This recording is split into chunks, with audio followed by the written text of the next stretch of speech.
Hey everyone, welcome to the Redmen TV. I'm Steve Hood. This is Errol Smith. Over at the board is Dan Club. This is the Buildup show. Yes, Liverpool versus West Ham United kicks off at 2 p.m. The team news will be announced in just a couple of minutes. After Arsenal's draw with Brentford yesterday, we now know Liverpool are a maximum 9 points away from being Premier League champions, and that of course could change the more Arsenal play, because the more they play, the more they don't win. But yeah, 3 points today means Liverpool could, in theory, be championed by as early as a couple of weeks, really. Even next weekend, if Arsenal don't do the business out of Ipswich. So yeah, Errol, after a bit of a kick in the teeth against Fulham, a little maybe bump in the road, get back to things today, and jobs are good. Absolutely. I feel like it's been, apart from the Fulham game, I feel like the last couple of days over on this side of the Premier League has been all rosy for us, and a game like this is going to be welcomed. I think there's going to be plenty of reason for the crowd to be fully invested in geeing everybody up. Obviously, Arsenal dropping points, the Salah, the Virgil van Dijk news in midweek, and then Friday morning. So yeah, absolutely. I think today is going to be one of those games where the pressure's off. It's just up to Liverpool to just perform now. I actually think, to be honest, one more win and they'll be champions. I don't think Arsenal are getting to 77 points, but by the mathematics suggest they'll need 9. But yeah, I think if they win today, I mean, I think they're already champions. But I bet, yeah, Arsenal don't get to 76 points at the end of it. So Liverpool with a win today, I think that would be enough. Thank you very much, by the way, to our sponsor of today's stream, Dr. Emma Cynic, who's updated his website, by the way. Look at that. Some girls involved now as well. Yeah, so if you want to get some of the best, well, he is the best hair clinic in the whole of Turkey. Dr. Cynic is the man to go and see. Like I say, if you scroll down, loads of before and after pictures, including, yes, the girls as well. Don't forget, this isn't just a guys thing. Ladies, if you want to get involved as well. Fellas, if you want a beard transplant, they do that. Whether you've got afro, you've got just the regular hair, yeah, absolutely, jobs are good one. So if you want to get yourselves involved, Dr. Cynic is the man to go and see. There's a QR code throughout the course of the stream. There's a link in the description. So yeah, listen, go and celebrate Liverpool becoming new champions with maybe a new, get yourself boxed off. Have a little glow up for the summer. Maybe I'll get involved as well. We'll see. I might come back after the summer break with like a dreadlocks like you. Ooh, maybe. Yeah. Check I could pull it off. I think you could. Well, maybe. Well, maybe. Not overly convinced. Listen, we'll cross the bridge when we get to it. But yeah, if you want to get yourselves involved, please do click on the link, go and see scan the QR code, etc. Later on, by the way, we're going to be playing Match Bingo as part of this stream. The last time we played Match Bingo, Liverpool beat Everton. So there's a good chance that hopefully there's a good omen there. Yeah. But yeah, as long as we're not doing that hot seat stuff where anything happens and then we have to start rotating and all that. No. Post rotations. Yeah, no, that was a Pajakism, and I hated every second. Honestly, I was so angry at that. Honestly, not as angry as I was. Though, me and Dan were not. Not amused. It was Dan struggling to play to the next Wednesday. It's me. I couldn't help but laugh. Yeah, it was carnage. It was absolutely bollocks. It was carnage. Right then, yes, the Liverpool's team news has been released by the club. Dan, over to you, mate. Yes, yeah, let's do this. Alisson Becker back in goal, concussion gone, a finger the pass, protocols ticked. He is back. Conor Bradley also returns to the starting 11 after a cameo last week. A Fulham, a really impressive cameo for what it's worth as well. No more Joel Quanta, no more Curtis Jones at right back. Conor Bradley back in situ. Ibu Konate partners Virgil van Dijk, of course. Hopefully some good news coming for Virgil as well. Kostas Tsimikas replacing Andy Robertson at left back. Don't think we can really argue with that, given what Robbo's been up to. A midfield three of Ryan Gravenberch, Alexis McAllister and Curtis Jones move from right back to midfield, with a front three of Louis Diaz, Diogo Jota, who's getting a proper run in the side now, and of course, fresh. The ink is still drying. Mohamed Salah. And then a bench of two keepers. You've got Kevin Keller, Vitislav Yaros, Robbo Quansah, Dom Szoboszlai, Wataru Endo, Cody Gakpo, Federico Chiesa, Harvey Elliott, and no Darwin Nunez. Yeah, we'll try and figure out the reason why there's no Darwin a little bit later on. I'm guessing maybe an injury or an illness or something. We'll touch on that. But Liverpool got two keepers. We suggest it might have been quite a late thing for them to not have another player on the bench, because usually they would just bring up an under 21 lad or something. Biggest talking points then, Errol. Who do you want to start with? Let's go with the goalkeeper. Glad to see him back. the best in the world. Like, with all due respect to Queeve Keller, who's a very good goalkeeper and will be a Premier League goalkeeper or a top flight goalie next season for somebody, Liverpool now bring in the best goalkeeper in the world. What a bonus to have. Yeah, absolutely. Again, it feels like a luxury, and we are very much spoiled that we've got Alisson Becker in goal for us. And yeah, I think, as Dan mentioned before, the protocols, the boxes have been ticked. The concussion is now a thing of the past, and we can kind of just try and see him get back to some of his best football as well. And I thought since he's come back from his big injury, I think he's been pretty good for us. So I think that it probably took him a little bit of time to get back up to speed, but I think that obviously, the PSG one stands out to me as a really big performance. I know he played Newcastle the week before that as well in the league, and he was pretty good then as well. So yeah, very happy to see him back in there for us today, and I'm not surprised that he's come straight back in now. All the boxes have been ticked. Next one, Dan, you mentioned it before then, right back, the first start for Conor Bradley since February. Obviously he picked up that injury when he came on at Aston Villa. Liverpool have dearly missed him in the absence of Trent Alexander-Arnold. We know now that it's almost certain Trent's not going to be next season, reading the tea leaves. Massive chance now for the next few games at least, until Trent's available, if he is going to be available at all, for Conor Bradley to nail himself down as, when you go into the transfer market, Arna, go and buy a backup to me, don't go and buy a starter, because I'm here to stay. Absolutely that, and that's the mindset you want Conor Bradley to have. And to give him his credit, every time he has come into the starting equation, he's made it work, and he's really sort of showed his true colours, and he's given managers a headache, whether it be Klopp previously or Arne Slot this season, because he puts in performances and he puts in shifts every single time, whether it be in the starting 11 or coming into matches. He made a massive impact, as alluded to earlier on last week, at Fulham. I thought much needed injection of pace and a bit of energy on the right hand side. And whilst he's a very different right back, and the way he sort of adds his creativity is a lot different to what Trent did, but he still adds it. He's still a very attacking force down there. Obviously he gets the assist for Diaz's goal as well. So really intelligent, really a proper conventional up and down right back, albeit, but one who adds loads and loads to Liverpool performances. So I'm delighted to see him back. Absolutely, yeah, mate. I think he's fantastic. Really, he just needs to stay fit, Conor. Left back, Errol. I'll come to you. That's the next change that the manager's made. From the feed at Fulham. Listen, Andy Roberts didn't have his best day.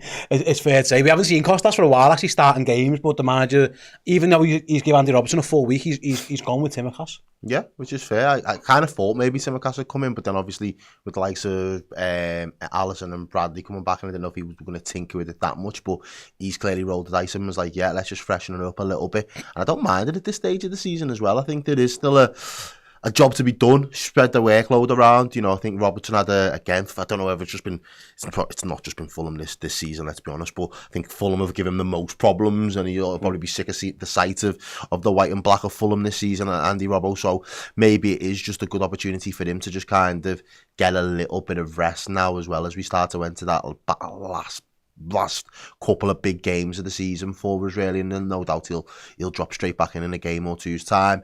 But again, it's another opportunity for Tsimikas really to, probably more than anything else now, you're kind of gearing up that shop window type start for me more than anything. Yeah. Obviously, if he's still good enough to be in and around this Liverpool squad, he should be at least demanding that we get a decent fee for him if he was to go in the summer. In order to do that, you still want to be able to show that and demonstrate that he can still play to a good level. So I don't mind the inclusion of Costas Tsimikas today. Yeah, absolutely. And then the final change then after the Fulham is Luis Diaz comes back in. I don't think anyone was really surprised. I think the only question was going to be whether he comes in for Gakpo or Jota. I think Diaz was always going to play. He was brilliant, I thought, when he came off the bench, and very nearly helped Liverpool get themselves back into that game. Are you not surprised that the manager brought him in for Gakpo and stuck him out on the left-hand side? Not massively surprised, no. I think most of Luis Diaz's best work has come from his natural left-wing position. He's obviously had sort of impressive cameos centrally. Obviously, the Bayer Leverkusen, the one that really stands out. But aside from that, I do think Arne Slot's preference would always be to have an out-and-out centre-forward play that role, and that, of course, is Diogo Jota. He showed his hand quite early on the season that Jota was the favoured one in that role. Obviously, injuries and a lack of form have kind of stopped that being a thing for the most part. But I think now Jota's shown glimpses of his usual self, seeing him there. And actually, obviously, we've still got a job to do this season, today, starting of that. But I think Jota now is, you mentioned Conor Bradley sort of playing for his starting berth next year. Diogo Jota's got a similar opportunity as well for me, because he's got the rest of the season now to prove that he's not just good enough to stick around, he's good enough to be the guy for next season. So I think that's massively important. But yeah, with Gakpo, his best form recently has come international duty. Not really showing it for Liverpool for a little while now, so it doesn't surprise me that Diaz has got the nod here. Yeah, absolutely. I'm with you. I thought he's been our best. Well, he has been the best attacker for a couple of weeks. Errol, Mo Salah is 1 goal away from being the outright leading goal scorer in terms of foreign players in the Premier League. He would go 4th all time. He's he is just a joke, and we've got and we've got him now for 2 more years. Actually, I think I'm right in saying he will go to 5th outright. Sorry, on his own 5th out. He's joint 5th at the moment with Sergio Aguero. Above him will only be Andy Cole, Wayne Rooney, Harry Kane, Alan Shearer. It's another record that Mohamed Salah will have a sight set on. Actually, he's only 3 behind Andy Cole. He could end this season in that 4th place of the all-time top scorers, and we've got him for 2 more years. I don't know if it's been playing on his mind. I don't know. He's a big professional. He hasn't had his greatest month, but you'd expect to see a proper flyer Mo Salah and an Anfield that is buzzing to see him, and they'll be singing his name. It feels like it's Mo's time again today. Yeah, absolutely. I think we are probably just gearing up for the Mo show, if I'm being completely honest with you today, because he is gonna be on an absolute cloud. You won't be able to really.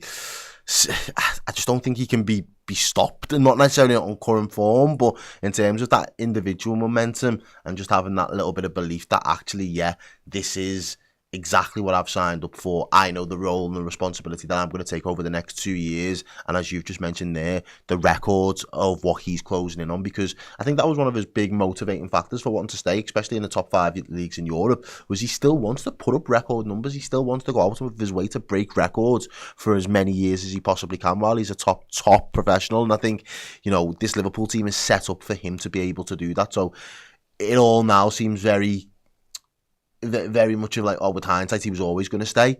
But there was a time where we spoke in the, on Friday, where it felt a little bit it could have been on the fence. Obviously, money could have been an issue, but we've put our money where our mouth is, or when I say we, FSG, have went and put their money where their mouth is.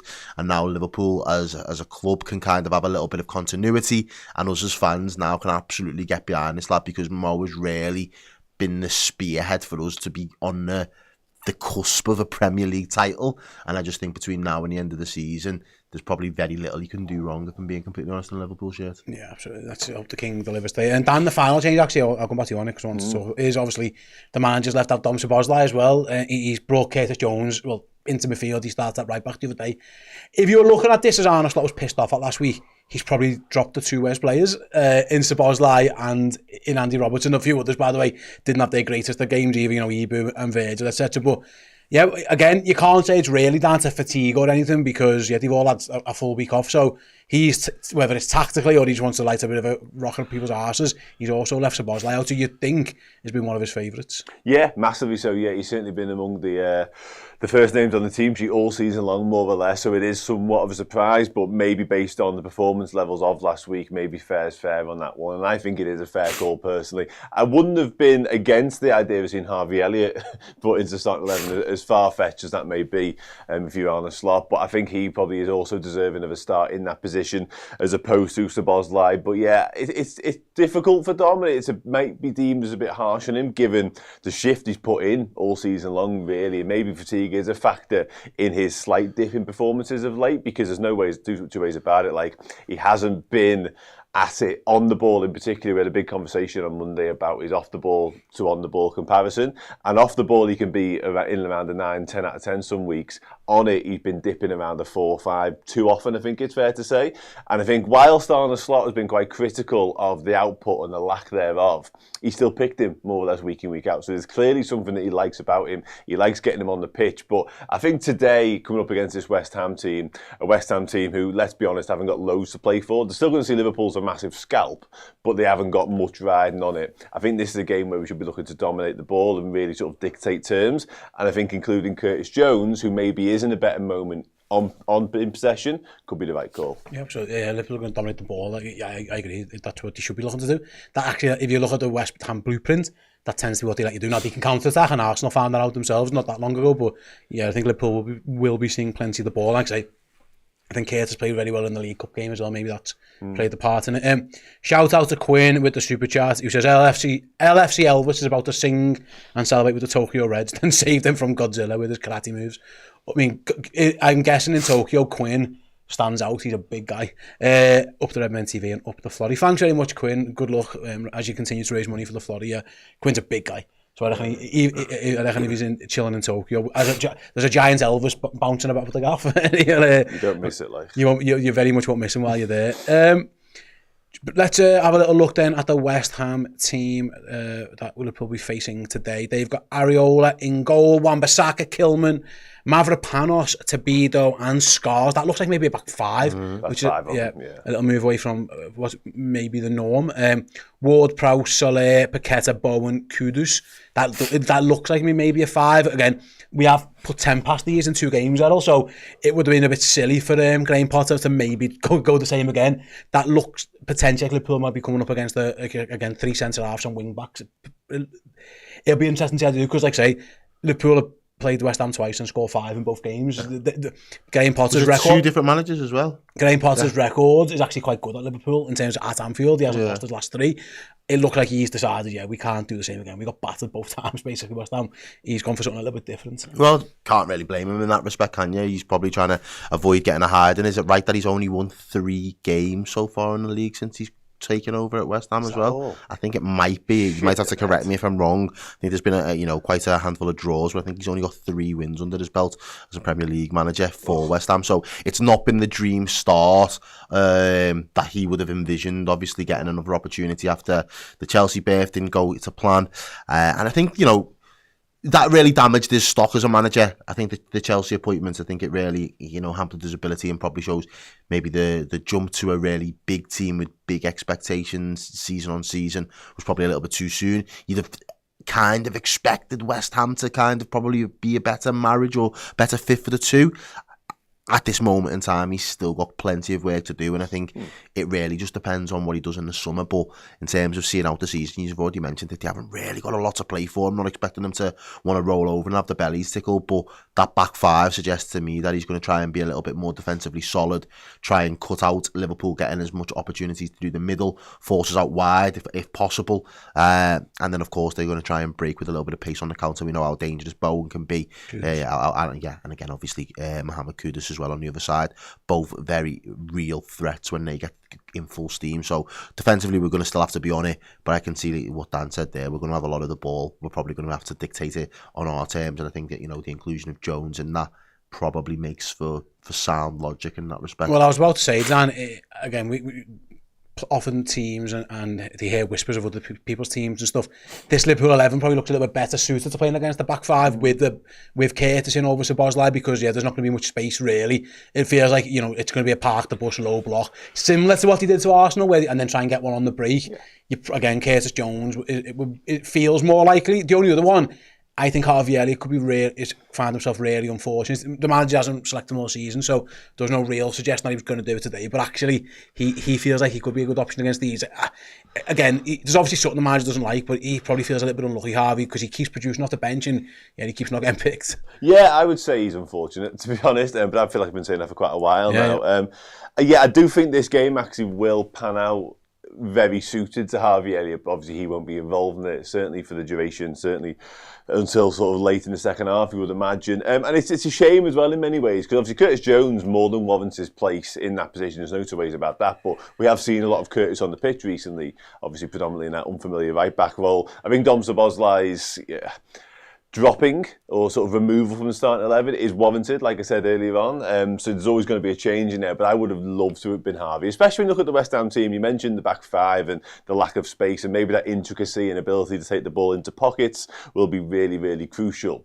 But I actually think when you look at West Ham's midfield, he might have avoided the selection of Harvey Elliott, possibly today, but certainly down the road, because of the physicality in there. That isn't even West Ham's most physical midfield. They've got Alcaraz, they've got Souček both on the bench. So Harvey Elliott would have been able to handle that side of this game as well. So I can't help but look at this and our 11 and think, this was crying out, or a day it was most sort of crying out for a bit of Harvey Elliott, and we're not going to see it.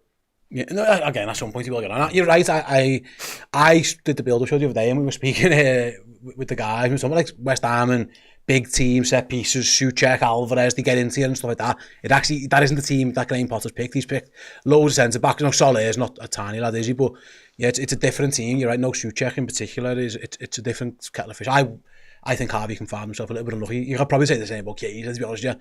But there's a difference there between starting and just making impacts off the bench. And again, this guy's about to win us the Premier League title. His decisions have been justified. Everything he's done. Liverpool walk into this game 10 points clear at the top of the Premier League. Like he's doing something right.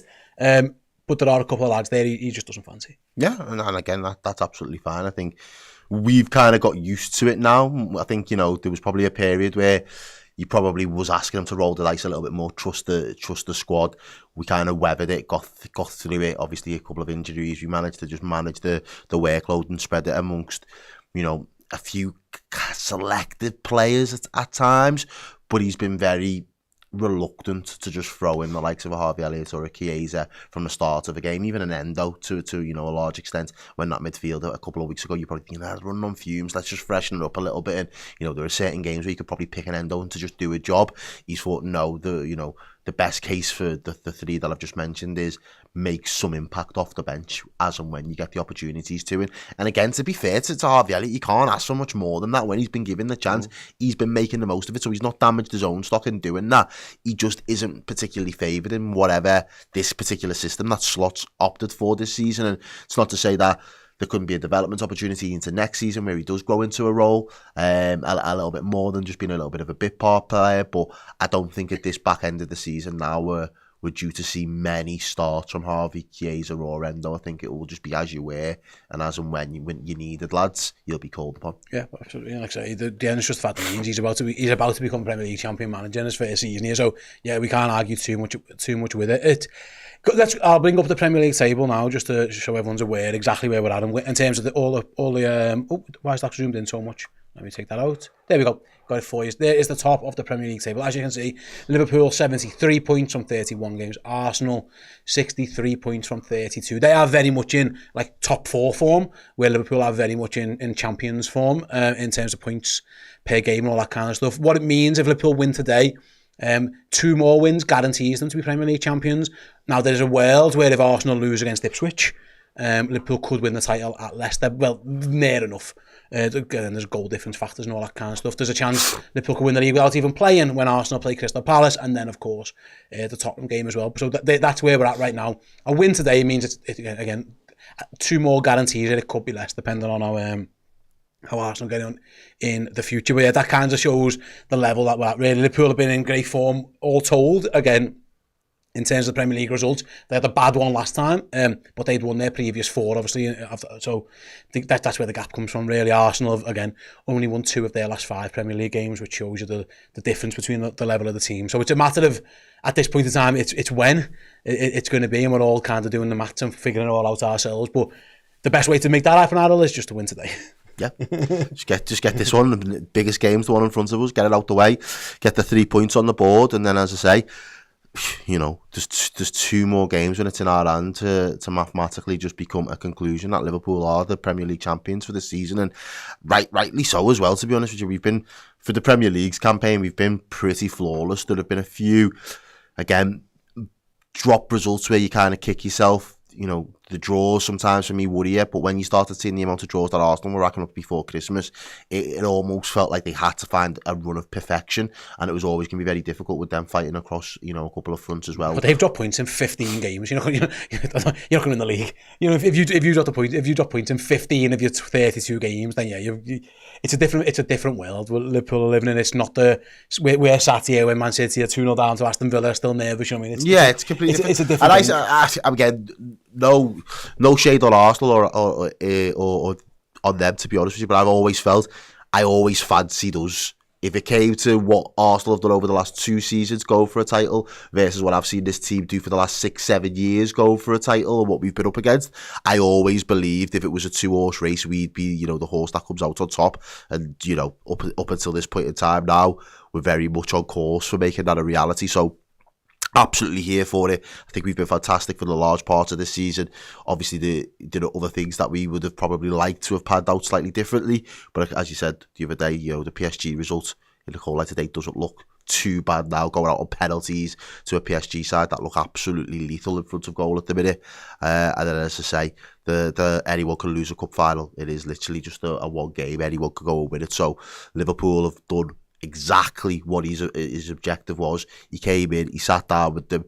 They said, right, top 4, as an objective. He said, I've come here to win the big trophies, and he's already done that in his first season pretty much, and you've got to give him a lot of credit for that. Absolutely, yeah, the manager. And like I say, hopefully Anfield's bouncing for him and for the team today. We've got a super chat, $10 from Colin S. Says, gorgeous morning from Texas, fellas. Coffee made, breakfast next. How are we feeling today?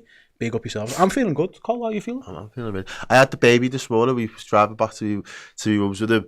And I'm singing, we're going to win the league, we're good. And he started singing it. And as soon as he started singing it, I was like, oi, this is what dreams are made of, do you know what I mean? Being there, seeing it. My morning with my son wasn't as great. So he got FIFA and we played our first game online.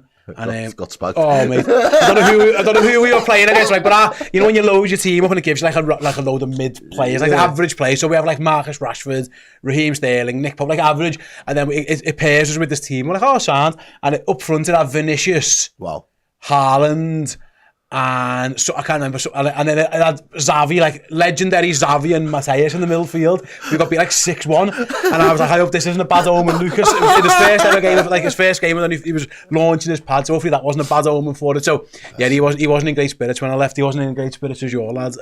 Dan, round it off. Collins asked how you doing, pal. Are you good? Yeah, all good, mate. Yeah, can't complain at all. Yeah, boss, looking forward to this.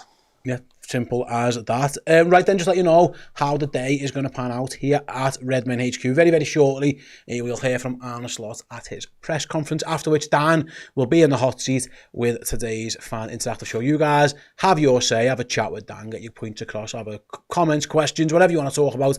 We're going to do it slightly earlier today, so that'll be about 10 past until 20 to 3. Then me and Errol will 20 to 2. And then me and Errol will jump back in the hot seat. Obviously, got some match bingo stuff that I want to keep you guys aware of, and also of course there will be a minute silence today at today's game. Obviously it's the closest home game to the Hillsborough anniversary, which is of course on Tuesday, so we've got that as well. So we'll make things will slightly go around on that, because like I said, the teams and the players will all be out a little bit earlier, so we'll make sure we pay our respects in the same way as well. Before we go then, I'm going to ask for some score predictions from the lads. Go on, Errol, I'll go to you first. 4-1. Okay, 4-1. Salah goes Errol. Dan? 3-0. Salah 2, Jota 1. Don't mind it. I think 3-0. Don't mind that. Salah, Diaz,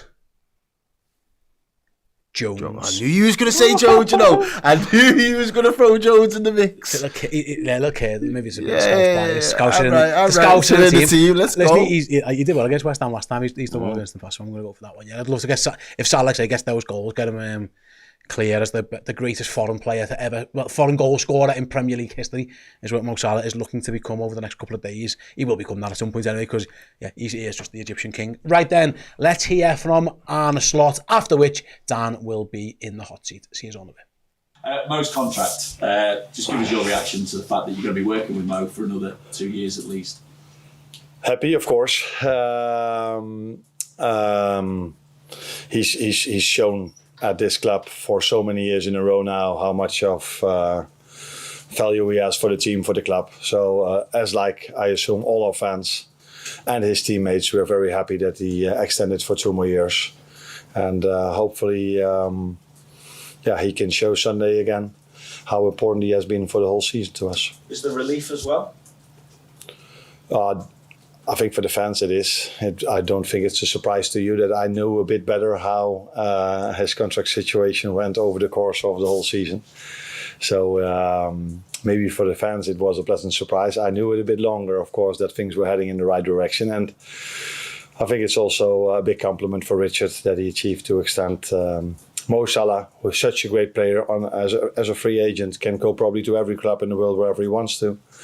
But he stayed at our club, and that's also a compliment for Richard, I think. How much of an input did you have on him staying? How much work did you do on keeping Mo here? I'm part of that process, but I don't think I deserve the compliments. I think it's, first of all, it's Mo's choice and his agent choice what he wants. And second of all, the club, FSG, Richard, Michael Edwards, they put a lot of effort in him to extend. And effort mostly means money. But also effort, not only money. So I think what it might tell you as well, that it's not only a good season this season, we want to make a very good season next season as well. And I think Mo is convinced that there's a fair chance that we're able to do so. So again, that's positive for us. Hello everybody, welcome back to the Redmen TV and your fan interactive section of the show, where we have a big old chat about anything you so wish. Ahead of Liverpool taking on West Ham United, a chance to move 13 points clear at the summit of the Premier League, and hopefully after today just 2 wins away from glory. Let's have a chat about it. How we feeling, what we thinking, any questions, any opinions, anything you want to talk about. The floor, as ever, is yours. Are we excited? We should be excited. This is huge. I sort of came into this weekend on the back of, the disappointment of last weekend against Fulham, of course, and the dodgy week leading up to international break, and obviously we had the Trent news in the midst of it as well. And now all of a sudden the whole mood has been flipped on its head, lifted. The cloud has been lifted because Mo Salah's staying for 2 years. Arsenal dropped more points yesterday. And I think today will be the 3rd instalment of a very, very, very good 72 hours for Liverpool Football Club. Hopefully followed by some confirmation of Virgil van Dijk's new deal as well in the coming days. So, yeah, I feel like this is a massive, massive, massive chance for Liverpool, on the pitch Liverpool, and the players Liverpool to really sort of, double down on the positivity, let's put it that way. And like I say, take us even closer. Charlie Moss gets us going, says, gotta watch out for Evan Ferguson and Souček off the bench. Yeah, listen, I think we've got to watch out for West Ham full stop today. I'm very, very, very reluctant to say that any team, might have one eye on the end of the season already after what happened last week at Fulham, when I felt like that might have been the case for them because they had a really poor week in the build-up to it. However, with West Ham, it rings even truer. That's not to say they're not going to turn up at Anfield and want to put in at worst a respectable performance, because any game at Anfield, any game against Liverpool for an opponent is a huge, huge chance and a huge, huge scalp for them. So, yeah, we have to be guarded against Jared Bowen, Mohamed Kudus. Paqueta's got quality as well. James Ward-Prowse from set pieces is deadly. So, yeah, they've definitely got ways of hurting us. I am a little bit surprised by their starting 11. Clearly, Graham Potter was just desperate to get to a back 5 any which way he could. And that has meant that he's gone for slightly more legs in midfield in Salah and James Ward-Prowse, although suggesting James Ward-Prowse is the legs is something. And he's opted against Souček and Alvarez, which I was almost certain, because that's their most aerially dominant midfield they could have picked, and I felt like that would be the way he'd approach it, and he looked a bit of bombard us with corners and crosses and stuff, but he hasn't, and I actually think it's played into our hands slightly, to be honest, as well. So yeah, let's wait and see how it pans out.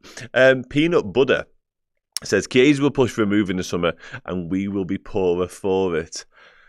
On the initial point, quite possibly, it wouldn't shock me, because if he's been fit and ready to play proper football, not a bit part role like he has been playing, like proper footy, and he's been at it, he's been at the tempo, he's been raring to go for weeks and weeks on end, then you couldn't really begrudge him going into the manager's office in the summer and saying, I need to leave to go and play somewhere. However, on the second point, in terms of what it means for us and the impact it might have on us as a squad and as a collective, possibly, because I do like Federico Chiesa, there's clearly a player there, but we've seen so little of him. And let's be honest, he's had such little tangible impact. Like, the goals he has scored haven't even gone that far to actually clinching any points or securing any passages through to the next round for us, anything like that. He hasn't done anything yet, I hasten to add, that we can really hang our hat on and say, thank God we signed Chiesa. So I'm not sure what we'll lose as it stands, because he's not even been a squad option, really. He's been on benches, but that's been where it started and ended. So I'm not sure. And Josh Payne could also be right here. We might even make a profit. If we've got him fit and he's had a year's experience in inverted commas in the Premier League, the suitors might be willing to give us 15 to 20 million. I think we pay 12, which is insane. And I'm not asked ultimately if we make a profit or not, but it might actually be the case. I don't know where Darwin is there. Do keep searching Twitter to see if anybody's updated on the whereabouts of Darwin Nunez, but no inclusion in the matchday squad at all, which is not something I was expecting.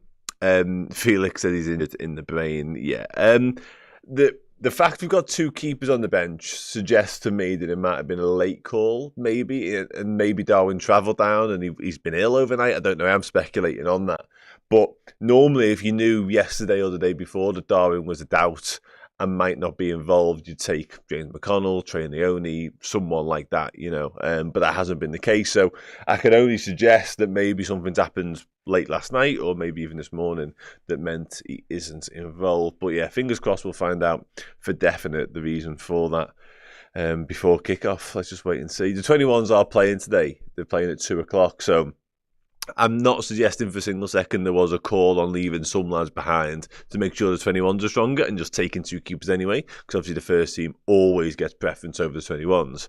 But yeah, I can't quite put my finger on why there's no Darwin, but again, I'm sure somebody will shed some light on it in the fullness of time. Who's on it with the watch-along? Steve and Errol will be back in about 20-odd minutes for the watch-along, guys. So yeah, I'll be popping onto socials. Then I'll be back post-match with this kind of show again before the player rankings, where hopefully we are rating some of the Reds between the boss and sound and no lower categories would be nice. John LFC says there's way too much negativity in the chat. We're going to win the league. Let's celebrate our mighty Reds starting with this game. Yeah, I get that. I think there has been a little bit of, and Felix kind of doubles down on it as well. There has been definite airs of, and I thought the Salah news might have lifted a lot of that, to be honest. There's been an air of anxiety, nervousness, concern, I think it's fair to say, around some of the performances, some of the results as well. And I do get it. I do understand why, because I've been semi-critical of some of the performances we've seen of late from this Liverpool side, certainly the ones pre-international break, because obviously in the space of, 5 days, you lose a cup final and you're knocked out of the Champions League. Like, that isn't where you want to be. That's the opposite of where you want to be. So I think, some discussions around those performances were more than valid. Absolutely, I do. But we've bounced back somewhat from that. The Merseyside derby win helped, and obviously we kick ourselves again in the foot by doing what we do against Fulham. So the negativity kind of raised its head once again. So it's been an up and down month or so for the Reds. But I've said this for a while now, I do feel like just winning a few games of football back to back will lift all that anxiety and sort of calm all those nerves around what we're doing and what we're trying to achieve this season. And that needs to start today, ultimately. It just has to start today. I'm always one for performance with the win. Winning games of football's boss by any way, which way you can. But I think we are now in a territory of let's just put in a couple of proper performances. Let's puff our chests out and show everybody why we're about to be Premier League champions. I've been begging for that for weeks. Will we finally see it today? Let's hope so. Josh Payne says, that's crazy. We've lost 3 of our last 4. Exactly that. And again, they haven't been necessarily unfortunate defeats. Maybe we were a bit unlucky not to get something out of the game later on against Fulham, because the second half was so much better than the first, but the damage was done. We give ourselves a mountain to climb because of the errors and the mistakes that we made in the first half. So, yeah, and I guess to come back to something we talked about earlier in terms of Arne Slot's decisions and his team selections and everything he's done to get us to this point now, he deserves loads and loads of credit, loads of praise for it, and he will get it. Absolutely, he will get it. He'll get it between now and next season, most probably, provided we go on to do what we think we're about to do.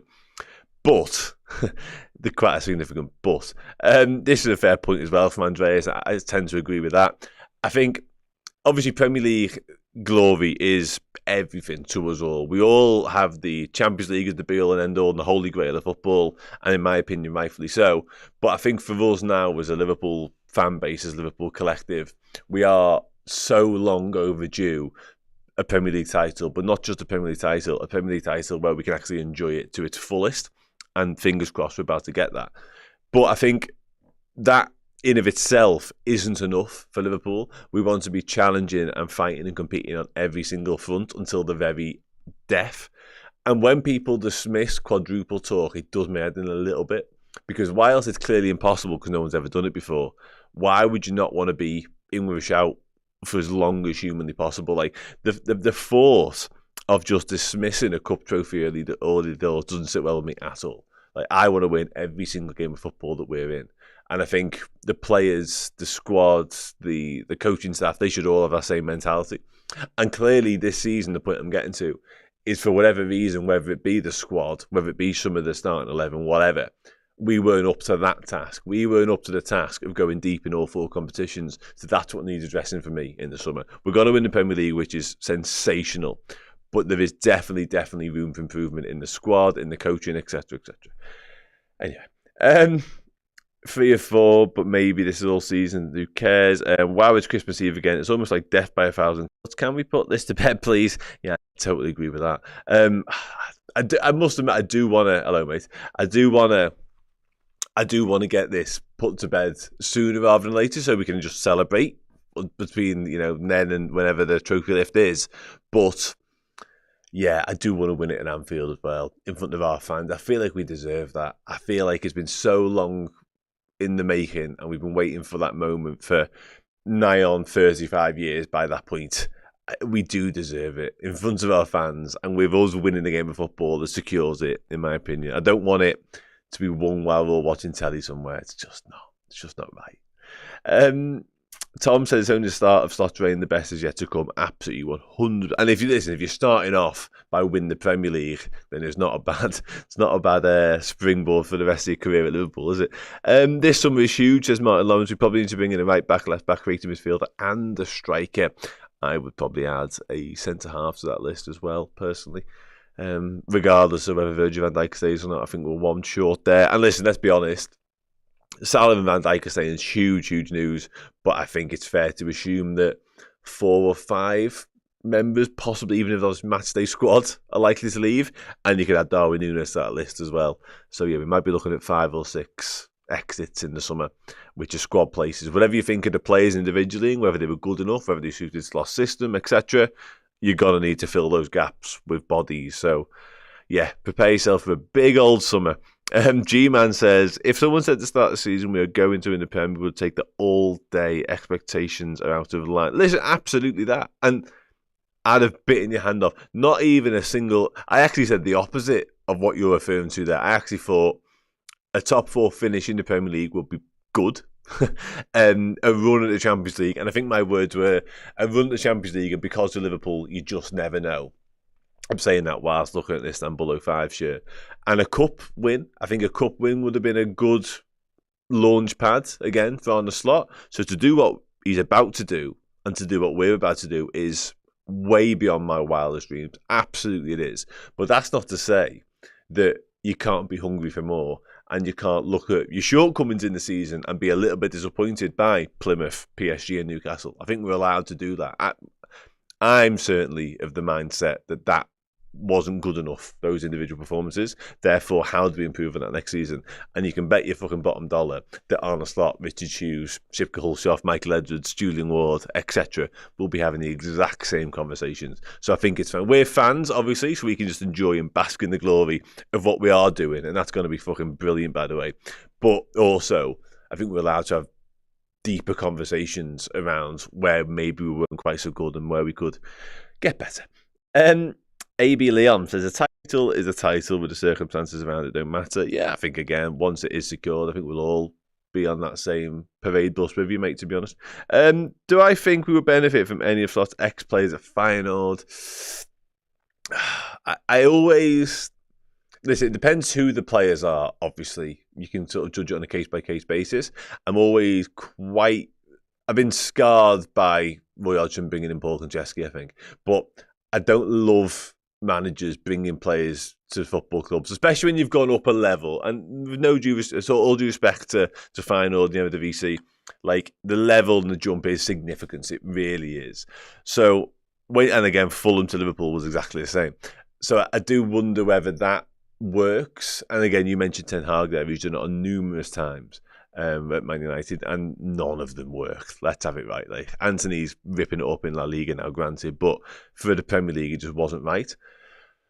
But that's not to say I wouldn't be okay with it if Slot did it. If Slot knows factually that there's somebody he trusts implicitly, and they're currently at Feyenoord, and they would suit what we're doing, and they're ready for the Premier League, then let's go and do it. And Gertrude, I've seen somebody mention in the chat, Charlie Moss, he is probably a candidate for that. Right back option. I think he's currently at Leipzig, so he's already made a move and a step away from the Eredivisie to the Bundesliga, which, as we know, has been a happy hunting ground for Liverpool down the years. So possibly, yeah, I wouldn't dismiss it out of hand, but I also wouldn't be in love with it personally. I often wonder what the motives are. Is it because you know him and you trust him, or are there better options out there around Europe? Is kind of what I would say. Gertrude would be good. Yeah, I think he probably is the only outstanding candidate for that. I know a lot of people mentioned Santiago Jimenez as well, the striker, who's gone to AC Milan recently, who's doing okay at AC Milan, but again, is he Premier League? Is he Liverpool level, more importantly? Possibly not. Where can we pressure West Ham? Honestly, all over. It's going to be interesting to see how adventurous their wing backs are. It's Scarles on the left and it's Aaron Wan-Bissaka on the right. I do wonder how much of an attacking threat they will be, or whether it will very, very much be a back five and they'll just say to us, come and break us down if you can. Leave very little space in behind, leave very little gaps in front as well, and just look to make it as difficult as afternoon as it possibly can be. I think if we can get Diaz isolated one-on-one with Wan-Bissaka often enough, but in particular Salah up against that young, inexperienced left-back, I think it's Oliver Scarles, then that could be a matchup made in heaven for us, especially with Salah feeling on top of the world like he's likely to be post-new contract agreement. I imagine the width will help us bucket loads, but I can't help but avert my gaze to McAllister and Jones, who are likely to play the more advanced of the midfield three.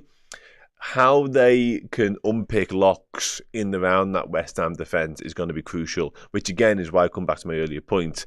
I would have loved to have seen Harvey Elliott in this starting 11 today. That's not to say McAllister and Jones aren't capable, because they both are. But I think when it comes to that intricacy, those deft passes, the vision, the ability to take up more interesting pockets of space, I think Harvey Elliott is the ideal man for that. And Andreas makes a point here. McAllister, they might play with 2-10s. We might be so dominant in possession today. This is kind of how I see it going.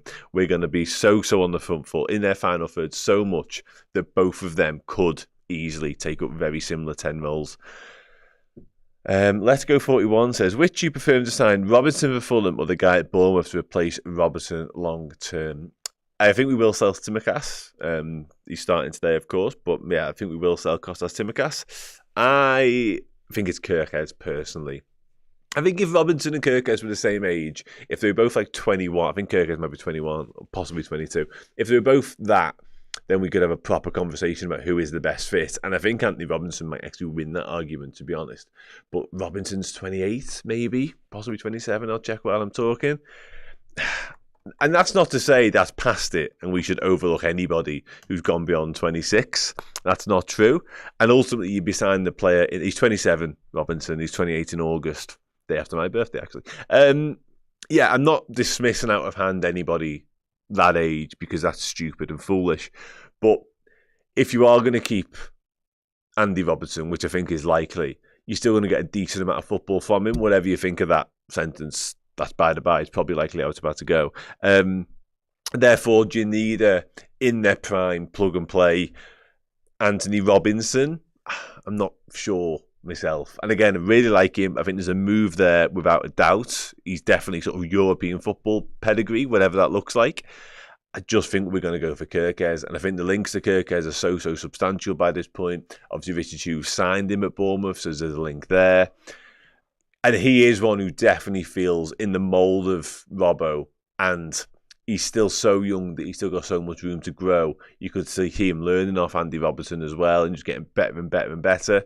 Yeah, I just feel like the ceiling is much higher. Anthony Robinson, you've seen what he is and you know what he is. It's a very, very, very high-level fullback. But with Kirkes, you could be talking about one of the best in the world in 5 years' time. You just never know. So, and Liverpool have made a habit of signing, the next guy, and I feel like Kirkes might well be that.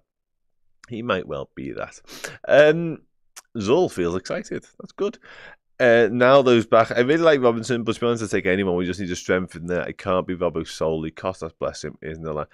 Kostas, I think he's had ample opportunities this season in particular, actually, to stamp his authority on that shirt and make that left back shirt his own, and he's never really taken it. And that's a little bit of a criticism of him, but also I think it's some credit to Andy Robbo, who, when it has looked in the balance, whether it be Tsimikas or Robertson, and when people have brought into question Andy Robertson's future, he's outwardly come out and said, write me off at your peril. Like, I've still got loads to offer, still got loads to give. And then he's generally backed it up with performances. The first time he came out and said, I've heard all the speculation, I've heard all the noise, I'm not finished, basically, was pre-Aston Villa at Anfield. And I thought he was fucking brilliant in that game. He recently did it as well. And pre-Fulham disaster, he'll be fucking fed up at the sight of Fulham. If it was an audition between him and Anthony Robinson, he's failed them miserably both times. However, I thought prior to that he was actually doing okay. he was playing well again. So if you get someone like Kirkes, who you can trust and you can drop into loads of different games and you can just rest Robbo more and you get more out of Robertson as a result. I'm convinced of it. Absolutely convinced of it. Just wait and see on that. I think we'll be getting some positive news on that in the coming days. He often comes out and speaks to the journos post-match in the mix zone, so we might even get some Virgil van Dijk quotes later on tonight. Wait and see. Whether he comes out and outwardly says this is what's happened, we don't know, but yeah, I think it's about to happen. And the app says, hoping for a big bounce back this afternoon. So yeah, I think we all are. And I think, again, the stars have aligned really for us today. It's at home. The crowd will be lifted by the Salah news, the Van Dijk speculation as well. Arsenal dropped more points last night. We now know our destiny has never been more in our hands than it is right now. 3 more wins from glory, from immortality for some of these lads too. So yeah, it's the perfect storm, really, from a Liverpool point of view, in terms of the fans, in terms of how the mood should be inside Anfield this afternoon. And hopefully, I'm right when I say I should fear for West Ham, because I do feel like we could absolutely batter them. If there's any English Premiership, any English player in the Prem outside of Saka, who would you sign this summer? That's a good question. In the Prem, English, I like Adam Wharton at Palace, and I think in terms of what we need in the squad, I don't think he's a million miles away from what we're looking for. I do like him. I like him a lot. Palace, Liam Delap's a good shout. Somebody else mentioned Morgan Rogers, an excellent shout. Oh, I like that shout a lot, and I think we are potentially in the market for that, goal-getting midfielder, and that's what he is. He's creative in there. He's full of running in there. I think he's got a lot of what we would want and need in that department. So that's a hell of a shout. Plus, the English factor is a factor, because we might lose 2 or 3 of the homegrown quota this summer. We're going to need to put them spots right as well, because you can't do a lot without them, to be honest. So, yeah, I think it's a good shout. Liam Delap, I like. I wonder whether a move to the Premier League champions-elect is a bit too soon for Delap. Certainly if he was going to be your out-and-out, nailed-on starting number 9. I've been really impressed with him at Ipswich. I absolutely have. I just don't know whether this is the right time for us to go and get him, personally. I'd like to see what the middle move looks like. Someone like a Fulham, just to use them as an example. Brighton, perhaps. What does that look like? And then in 18 months' time, is he then definitely ready to make that next step up? But whether you get the chance to do that remains to be seen, because I think there's a lot of big clubs, in inverted commas, sniffing around him. But I don't know whether we're going to take the plunge, personally. Yeah, Morgan Rogers is an excellent player. Excellent player. We don't know, Chundercat, yet what's going on with Darwin. I will keep double-checking on Twitter to see if anything's been said. But as far as I can tell, there's no update as of yet. So remains to be seen. The mystery of Darwin Nunez, which is something that's been said dozens of times in the past 2 years, goes on. Is Dan's going to be given a chance next season? Just before I address that, I mentioned Adam Wharton as being my viable English signing candidate. And I think that's true. I actually prefer the Morgan Rogers shout for what it's worth. But Stefan Bajcetic, I want to just quickly touch on that topic, because he played really well yesterday for Las Palmas. And I'd almost dismissed the prospect. And I love him. I think he's such a talented kid. I almost dismissed the prospect of him coming back and playing a role next season, because he's been out of favour a little bit in Spain, having been a bit out of favour in Austria. And I didn't quite know how 2 iffy loan spells in an Austrian Bundesliga club and then a club fighting relegation from La Liga, I didn't quite know how they translated to being an option in a Premier League winning squad. But from all reports, yesterday was much more positive and much more like Stefan Bajcetic of old. So if he can just do that 3 or 4 more times between now and in the season, then have a good pre-season, he, to me, is the answer to being the understudy to back up to Van Gravenberch next year. And we would save ourselves a big old chunk of money in the market if he just could be that too. Dave, I just could address your Dan's. I'd love nothing more than to sit and say that Jane Dan's can be in and around the conversation for some proper first few minutes next year. I feel like he needs a loan, and I felt like he needed a loan in January, which came, but then it hasn't come either, because he secured the move to Sunderland. He hasn't played yet. He's quickly running out of time to get up there and play some proper minutes. So I think next year might be a loan for Jayden Danns. He just needs some uninterrupted footy, and he needs it at first team senior level for my money. So I think you'd be very, very foolish not to let him just go. Championship is the level. I think go and play Championship, 40 games of football, score 15 goals plus, and then we'll talk about what the future looks like at Liverpool for you. That's my take on Jayden. Because I said this last week, I think, in this particular segment of the show. I'll start to wrap up now. I'll get some score predictions in. But I think some footballers, some young players lend themselves to loan moves and going and getting proper experience and exposure. Some don't. I think Ian Gamoa and Trainee only fall in the don't category. I think Jayden Danns, possibly James McConnell, fall in the go and get some loan action category. But that's my take on it. Anyway, let's get some score predictions in now, and then I will wrap up dead quickly. Got 2 minutes before I disappear. Let's do it. I've said Liverpool 3, West Ham 0. I've said Mohamed Salah will score twice and Diogo Jota will score once. What do you say? Let's do it. Dead quickly before the lads come back. Quick some more Pacetic propaganda before we do. Yeah, I think he's brilliant. Even love Tyler Morton like Stephen. Yeah, I think Tyler Morton will move on this summer personally. He's back training, which has been good because he's been out for a while, but yeah, back on the grass. 3-0 says Tom. 2-0 says Orangutan 1. Steph saying 2-0 to the Reds. We've got 2-1. We got Papa saying 4-1.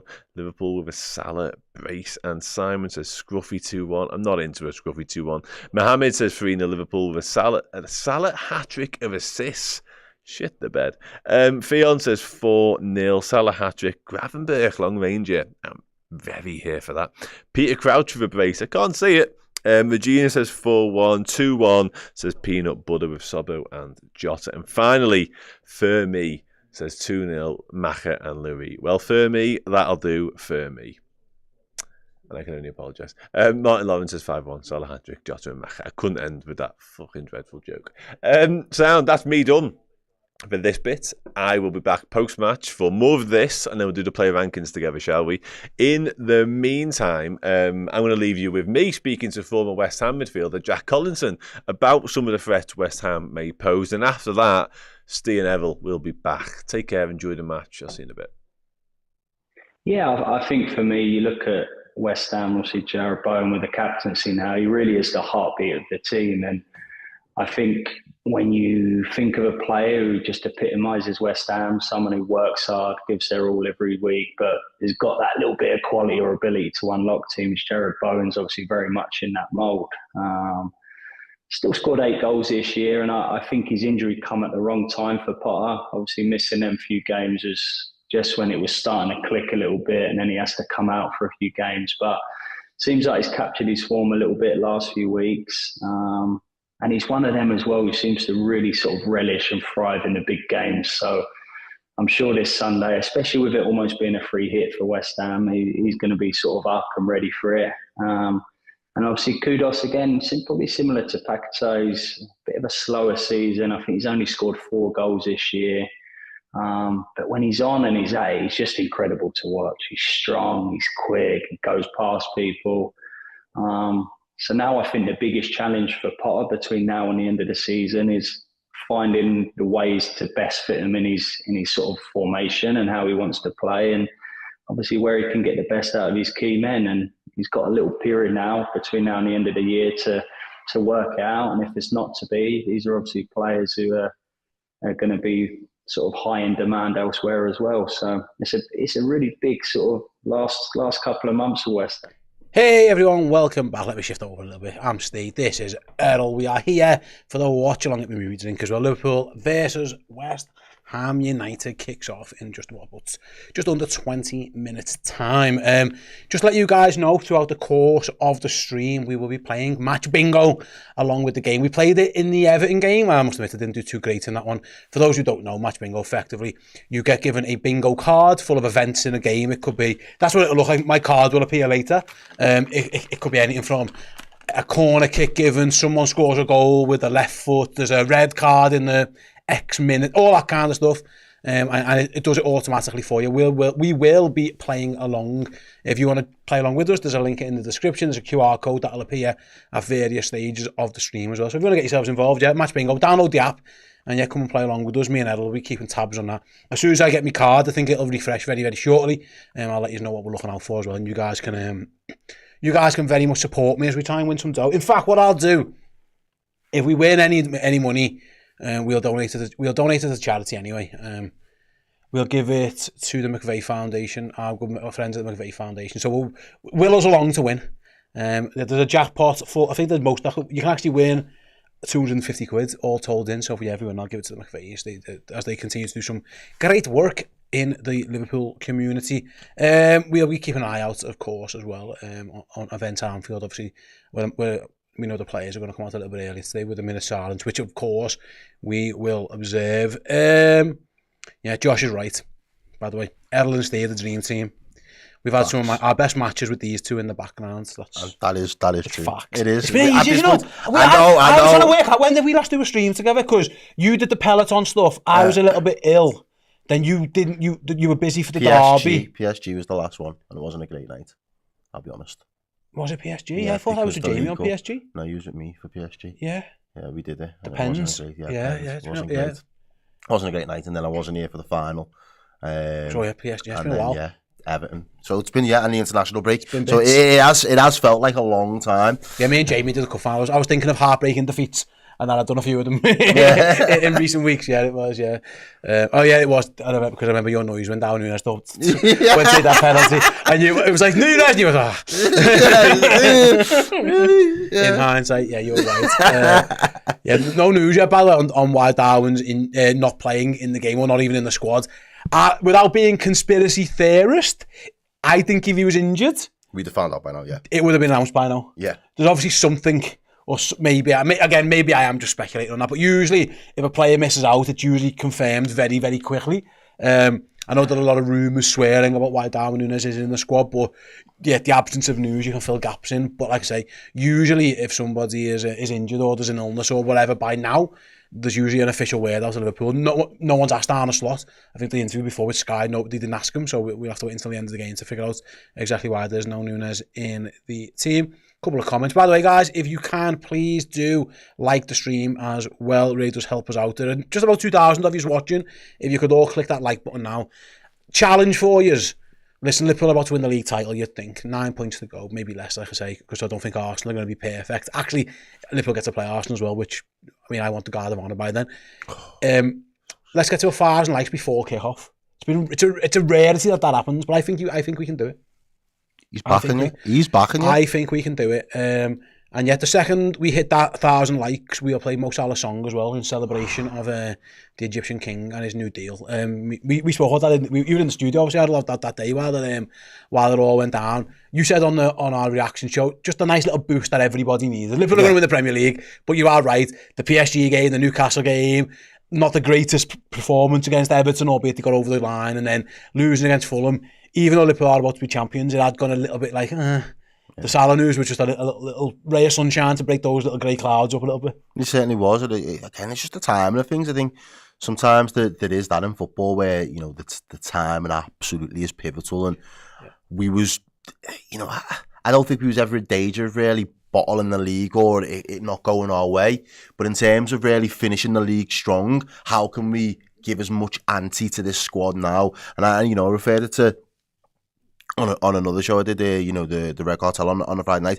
It's like when you was on Need for Speed back in the day, and you know you could see in your rear view there's a car just closing in ever so slightly to you, but you just want to make sure that you get over the line before them. What have you got in your reserve? You've got NOS and little bits of news like that, the Verge news, Salah's news. That just gives us that little bit of impetus and that little bit of a boost to just push us closer to the line and obviously make sure that we extend that gap on Arsenal. And I think it just came in a really good time because by all accounts, if we win today, get another good bit of news next week, again the boost goes back up, and then you just get it over the line against Leicester, and then you just know it is just a matter of when and not if. Yeah, absolutely. Yeah, we're expecting the Virgil van Dijk contract news to drop again, probably sometime this week. It'll be Monday, it won't be Tuesday, obviously, but it could be Wednesday. We'll find out in due course. But yeah, Liverpool got themselves a nice little boost yesterday, and I've been saying this for such a long time. There's been a little bit of panic going on. Honestly, Arsenal just aren't that team. In terms of they are a good European team, obviously, because they are big favourites, not guaranteed to be semi-finalists, but consistently in the league. They haven't won games. You know, they've dropped points to go back to 15 of 32 Premier League games. They've not put a run together. Everyone was starting to flap a little bit. It's all chill. But yeah, the sooner you can get it done and the sooner you can start party time. Basically, the more guard of honours we can get, the better. Is my general rule of thumb. And yeah, it's a flex, isn't it? And you get to have a party at every Premier League game. You get to have a party the night they win it. Yeah. Every game after, end of the season, lifting the trophy, the parade, the red weekend. It's party time sooner rather than later. So as soon as the Reds can get it done and dusted, we're going to be a bit. Bro, the moves are going to be out. If you didn't see, by the way, the announcements over the weekend for the red weekend, some of the headliners who were named, who are going to be part of the 4-day event. When can you start like drip feeding people the information? Now. Yeah. So I can't tell you. Listen to this. I can't tell you exactly on which time slot and who exactly what's what yet because we don't quite know. But what I can tell you is Kenny Dalglish will be in the building. Rafa Benitez. The king. So there's royalty in the building. The king is in the building. Rafa Benitez, 20 years on from Istanbul, in the building. There will be music from two of the best local bands in years, really. The Zootons and the Lightning Seeds. The Zootons of Valerie, aren't they? Yeah. Yes. Okay. So yeah, that's my jam. Red Weekend, get yourself involved. Ticket and information is set to come out this week. There are way more big names as well. There's a boss night, there's the Anfield rap, and there's us. Now we can announce Kenny Dalglish, Rafa Benitez, the Zootons, and the Lightning Seeds. It's going to be ridiculous. Get involved. Yeah. Get in. There's nowhere else to be that weekend, let me tell you. When the tickets come out, they will fly out because, those big names. And I know more names that I'm not allowed to tell you now because I'll be told off. Big names. Big names from Liverpool. Big names from the music scene. Yeah, I'm going to get them out of them in the advert. Yeah, absolutely. So, yeah, look forward to that once we have the Red Weekend, if you can. Mac says, Paddy Pimblett dominating has got to be a good omen. West Ham are a bunch of mushrooms. Paddy's post-match interview was... He called someone a mushroom, someone a sausage, a maggot. It was Scouse slang 101 from Paddy. It really was. Congratulations. Some very colourful. Joe Rogan stood next to him like, what? Like, okay, whatever he said, yeah. Yeah, congratulations to Paddy. We used in the WhatsApp the other day this morning, messaged them. He has yet to respond, unsurprisingly. He was, from what we're led to believe, he was going for a scran, is what he said. But yeah, I'm sure he'll be watching the game. He probably hasn't gone to bed after his victory in the UFC. Yeah, absolutely. If we have that type of performance today, that's good. If Liverpool can dominate West Ham like he dominated last night, yeah, we're in for a fun game, and West Ham aren't. If West Ham come out looking like like Chandler, it's all the best for you. Regina says, will Jamie Webster perform on the Red Weekend at 2? He hasn't been announced, so I don't know is the answer. But boss night, there will be a boss night. Jamie sometimes is involved, so possibly. He might just want to enjoy it, though. He might just be there to enjoy. He might be in the building. If I know Jamie. He's got a guitar in his hand and he's doing it. He always does it. Yeah. So, but that isn't announced or confirmed, so I don't know. But yeah, the Lightning Seeds and the Zootons definitely are confirmed. They're now, and I say the King. That's King Kenny. I feel like, do you know what it is? Yeah, for me, and I don't know if it's just me that fixed this, but I feel like we're putting 2 Premier League title parades together for this one. I feel like there's a level of not like overcompensating, but we're having to make sure that we go extra hard for the one that we wasn't able to celebrate in person. I think this is just perfect. Actually, if I would say, without blowing our own trumpet, 3 of the biggest fan culture movements is the Redmen TV, the Anfield rap and Boss, and the fact that we're all coming together for it's a hell of a collab, crossover, man. It's like when DC and Marvel do like some mad crossover, but it absolutely blows up. It's giving me them vibes. So yeah, it's party time. It's all love when Liverpool win titles. Yeah, yeah. So I'm just gonna double check the website to make sure it's all up. Yeah. So if you go to the redweekend.com, you'll find out all the information. But effectively, it's us, the rap boss night at the Exhibition Centre in Liverpool. Can't wait for it. By the way, in just a couple of weeks' time as well, we are heading over the Irish Sea, Dublin, Belfast, and Cork, 3 back-to-back gigs, Wednesday, Thursday, Friday night. Ticketmaster.ie if you want to come to Belfast or to Dublin. Eventbrite, if you want to come to Cork. Listen, there's actually a possibility that at that Dublin event, Liverpool become Premier League champions. Because that's the way Arsenal play Crystal Palace. Wow. So if you're a Red in the Dublin area and you want us to celebrate either Liverpool becoming champions or potentially being very, very close to it, get your tickets. Yeah, we can't wait to come and see us. It's going to be an absolute belter. Us and the brilliant Mark Kenny. Looking forward to it. Right, we're going to change the channel over because I was too busy watching Rangers. Get beat. V Celtic, v Aberdeen with Celtic about to win the Scottish title. But yes, we will put on the Liverpool game in due course. Right then, I'm going to see. Did we get to me 1,000 likes after as I've been yapping on? No. If you want the Mo Salah song, we've got we're 378 likes away from the Mo Salah song. So you're not getting it yet until that like button is hit. Let me see if my match bingo card has updated. We must do because we're getting close to kickoff. So let me have a little goosey gander to see if it is, and we can figure out what I might or might not have be looking for in this game. Let's have a loosey. Let's have a see. I will click on that. I am not the best at technology, and for some reason I put it very far away from my own reach.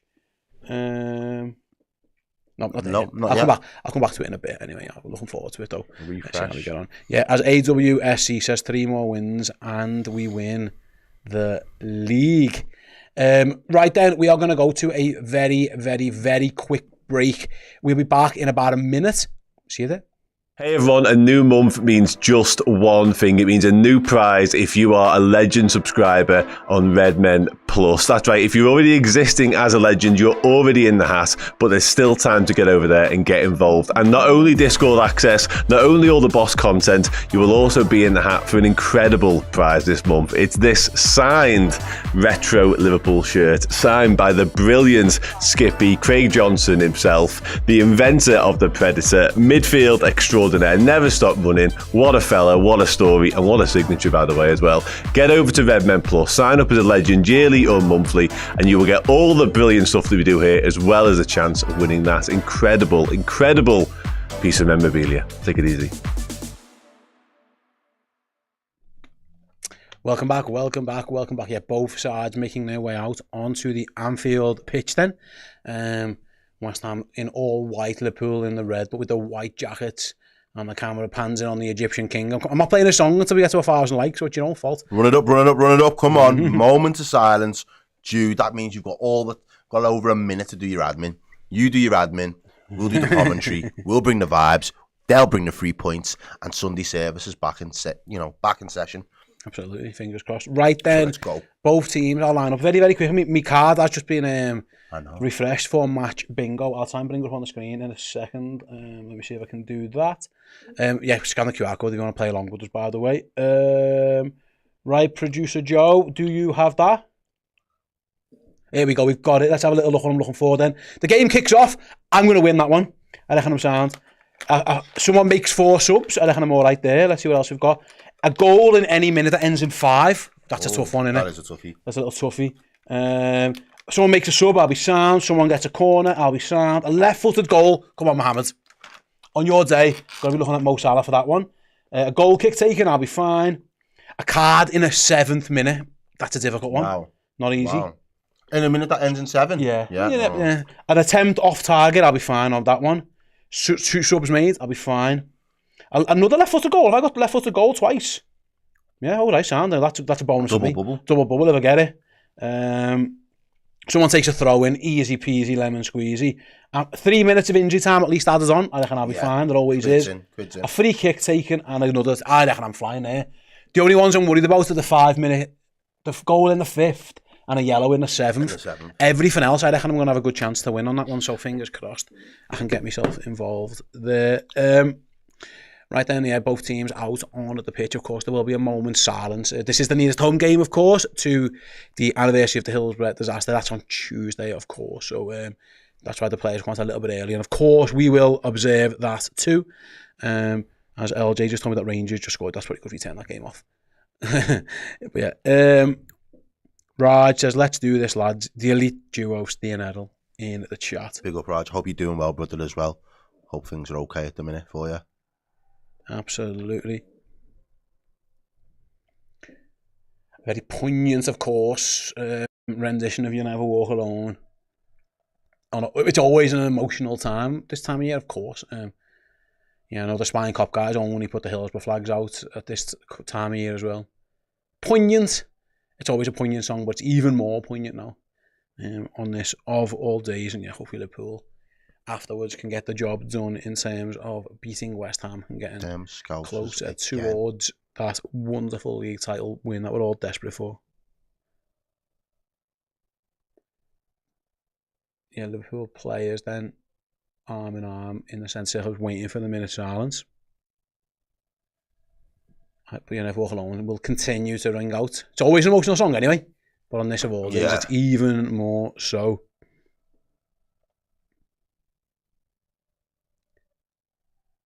Wow.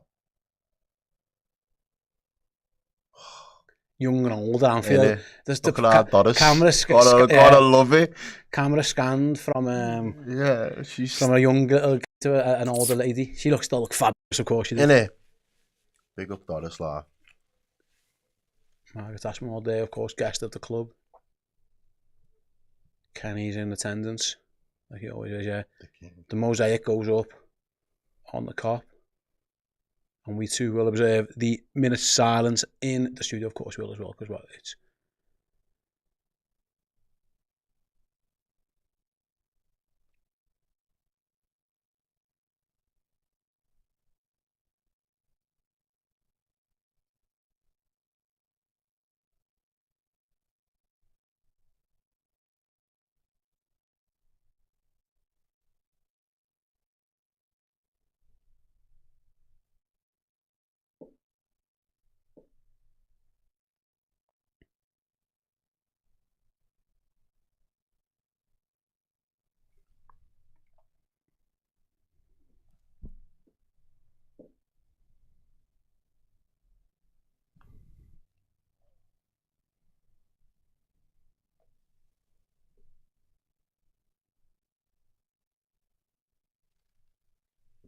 right. Come on, let's go.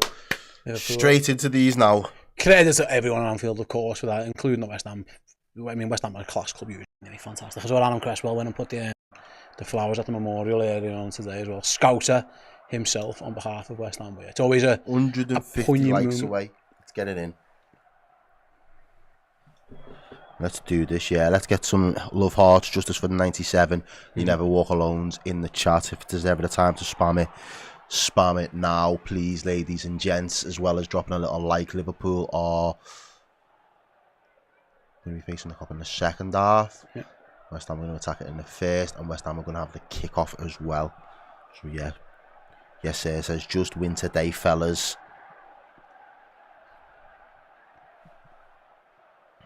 Taking a knee as well. It is the month for taking a knee in it. All throughout April.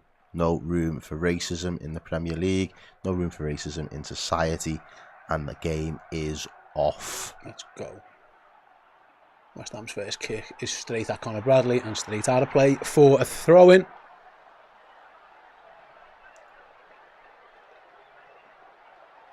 Conor Bradley back, first start since February for Conor Bradley. Nice to have a right back. Yeah. It always helps. It's good to see him back as well.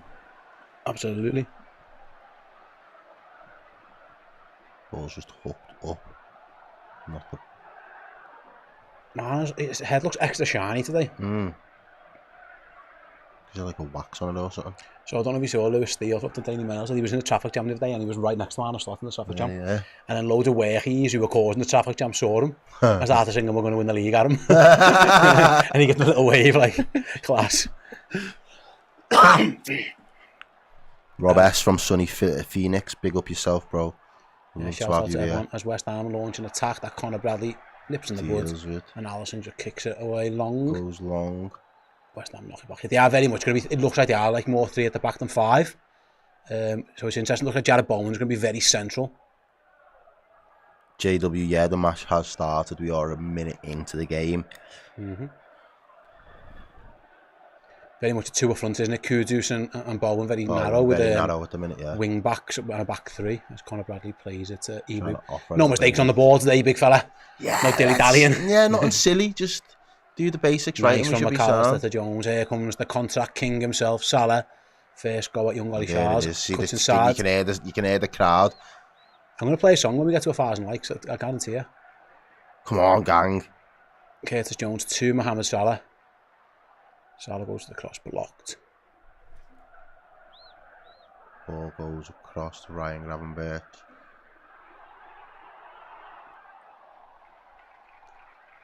There it is. The Anfield have already beat you to it. Anfield have beat you to it. So I don't know what you're playing at. Hit them likes, Dicky or Red telling yous. Get involved. Don't just be a spectator. Get yourself involved in the chat. There we go. With the likes. Ball whipped in towards the back post. It's going to be a Liverpool corner. I need the corner. On me, I'm the road. We're off for the races. It's a good ball by Diaz actually. It was well defended in the end. Yeah, so I've already got one. I've had a couple actually. I've had a throw in and I've had a corner. So as soon as this kick's taken, I'll be two on my bingo card. And there's been a kick off. Yeah. I think that might be second half. I need that one, but we'll cross that bridge anyway. Yeah, I mean, what on Kostas Tsimikas into the side. Corner comes in, headed clear only as far as Curtis Jones. Get out the way, ref. Left foot dinks it back in. Van Dijk nods it down towards Mo Salah. Jones wins it back again. You're right, the ref was in Curtis' way. He was just in his way. And Salah was offside, so the flag goes up. You're right. Curtis looked like he was going to hit that one. He wanted to just take it down. It's the first time. The ref just stood right on him. Yeah, the ref got in his way. Poor positioning from the referee there. Anfield sounds loud, why wouldn't it be? Shall we join in? Shall I get a little song in the studio?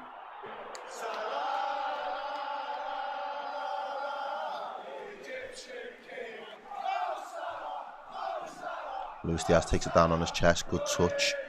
Plays it back towards Tsimikas. Nice. Round the corner. Go on, go! And Diaz is in. Go! Luke Jones in a foot race. He's done well. He's done well and to he's held him up up as well. Yeah, defender's done well as well. But Luke... Spins to the though. Finds Jota. Defender just gets back. Just enough. Nearly give a penalty away, didn't he? Oh, very, very close. Wan-Bissaka now backed up into that space.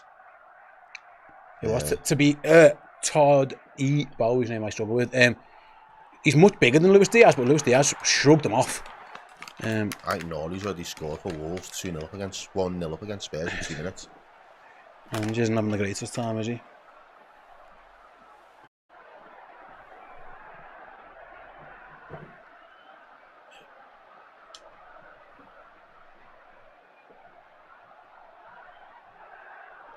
Ball's played up the line, but it just runs out, trickles out of play.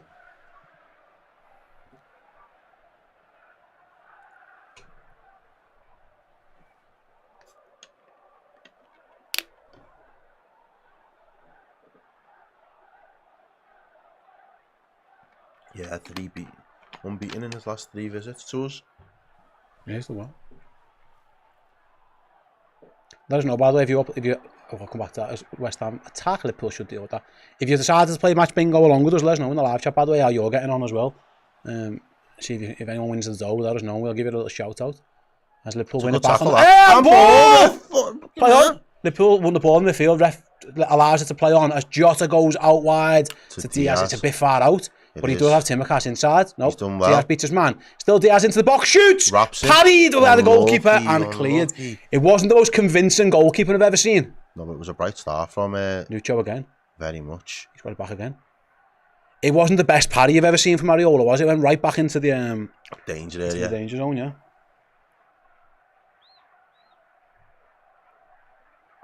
DQA Red, nice one, thank you very much for that. We will keep pumping out the content for you. I'm enjoying it. The all right cartel. Yeah, man. Yeah, keep those likes coming in, as Gary says. Liverpool started well, 6 minutes in. Yeah, the wide areas, we said that might be where the space is. If they've got a back 3, you're going to have to attack wide, yeah. And Diaz, mate, I think Diaz has been our best player for a few weeks in terms of attacking output. Keep feeding him. Conor Bradley inverts. Oh, so well. It's over on his left-hand side. Finds Diaz. Diaz cuts inside again. Goes back post. Header. Clipped. Over. Got a little bit too much on it. Yeah, you're right. Yeah. He's good in the air, Alexis McAllister, but I think he just got a little bit too much on that. But that all starts with Conor Bradley running to the other side of the pitch. But 3 times now, Errol, in the first, 6 minutes, we've seen a lot of Luis Diaz. And he skips past his man there as well, stands him and just skips past him, cuts in. He does really just parry it straight. It isn't great goalkeeping, no, really. He's lucky it doesn't fall to Jota. It's just a yard away, and yeah, I think it's Paqueta who could clear.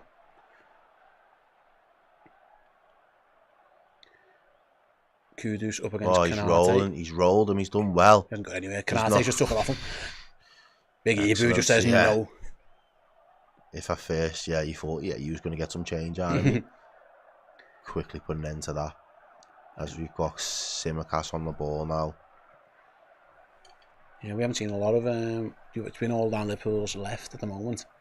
We saw one little run of Salah inside and it resulted in a corner later on.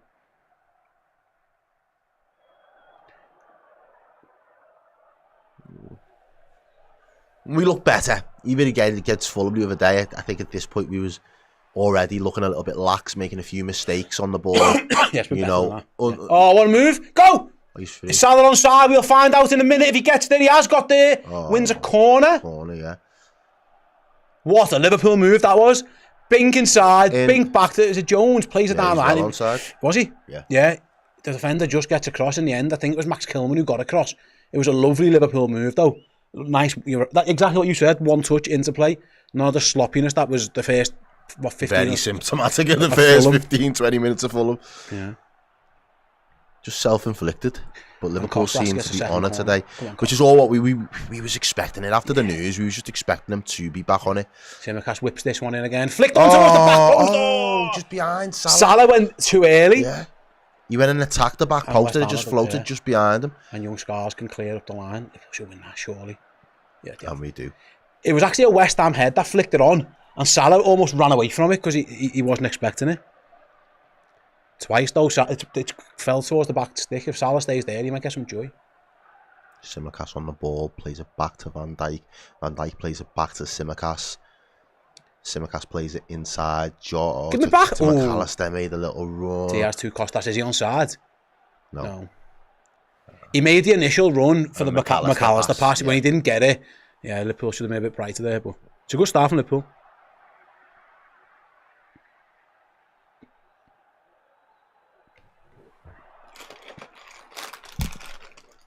What are we eating, Haribo? You enjoying it? Sweet, have them. I'm good for now. Strawberries, vintage. What a sweet. They are top tier Haribos and strawberries.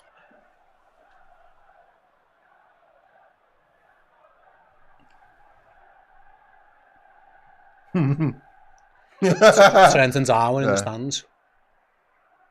As West Ham win a header, Virgil van Dijk nods it back to Alisson, who can collect relatively comfortable.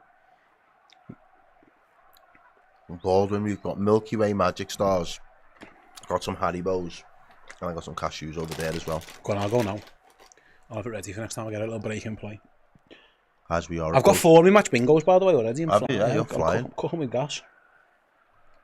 As it is, just coming into the 10-minute mark. We'll go back to Alisson. It's felt very much one-way traffic so far. Don't really think West Ham have had a touch in Liverpool's box. That's exactly what it's been. But we expected this. It's whether you can A, be clinical enough, and B, just don't make mistakes at the back.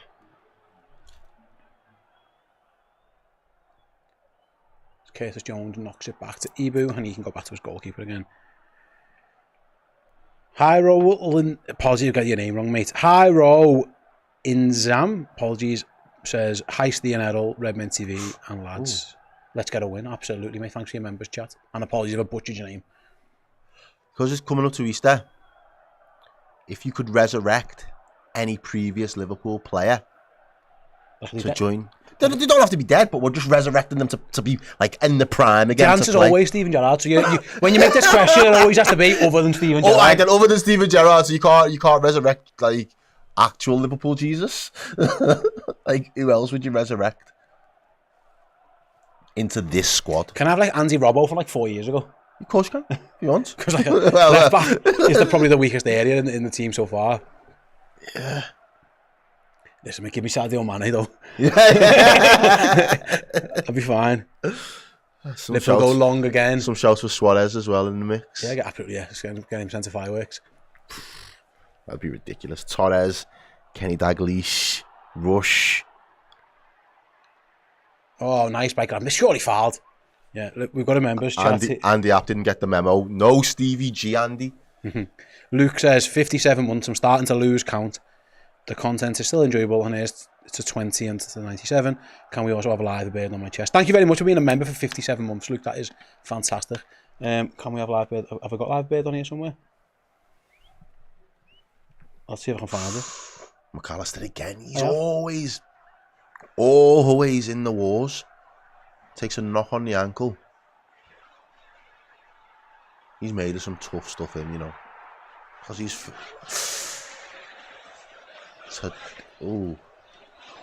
Todido just... He's looking at the yellow card there.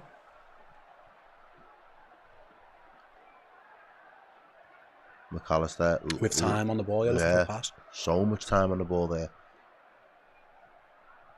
Very deep West Ham, look at that. I mean, everyone behind the ball. Right, we've got to try and pop it off a little bit quicker again now. Liverpool to Diaz inside Gravenberch. Liverpool trying to up the tempo. The ref's taken out in the middle of the pitch. Play on. Yeah. McAllister goes to the cross. It's blocked by Ward-Prowse. Yeah, the referee went flying there with Paqueta. What happened off the ball? The ref and Paqueta slips and just takes... It just crashes into the ref. The ref in good spirits. Yeah, it's a nice bingo card, by the way. See, we've got 4. I've got... But yeah, I'm trying to win a line first, so I could do with some others. Keep an eye on it. Let us know, like I say, if you're playing along again. Use the QR code, use the link. Let us know how you're getting on, if you are indeed playing along. Gaz says only 35 months to me on the members. Thanks very much, guys. But the dream team are on action. That's us, bud. Here's Kostas Tsimikas out again. The very lively Luis Diaz so far. Gravenberch dinks it over the top. Oh, it's a great good ball, yeah. Play it off there. Plays off to Diaz. Diaz curls it back post. Jota's head is clear to Conor Bradley. Shoots! Yeah! Oh! Good save or deflection. Oh! Save or deflection, either way. Let's see. It was a an great excellent ball half volley. From Gravenberch as well. Diaz tees it in. He looks like he's running out of it. Deflection. Deflection, yeah. It's not saved at all. I think it's Paqueta who gets out just in time. Yeah, it just goes underneath. It could have went the goalie wasn't not getting that. Could have went absolutely anyway. He does well to get it out of his feet and hit it as well there, Bradley. That was so close. It looked in until it wasn't.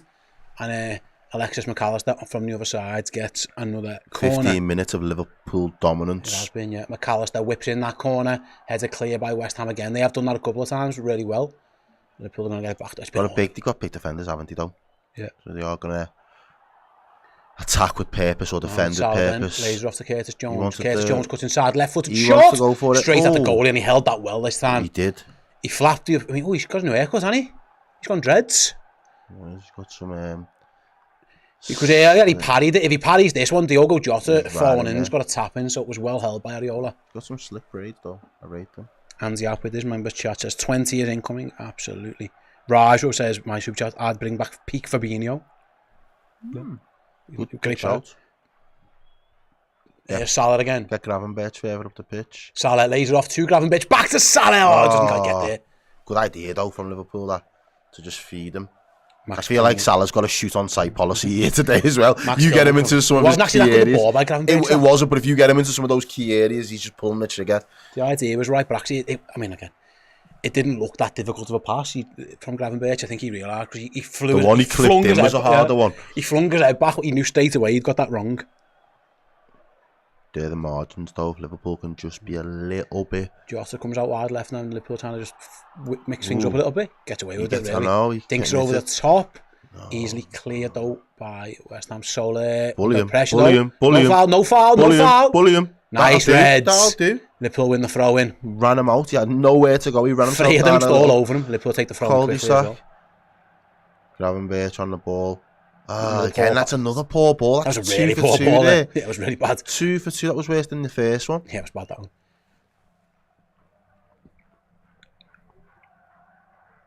West Ham have the ball at the back, knocking it round. Yeah, Brace says they're more cornrows than dreads. Yeah, you're right. I would say more cornrows. At first I thought they were dreads, but you're right, they're cornrows. West Ham trying to attack with Wan-Bissaka. Luis Diaz says, shut your fucking face, you stupid mank. Takes it off him. And we crack on. As you were. Diaz has been fantastic again, 16 minutes. Conor Bradley as well. Oh, Sukates Mascherano. Yeah. You just want destroyers. Some good players. Yeah, innit? Dancy says resurrect. Oh, Salah's touch is dreamy. Up against Ollie Scarl. See you later. Salah inside. Salah shoots. Oh, no! So close. It was so nearly an absolute worldie from Mohamed Salah. The ball comes down with snow on it. He takes the touch of his dreams. See you later, Ollie Scarls. Tries to bend it. Shoots on sight. As soon as he gets into that key area, boom, pulling the trigger. See you later, alligator. How close was this? Oh, yeah, the goalie wasn't even smelling that one. Didn't even move. That touch. There's Prowse is telling them all to calm down as well after it. That touch from Mohamed Salah, my God. Itself. Kanate skied it and it comes out with snow on it. And Salah, just easy as you like, just plucked it out the sky, cut inside. Yeah, just couldn't find the far corner, but Liverpool looked dangerous, Errol. First 20 minutes, up to the first 20 minutes we have been.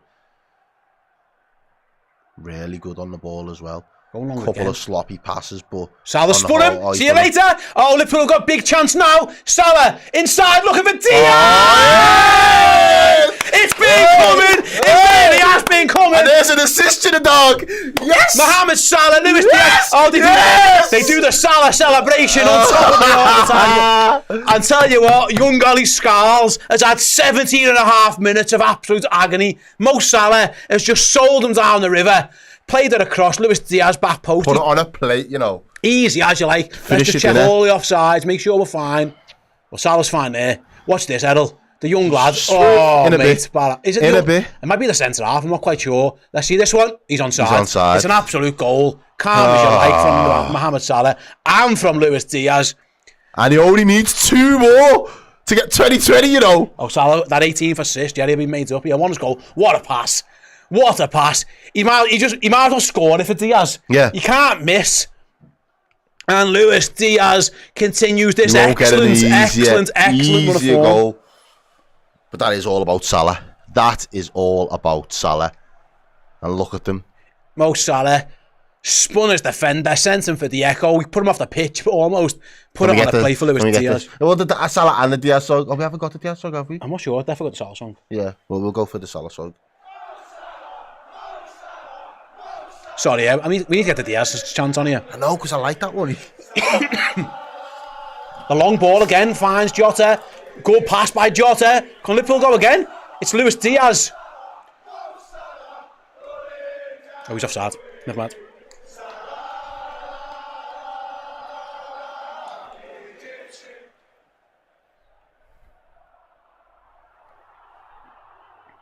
See, Josh with the members chat says hello to Steve and Errol and everyone in the chat. Good signing news about Mo. And get in. I'm guessing Josh was typing that as the goal went in. He probably was.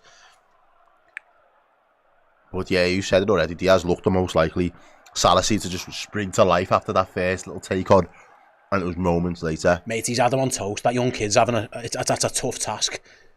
That's the problem. If you play wing back, it's mad this, right? Because you think you're going to get extra help when you play free at the back, but actually you get stuck on the touchline, and Mo Salah will just stand on you all day, and he's really it. I think those out from ins, from the outside to the inside. The young kid, mate, he's playing. It's hard putting him on the line with Mo Salah. It's a men's game. Listen, mate, it is what it is, but like that's a tough ask. Baptism for of a fire. Young kid. Baptism of fire. Up against one of the greatest Premier League players of all time. It's hard graft that going for him. Salah's made a show of him a couple of times now. Long may it continue. I knew he would be on smoke today. I said it's going to be the Salah show today. I said 3-0. I did say Diaz, Salah, Jones. I'm on. You're on, aren't you? Yeah. I did say. I said 4-1 and Salah hat trick, so I need the next 3 goals to all come Salah's way. Yeah. Mate, Diaz has been in great form. Been saying it for a while. Timmercast does well. Oh, did I say that right on cue? Salah nips in. They win it back. Oh my God. Unlucky. Gravenberch gives it away again. Down the line for Van Dijk. Oh, chance for West Ham for Alisson just says no chance. It hasn't gone quite yet though. Chip over the back post. It's the crossbar. Shot at goal. It's all going off. And West Ham don't score. I don't know how they don't. Did Alisson save that? I think he did. He tips onto the bar. You know, it's unbelievable if he did because he's fading on his way all the way back onto his line. And we haven't even seen a replay because Liverpool have played a quick free kick. And we're off. And Jota's running through. He's looking for a pass, gives it to Conor Bradley. We'll have to check the replay of that. Salah goes out wide. Helping out Conor. Unlucky. We'll have to see a replay. It hit the bar. I don't know if Alisson got a touch. It's all end to end at the minute. But it's not. It's just, I don't know. It would all start with a bit of a loose pass from Gravenberch. he was just playing Alisson did really well again. one-touch football, and Gravenberch just loose touch, just put it back into Wan-Bissaka's path, and then West Ham were in with a good ball. Yeah, I think it was Kudus who plays the ball in. Thank God that Alisson is back. Yeah, I can see that in the chat as well. We are... Calm down. Sorry, we haven't seen the replay, so I couldn't even tell you what happened. It was just a big man. It definitely... Alisson saved the one-on-one. It somehow hit the crossbar, and there was a header at the back post that went wide. I can't really give you more specifics, because it was a little bit... it was a little... We haven't seen the replay. It was a little bit mad. But either way, it's still 1-0. Gravenberch a couple of times has been loose with the ball. Yeah, he is running forwards now, though. He's going to do it himself. He does better. Plays it down the line to Bradley. Bradley crosses another Liverpool corner. Goal kick. Did it come off him? Let's see what happened here then. So Wan-Bissaka plays it down the line to Salah. Alisson comes and gets it. Then it's Kudus. Kudus goes to a little dink. That's lovely, that, you know. Oh, he saves it. He saves it. I said what a save from Alisson Becker. I said he flicked it onto the bar. What a save that is. He's fading all the way back. Mate, it's unreal. He's fading all the way back. What a save. Little fingertip touch. Is enough. That's why he's the best in the world. Not only does he save the one-on-one, not only does he save the one-on-one, he does enough to get back to tip that onto the bar. That is unbelievable goalkeeping. That's why he's the best. Liverpool go for the big switch towards Salah. He's done him again! Oh, young Scarl, see you later! Mo Salah crosses deep, too deep. Oh, Mo. I mean, he might be critical, but this kid's having a stinker and he doesn't know whether he's coming or going. Yo! Oh, you can't be doing that. You can't be doing that. It's at a point where I almost feel sorry for him. Oh, Someone's won, by the way. You just want to give the lad a hug, don't you? Someone's won one of the lines on Match Bingo. Congratulations to Kirsty. Damn you, Kirsty. Kirsty's won the first line, but we can keep playing. We've got more to come. Well done, Kirsty. I was nowhere near, actually. I needed 2 more. What a save by Alisson Becker. In fact...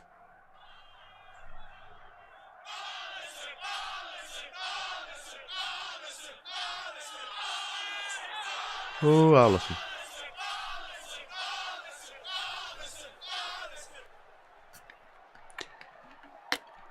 Liverpool win it back again. It's been all Liverpool, really. That one West Ham chance came from nowhere, but it has been all Liverpool to and from. Kick-off, really. Score updates. Ipswich. And Cisco. Beating Chelsea. Yeah, a winning 1-0, 19 minutes. Yeah. He scored. And Cisco. Ipswich must be devastated. They got beat by Wolves last week because they had a big chance, but it's too late now. Too late. It's too late to apologise. Just keep feeding Salah at the moment. I know it's just blood in the water. Salah plays it down the line to Jota. Tries to flick it onto Jones. Didn't get it. Diaz might. No, Wan-Bissaka closes the door as far as he could. Conor Bradley, nice touch. Oh, nice by Gravenberch. The Gravenberch spin. The Gravenberch shot is I mean, it was a poor shot. Deflected up into the sky. Jones, good touch. That's the Gravenberch of old, the little shove and spin, but again... Just leans his body in and then just absolutely just spins you. Yeah, again, no. Curtis Jones with a little... What? It still wasn't a great shot from Gravenberch, actually. He hasn't been at his best, I don't think, for 25 minutes. Canate goes long, looking for Diaz. Is he onside? Doesn't matter at this moment in time. Curtis Jones. I thought he was going to hit Curtis Jones back post looking for Salah. Just too high. Much, yeah, just a little bit too. Salah got ahead to it, but he couldn't really direct it, and West Ham can't clear. I think Jones should have shot there. It was like Everton vibes. It was. Gravenberch just won it back. Sorry, Errol. Jota tries to slide it through. It's relentless pressure from Liverpool at this moment. We are literally suffocating the life out of them. Hey, and he goes the other way. What? Foul by Salah. That's a mad call. I think he caught Lucas Paqueta in the face. He's not complaining too much. It's been relentless. Yeah, I thought he was just going to take it down and just touch it and hit it. Jones did. He went for Salah at the back toast. Didn't get there. So far, so good. Liverpool 1-0 up. 26 minutes played. West Ham have hit the crossbar. Great save, 1v1 save by Alisson Becker. Yeah, and then a recovery save as he's sprinting back towards his line. Kudus tries the cheeky little dink over the top of him. Such a good effort, but such a good save. Gravenberch has done that well, actually, to be fair. He's won the ball back quite well. This time he just plays it simple between him and McCall. West Ham got a man down here, so we're going to stop the game. I don't know what happened to him. Is it He's holding his face, whoever he is. Is that Paqueta? I can't see. Yeah, it is. Yeah. Oh, mate, get Oh, up. get up, lad. Get up! He's chatting about that. Maybe he's got a contact. Caught him in the eye or something.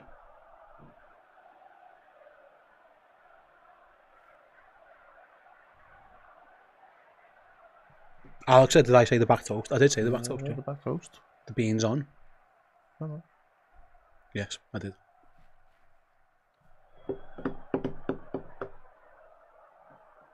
Liverpool have the ball back and I look at Paqueta's fine because he hardly got touched. I always think if you go down like that, right, in a footy match, like everyone in your family knows you can't take a punch. Or Yeah, you just know. everyone just, oh, mate, he's related to me, get up, you know what I mean? Johan says, can you please define send for the Echo? So, the Echo is the local newspaper, so it's like send him to the shops. Yeah. See you later, sold him down the river, that kind of thing. Liverpool go long looking for Diaz. Oh, what what a touch. Diaz into the box, across goal, no one there. My fault to McAllister, West Ham haven't cleared it. It's still going, it's a big scramble. And in the end, they kick it away. Wow. Wow. Mate, Luis You Diaz. can't believe it, can he? Diaz's ball just needed tapping in by someone. Someone I needed couldn't to see gamble where on it. Jota or Salah were. Salah was outside the box and Jota was in the middle of the goal, not really front or near or back post. It is Salah. He wants to play against this lad. I think he knows he's got to beat him. Salah cuts inside, tries to find Jota, doesn't get there. West Ham look to clear. Oh. They've actually played out for once rather than trying to Weber up the pitch, which might help them a little bit. Well, Liverpool's press is on now. Throw into West Ham.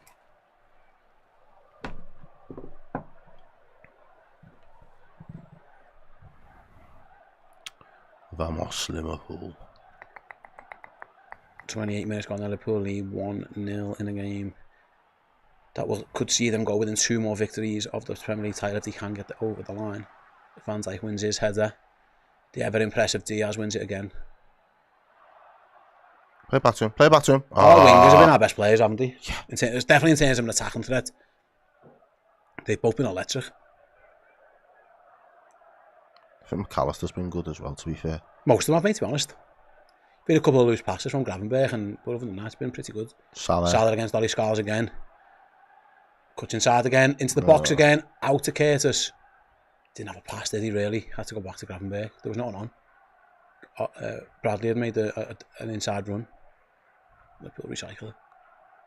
She's fine. Kayate on the ball, pushes it out to Van Dijk. Pressed. Opens his body up, he plays it out to Simicast. Simicast is little going to do the 1-2, but Diaz under hit that one. yeah, Wan-Bissaka has done really well. Yeah, and West Ham go back to the keeper. Oh, wow, they've done really well there, West Ham. Yeah, A little bit of composure, and they've absolutely broke the press of Liverpool here now. Out to the left, yeah. Out over on this left-hand side. It's the first time I've said Jarabone's name for a while, I think. Jarabone plays a lovely ball through. It's a great baller. Soler makes the run, Van Dijk goes across, 4 versus 4. Really well, and it's going to be a foul free kick. given against Virgil. Really? I don't Virgil says he got the ball. Does he Soler go says through he the didn't. man a little bit? Does he go through him to get it? It felt... It looked... Yeah, he it does. is. Yeah. Let's see, in slow motion. He doesn't get the ball. Oh, he did, you know. Does. That's not a foul. He does get the ball. I don't think that was a foul, but it was given. It looked like a foul until the slow, you know what I mean?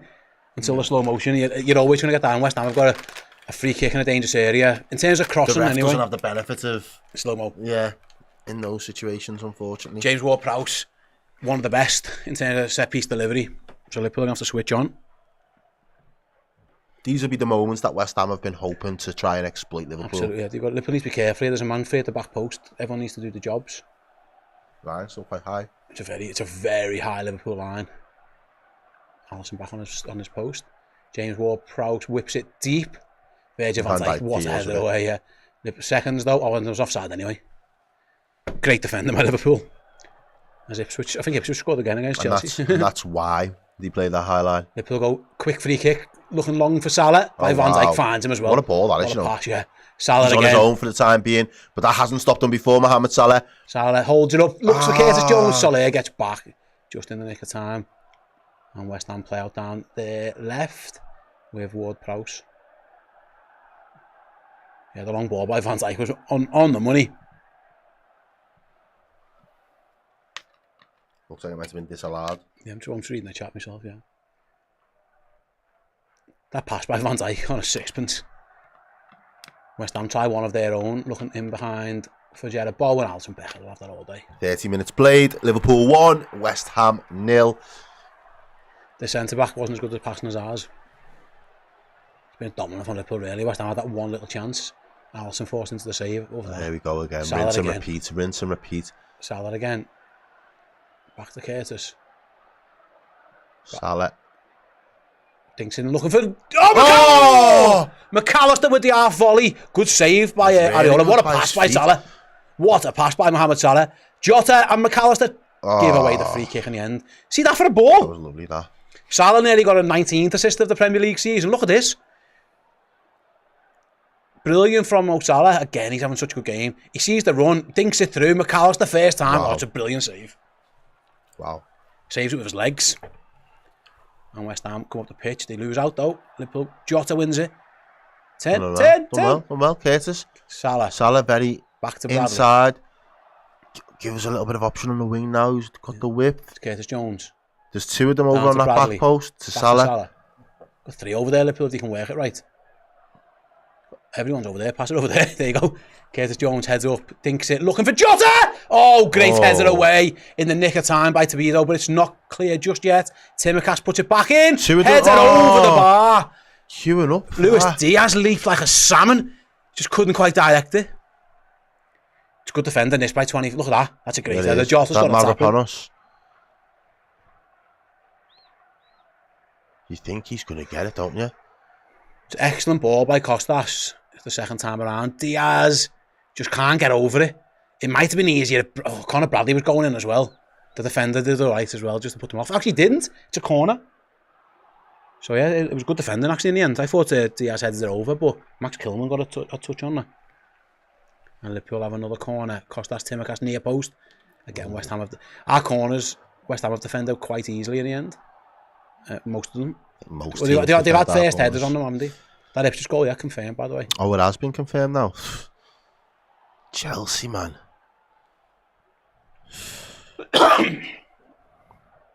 Liverpool leading. Let's have a song. It's been a while since I had a song. Plays out there, Salah again. He plays another ball. Salah's in his bag today, and he's trying all these passes. He wants to be involved as Liverpool much keep as winning the possible. ball back, so you might as well keep trying it, because West Ham just keep giving you. When they get it, they can't get out at the minute, West Ham. So Liverpool are happy to just try all these passes, because they're just thinking, if you lose it, you're just giving us a straight back anyway. Yeah, you can try a little bit of a higher risk pass if you know you're just going to get the ball back after 2 or 3 passes from the opposition. No press whatsoever. Alisson's got all the time in the world. Martin Lawrence with the super chat says Mo Salah's vision is so underappreciated. He's just a joke. That's what he's at. That's new to Mo Salah's game, is the assists and the creativity. You say that, but it's not. It's always been a factor. It's gone up a level, I think. Yeah, it's gone up. I think it's definitely gone up a level. His weight of pass has got better, I think. He's only gone 2 seasons without 30 GA. Oh, jeez. Conor Bradley's listen, mate, he's a joke. And by those 2 seasons, it was 28 and 27, I think. Yeah, he's always been ridiculous. What I'm saying is, I think his weight of pass has got better. Yeah. His appreciation for putting on a play for people. As Costas Timikas starts making overlap and run, and Adam Wan-Bissaka just shoved. What? Is that a yellow card? What? That's rugby if I've ever seen it. Yeah, he's looking not to get booked there. He should have got booked at least. Oh, man on. Well played, Jones. Playing it well at the minute, Jones. Good tempo, getting the ball out of his feet. He's not chewing it too much. Bradley to Mohamed Salah. Cuts inside, Salah loses it.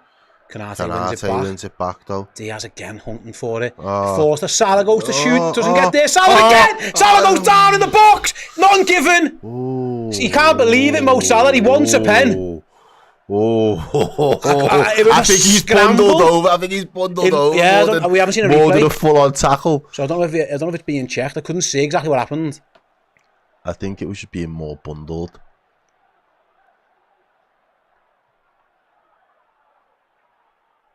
Wow.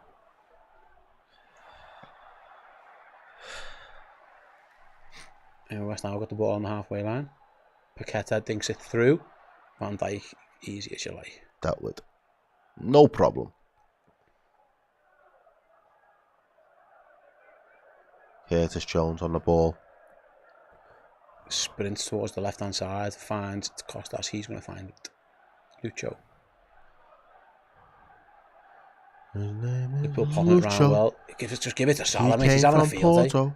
Canate strides forward and does exactly that. It's Salah. Plays it 1-2 with Bradley. Can Salah get on the end of it? He does. Cuts inside. Defender does all right. Bradley crosses. Defender gets a touch on it. And Paqueta does well, actually. Spins at a 360, almost like a Rabona-style spin. And plays it down the line with a little no-look pass as well. A bit cheeky from Paqueta to Bowen. Bowen's done well to hold that up, actually. Can Liverpool take it off? No. Now he's gone back towards some goal. 37 minutes played. Still just the one goal in it, but it has been all Liverpool traffic. Yeah, so they had that one chance that Alisson makes a worldy save, to be fair, but since then, yeah, but Liverpool are only 1-0. And here come West Ham down the left. Defending. Ollie Scar's be delighted to be doing some attacking for once. West Ham got loads of numbers for there, so Liverpool just need to be careful as Bowen plays it across goal! Wow! Wow! Alisson makes a worldy save, but he was offside. You could tell he was offside by miles.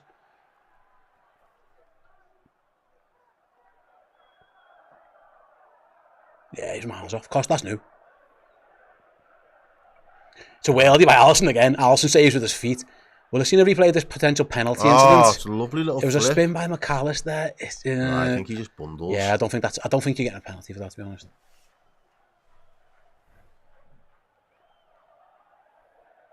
There might have been an offside in the build-up anyway on Diaz, so it's all academic.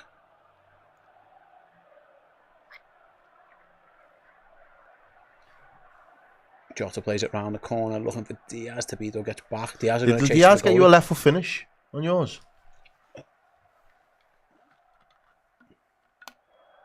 I'll have a look now. I think it was left foot. I can't remember.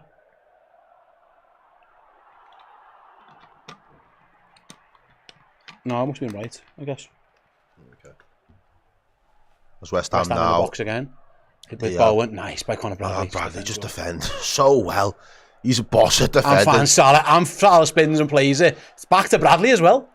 Conor Bradley strides forward. Looks for Diaz. Didn't quite get there. Jota does. Get onside, Mo. Yeah, plays it to Salah. Good ball by Jota to Mohamed Salah. He's got Bradley at the back post. Goes inside to Jota. Gives it away. Poor return ball.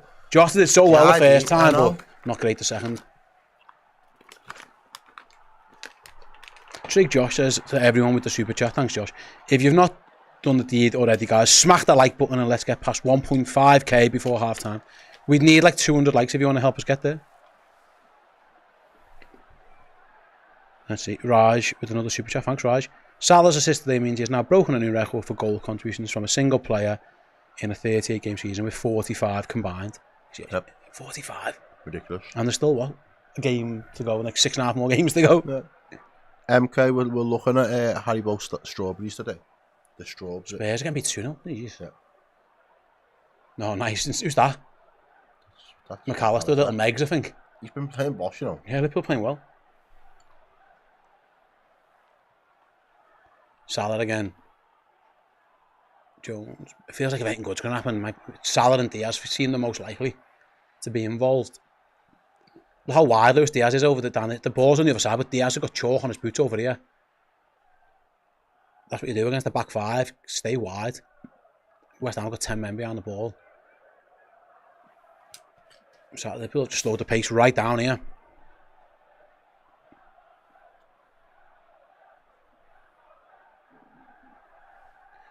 Van Dijk a little bit casual, but gets more than to get away with it. He plays it fine. That's a poor ball though by McAllister, and West Ham just kick it straight up the pitch. Let's give it straight back to us. It's going to be a Liverpool throw-in. Van Dijk will take. He goes all the way back to Alisson Becker. They've done that a lot, West Ham. They haven't been great, actually. They've been quite sloppy with it, but it's been tough for them. They've had a couple of half moments. Just get suffocated though. We press them straight away, mate. We just don't give them a moment. Well, if you play with a back five to be defensive, you just lose one out ball, you know what I mean? You haven't really got a winger, have you, to play it to? Jota dips in and plans a good pass to McAllister. Out to Costas. He's got Diaz. Lucho. Oh, you know what? That pass by Costas. It didn't need to be that straight, yeah. He could have played to the feet. West Ham win a throw in. Sorry, a free kick on the halfway line. Canate bundles into the back of Bowen. That pass by Costas doesn't need to be there. It could have been to it. Yeah, you're right. It didn't need to be. What's the word? Like that precise. He put it to his feet.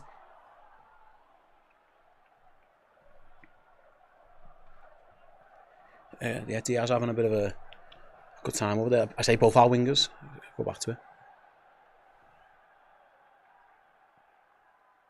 Well, Prowse plays it in to Paqueta, is that?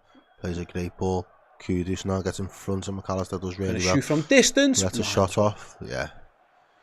Probably one of their better players, but he is. But that's, I mean, if you beat Alisson from there, I mean, it's going to have to be some shot. Yeah, it's going to have to be on the postage tab. Wasn't miles away. Away. No, it's a miles away, but we're just always fading away.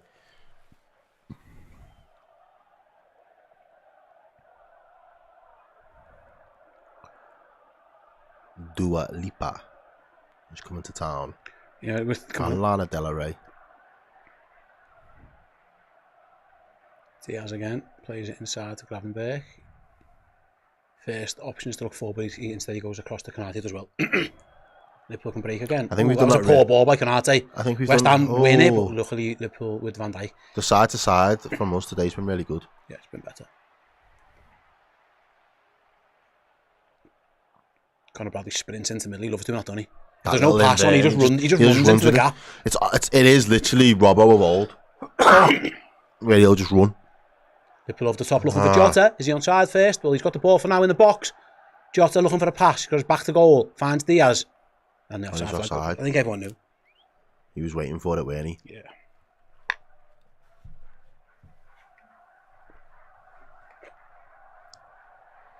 English Murphy. Is it weird that my favourite Haribo is the egg? Yeah, very much. They're not great, them, I don't think. The white backs, not a fan. Not a fan. Little foam backs, not for me. But each to their own. Yeah, you. Liverpool trying to win off Kudus. He's done really well. He's done really well. Kudus sprints out left hand side. Again, as you approach half time, West Ham looking to attack. I thought he got a cross, he didn't. He plays it back into Kudus though. Got Gravenberch for company. He does cross. Van Dijk nods it away. Yeah, it's going to be a West Ham corner. West Ham goal corner kick.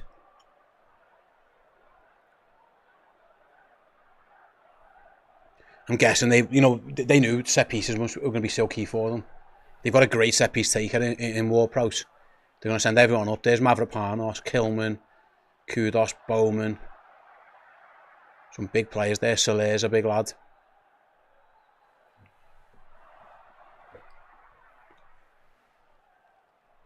They're going to attack this. How will Liverpool defend? The referee's going to stop the game for a second. There's going to be the outswinger from Ward-Prowse in a moment. It's Paqueta and Gravenberch having a little bit of... Only 1 minute being added. We just need to defend this, see this out, and we're good. Yep, Senzo, that first half did go rapid. Mm-hmm. Defending to do, though. Right then. Ward-Prowse with a great cross. Header at goal over the bar. Big chance that for West Ham. Well worked. It was Mavropanos. It was an amazing ball. He attacks it. He doesn't half attack it. Liverpool got blocked. And he gets a free header as well. He probably should be doing better there. It's a free header. Yeah. He should be getting that on target. Oh, someone's just won again. Well done to Bennett, 1988 on Match Bingo. Congratulations, Bennett. Damn you. Right, then we're playing for the full house, second half. Trig Josh says it's tricky for Liverpool and Mo. Other teams, no, he's trying to break records, so Liverpool have to be creative in avoiding him. Honestly, mate, just keep giving. Yeah, I disagree. Just keep giving him the ball. He's been the best player. Right then, Liverpool in a game they had to win. Well, I say that would like to win. Are leading 1-0. thanks to Luis Diaz. Another assist from Mohamed Salah. I'd say, Errol, Liverpool have been pretty good, but 1-0's dangerous. West Ham have had a couple of half chances. But for the most part, Liverpool have a much better tonic than the first half last week when they were really sloppy. Liverpool looked sharp, and it wasn't a shock that they were 1-0 up. No, not at all. I think from the off, we've just moved the ball a lot better. We've looked like we knew what we was doing. Everybody seemed to be reading off the same hymn sheet as well in terms of the overlaps, the when to give the ball. There was a few sloppy passes, but I don't mind. You know, we mentioned it before. You can make those sloppy passes higher up the pitch when you are quite confident that West Ham are going to give you the ball back in quick succession. And, you know, we've suffocated them and we've not really given them the opportunity or the impetus to really catch us off that much. They do have a good chance. Wan-Bissaka plays a good ball through to was it Salah? He goes one-on-one with Alisson. I think Alisson does really well in that moment, and then obviously does even better when Kudus goes and tries to do a little dink over the top of him. Brilliant from him. Obviously great to have the best goalkeeper in the world back in net for us. And then up the other end, you know, Diaz has looked really potent in front of goal as well. He's looked like a real threat consistently. And Mohamed Salah, he's just, again, you said it before, he's in his bag right now. He is feeling himself. He's playing with a lot of confidence at this moment in time. Gets another assist, goes on to break another record. I think Liverpool have just been the far better team and definitely deserve to be 1-0 up. Like I say, West Ham have created a couple of really good chances, but the header's probably actually the best of them. I think it's very difficult for Kudus to score from there. It's only because he does really well. That gives him half a sniff. He manoeuvres it well himself, do you know what I mean? Like he's manufactured that, and if he does, it's like, that's a world-class finish. Yeah. But you shouldn't really be trying to score from that angle. In that way. Like I say, but they've certainly had a couple of chances. The header's a big chance from West Ham. Liverpool, I think, have created moments and had decent efforts, but like I say, West Ham have definitely had a threat as well. It hasn't been completely one-sided. Liverpool have dominated the ball like we would have expected them to do, of course. They've had 69% of the possession, but West Ham, like I say, they've had 6 shots, 2 of them on target, and then a really good chance from the corner towards the end. So they're not without danger, West Ham. I think we know that. But yeah, for Liverpool, I think on the balance of play, do deserve to be in front. John Connor says, I have no reason for this super chat other than loving you both and all of us. Imagine being us. You'll never walk alone, and have a great day. Thank you very much, John. We love you too. Love it. Thank you. Yeah, absolutely. Chat. Yeah, much appreciated. Like I say, I think I've said it a few times, Errol, but like Liverpool's wide players have been very, very dangerous. That young lad's having a bit of a nightmare against Mo Salah, and Luis Diaz has given Wan-Bissaka a tough time as well. He really has, and I think Wan-Bissaka's quite a good defensive right back in terms of those 1v1s, but Diaz has made it look like, you know, easy work really for him today. He seems to be on it, and this is what we all want from Diaz, because we know he has got this level of performance to his game, and sometimes he can be a little bit frustrating, but today he's been, you know, one of our better players, and he's looked like he's been a real threat in terms of a bit of an outball for us as well. You know, he can pop it off either side. I said the side-to-side play has been really good because we've been keeping wide. Seen Salah doing that run from out to in. Seen Diaz doing the exact same. He allows the overlaps from Bradley and Tsimikas on the other side as well. So I imagine we'll probably double down on that in the second half, and we'll continue to do it, because there was a period there, probably from about the 15 maybe minute onwards, where we just seemed to be wave after wave, and it was only a matter of time. We come very close, don't we, with Salah first, and then he just returns it and puts it on a plate. So for Diaz, so yeah, I think from that perspective, the wide players do look like a real threat. Yeah. Maybe getting Jota involved a little bit more, but again, I'm not mad if he doesn't get overly involved. A few people in the chat. Well, I will say a few people in the chat have been saying we haven't seen much of Jota. You're not going to see much of Jota if you're seeing loads of Salah and you're seeing loads of Diaz. Like, Liverpool have clearly decided, rightly, they're playing a back three. That means let's have a go at you. And that, yeah, young, with all due respect to young Ollie Scars, I think it is. He's 3 centre backs, Mark, and 1-9. Yeah. Do you know what I mean? Yeah, no point. Go and give it to the lads that are going to be 1v1 with the wingers and see how they can stand them up. Yeah, and he's done well. Trig Josh says 1.5 likes achieved. 1.5k likes achieved. Good process. Thanks, guys. Yeah, good process, everybody. Thank you very much for supporting us. You guys are the best. Yeah, I'm trying to think who else, really. You mentioned before you think McAllister's played well. I do. I think he's played well. Yeah. I think he played well last week in part as well. I think he was one of the few players that did play well in the midfield for us, but today, it's just some of his little touches that he does, the way he just picks up the ball in certain areas of the pitch as well, and he's driving with it. He's always seems to be battle. I think he's just a very classy player for Liverpool at this moment in time, and he's another player that's in good form for us. So, yeah, you know, they're even highlighting it there from back to front. Salah on that Shah's, and he absolutely just rolls. I mean, as soon as he does that ball just across, you know, it was outside of his right foot, yeah. I like Graham Potter, and I see what he's done. He's gone, listen, West Ham, we've let 10 in against these, we can't do that again. But it's been really tough for Scholes because the centre-half is too far away from him, so he's literally one-on-one with Mohamed Salah. And in front of him is Lucas Paqueta and Mohamed Kudus, and they're not really going to get back and help him, you know what I mean? So he's basically said that, has Graham Potter or Liverpool decided, yeah, you're gonna have to go one-on-one with Mo Salah, and he hasn't. It's been a non-contest really over there for them. Having said that, you know, West Ham haven't been without chances. There we go now. The move that led to the goal in the save by Alisson. I'm just watching now. Wan-Bissaka plays a good ball round the corner. To be fair, that's a relatively comfortable save for Alisson. It's a tough angle, but this Kudus, is audacious. Yeah, delicious chip. Salah does. I mean, Alisson does amazingly well, and a Liverpool defender, but. It's more brilliant. That's more brilliant by West Ham, I think. You know, and it's just an equally brilliant by Alisson with a little fingertip touch. And then I think this is their biggest chance. We're looking to replay the corner. He should have scored. He should. He's got a free header. They've worked on it really well. They blocked Liverpool off, and it's a free header from Mavropanos. And yeah, Liverpool have got away with one a little bit there. But I still think we've attacked so well. Attacking the Kop in the second half, there's more to come. But it is worth mentioning West Ham do carry a goal threat. When you've got Bowen, Kudus, Ward-Prowse's delivery, Paqueta, Soler, you're going to have a goal threat. A second goal sooner rather than later would be nice. Lorraine, thank you for the lovely comment. But it's Errol. Oh, she called you Earl. She did. I'm gonna think that's Irish thing. No, it's autocorrect. Maybe. Sometimes. When you type. You know what? Not now because my phone knows you because I talk about it too much or text you too much. But when I first got my phone, it would sometimes correct it to Earl, yeah. Okay, maybe. I'll go with the autocorrect and we'll let you off this one. Errol. But it's Errol. It's definitely Errol. Yeah. The main man. Yeah. Other than that, mate, like I say, I don't think you'd ask Liverpool to change too much. Really. No, I wouldn't. I'd just say go again. Do the exact same. You've got them exactly where you want them. Go and get an early second half goal, and then all of a sudden you can start thinking if there are any changes that you want to make. Is there anybody that you want to kind of give a little bit of a rest to? But again, you know, having week by week now, as long as everybody's fit and firing, just keep playing them for as long as needs be. Maybe you probably look at maybe a Gravenberch or a McAllister in there to just kind of rest that midfield and freshen things up a little bit. You might want to introduce Cody Gakpo. I think he'd probably be the first of the 3 forward substitutions. You know, you're not taking off Salah in the form that he's in at the moment, so you're looking at Jota and maybe Diaz, but I think... Put Diaz up front, you mean? Yeah, it'd probably be a case of putting Diaz up front because he's played well and getting Gakpo out on that left-hand side, but I wouldn't be surprised if you didn't see those changes till about 65, 70 minutes. Martin says, yeah, Chiesa for Jota could be a shout for the second half. I don't think Jota was great. The issue we've got at the moment, well, first of all, is Chiesa centre forward? Maybe, but I've just looked then, Jota kicked the ball like 10 times. Like, he just doesn't get the ball. He runs around loads, but like, we just don't pass to him.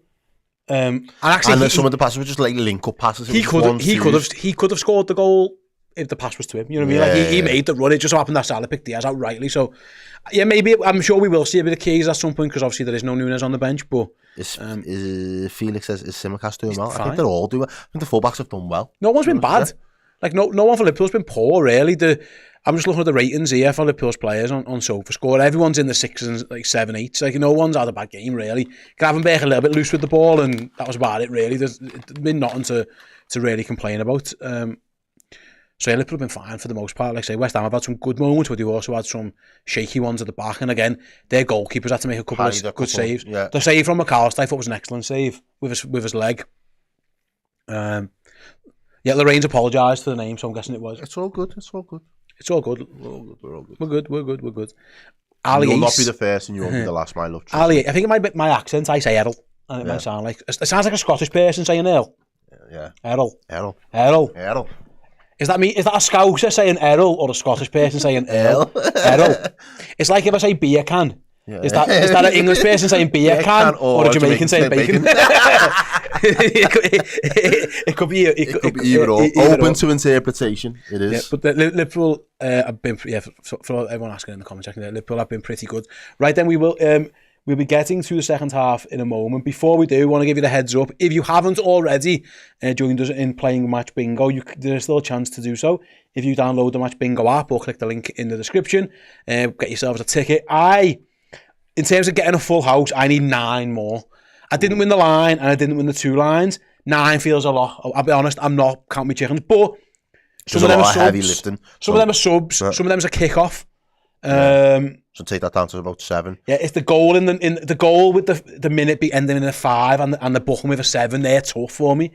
But the rest of them I'm going to get. And listen, if there's early subs in the second half by Liverpool or West Ham, I might have a chance. But yeah, if you guys do want to play along, then feel free. By the way, according to our pals at Match Bingo, if you buy 4 cards, you get 1 free. So there's a chance there for someone. There is still £200 up for grabs. You can't win the first line or the second line because they've been won. But the full house is still there for you. So yeah, there's a jackpot to be won if you want to get yourselves involved. Right then, we are going to go to a quick break, after which we'll be back with the second part of today's watch along. I'll catch you all in a couple of minutes. Dublin, Belfast, Cork, the Redmen TV are coming to your town. The mighty Reds, Arne Slot's Liverpool, are flying high in the Premier League, and we are coming up on our 15th anniversary. What better way to celebrate 2 amazing things than to head on a tour of Ireland? Yes, me, Chris and Steve will be bringing our usual brand of hijinks, cartwheels, foul language, slagging off other football clubs that we don't like very much, and generally loving Liverpool Football Club. This time we've got Mark Kenny with us, bringing the brilliant Liverpool tunes as well.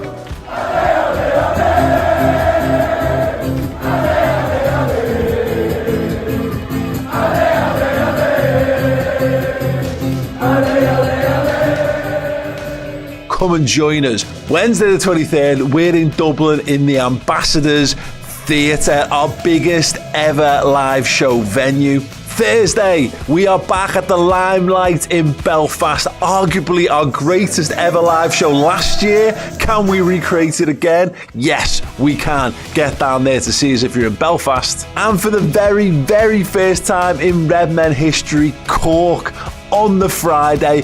It's going to be a banger. The high bar will have been set by Dublin and Belfast. Can Cork surpass it? The only way to find out and to help it be a thing is to come down and see us. Tickets are available right now for the Dublin and Belfast gigs. Get your tickets at ticketmaster.ie, and Cork, you can get your tickets at eventbrite.ie. Come and join us. It's going to be the best time in the world with us and you, partying like only Liverpool fans can.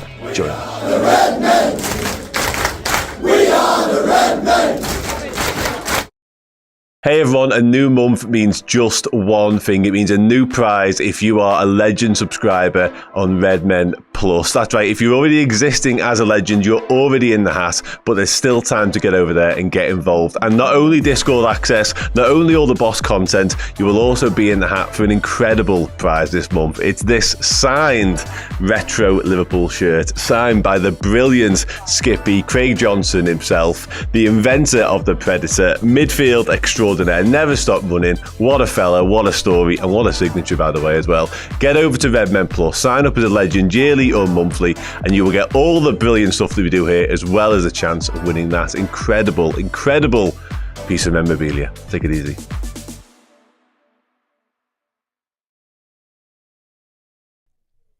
Hey everyone, welcome back. Caught us by surprise there, Jim. Where are we countdown? We're fine. We're back. Errol was busy texting. I was waiting for the countdown myself, bro. I was expecting one more advert there. Thankfully, it was alive. Yeah, finally wasn't saying that. Luckily, there was nothing untoward going on there. We just welcome back to the show, everyone. Yeah, Liverpool leading 1-0 at home to West Ham. Both sides back out for the second half. I don't think either side has made a change just yet. No, I don't see either one making any changes just yet. There's Salah, Kudus, yeah, it looks like it's as you were for both sides at the start of this second half, which, again, from a Liverpool point of view, I don't think it's a big surprise.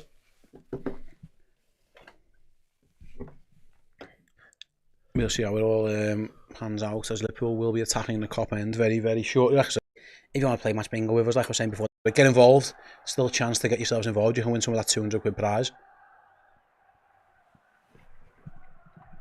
Just a nice quick start. Liverpool get that second goal. Come on, boys. I say both sides are out. I was lying. West Ham were out, Liverpool went.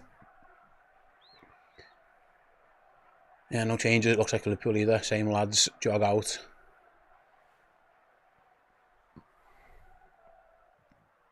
More of the same, Errol? Just not in your change, really? Just I wouldn't just go out there. That second goal. Get an early second goal, yeah, for us. And then it is literally take this thing out of the game and just game management, which I think we've been, on the whole, pretty good at this season, really, when we needed to manage the minutes on the clock. So I've got no concerns if we get the second that Liverpool don't go out and see this game over the line. And I think Mohamed Salah will be desperate to score. He's had a good first half.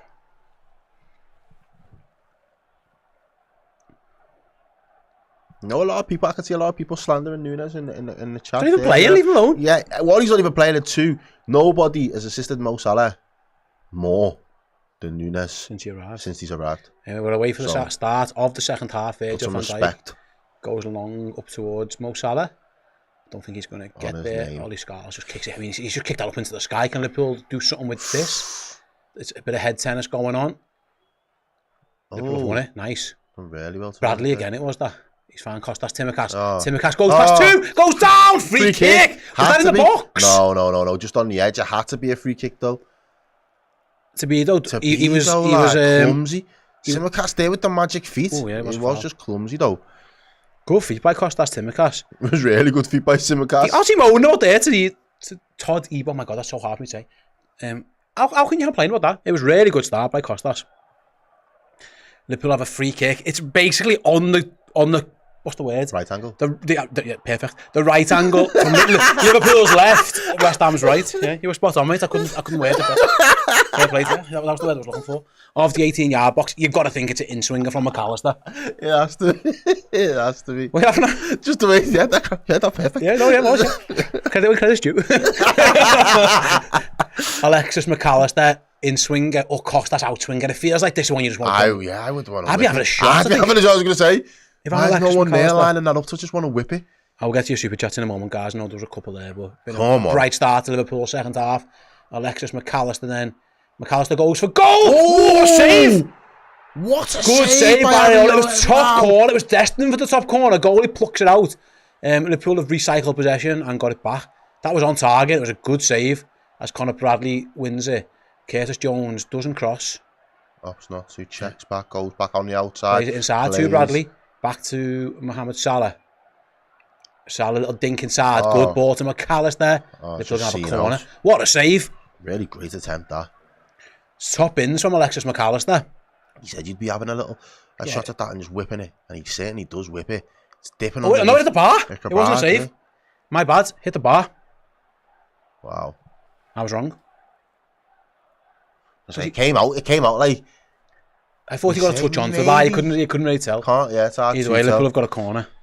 I will get to your chat in a minute, guys. Sorry on the members' chat. And it is Tsimikas. Costas whips it in.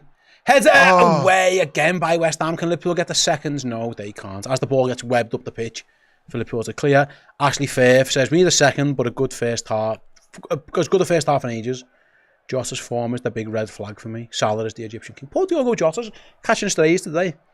The Anglo-Saxon bloke says, the midfield looks much more effective without Szoboszlai in the sides. I think for this game, because it's a game where... don't need to be driving. He's a great player, but way off the mark. So I think he's been all right recently, but last game he was poor. As Liverpool play out from the back. Be careful, Ibu. Goes back to Alisson. Does the right thing. Trig Josh says, I agree, we need another goal or two to secure the win because West Ham are capable of scoring. How many does the chat think we need? There you go, that answers Trig Josh's question. As Liverpool attack down the left with Luis Diaz. Standing to beat to Dido. See you later. Diaz passed him, dinks it across. He just couldn't get to it, could he? Just had a little bit too much on it. Caught himself. He's angry with himself there. He is, you can tell. It's all right, though. I don't mind him trying to get to the byline, to be honest with you, lad. Genuinely don't mind that. Yeah. So unlucky. He actually keeps it in. He just can't wrap his foot around it. Yeah, Liverpool and Diaz. Diaz and Salah have been Liverpool's best players. I go back to it.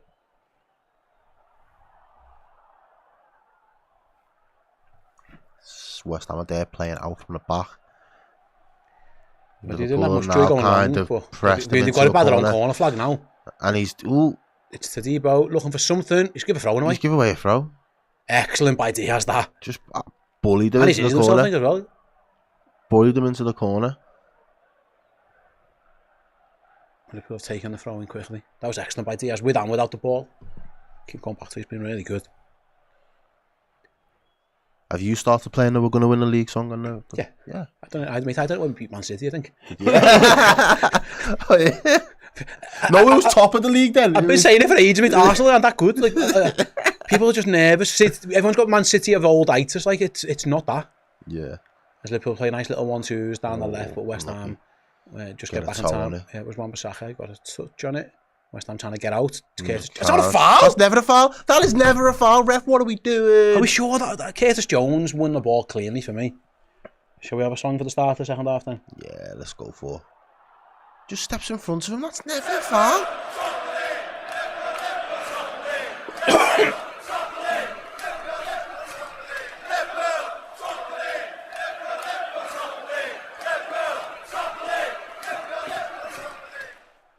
Then West Ham playing out from the back again. I think Liverpool wouldn't saying to him, go long if you want. West Ham trying to play through the lines, which I think is a better idea for them. Oh, they've got some good ball players, so you kind of back them to be able to. Chelsea have scored. Well, it's an own goal by Ipswich for Chelsea. Anfield sounds loud.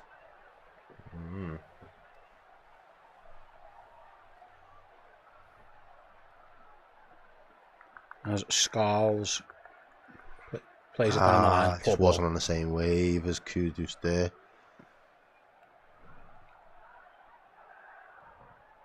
And Liverpool can play out again. They're playing LA. Shall we join in? Yeah.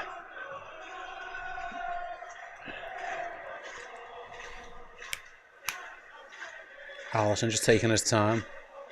Trying to draw West Ham out a little bit, maybe, Liverpool. Find a little bit of space. So Liverpool go long over the top. Is Diaz on side? I know, touch isn't bad though. His touch is great if he is. Luis Diaz plays it across goal. Ward Prowse clears. He must have been on side because of carrying on. Oh, Curtis Jones let it go through his legs, I think. And Liverpool. That was a chance, that. And West Ham looking to counter with Kudus. Now he goes wide to Scarles. Liverpool didn't make the most of that opportunity because Diaz must have been on side. The flag didn't go up. West Ham, he's giving away again. That poor kid, he's having a stinker, isn't he? Oh, all the way. Paqueta's just won it back there from Jota. Jota's chasing shadows. Paqueta's still got the ball. He plays a great ball through. Ball and shoot. Van Dijk blocked. Surely he was offside. It does go up in the end, yeah. Wow. That's one of them dangerous ones, that where Van Dijk has to come across and block it, even though everyone knows he was offside. But was it tight? It was a great ball, though, you know. I don't blame him for not putting the flag up, to be fair. It's like it's less than a yard, innit? Van Dijk knew, though. In a bad ball either, though. Paqueta just found that little bit of space in between the two centre backs. Yeah. Oh, that's what I'm saying before about playing out from the back. You'd think they'd back themselves with Paqueta. You've got who's the other one? Ward Prowse on the ball. Kudus Bowen. Liverpool play down the left. Good ball. Oh, brilliant. Well done. Timmercast crosses. It bounces. Going to be a Liverpool corner. Timmercast did so well there. He battled hard. And put in a delicious ball. Kilman after poke it behind. Someone mentioned before, that was Costas playing. He's had a good game, yeah, he's playing well.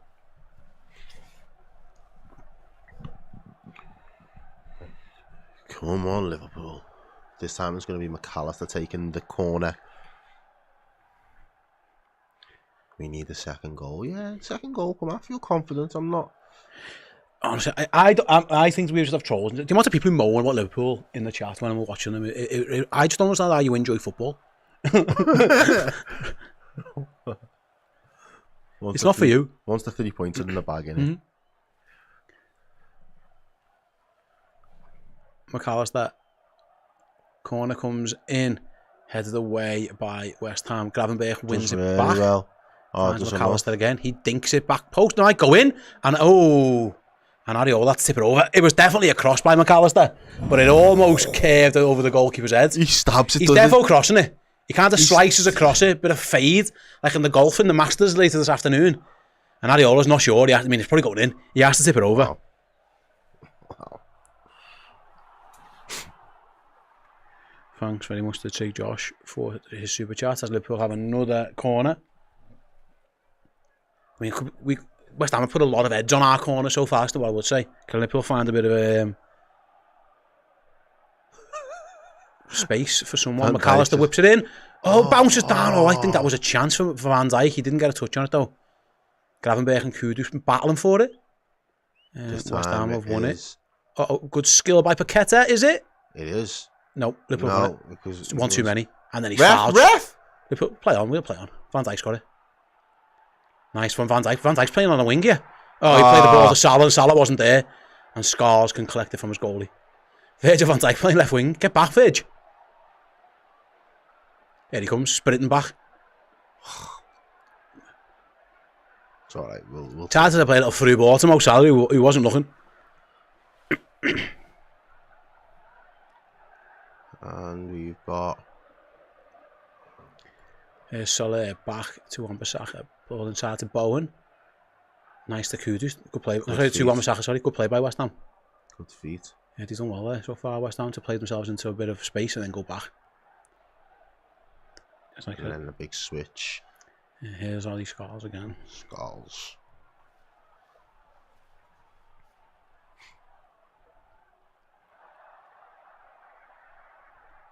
To Paqueta. Yeah, nice bit of possession from West Ham, to be fair. They've knocked it around well. They've gone wide to the young lad. He plays it inside to Paqueta, gives it away but wins it back. A bit fortunate. Kudus spins inside, runs into McAllister. He unnecessarily does a little bit of skill. Does Kudus. Little flick for no reason, but why not? For your boots. Here's Wan-Bissaka down his line. McAllister defends that well. Does really well. Ooh.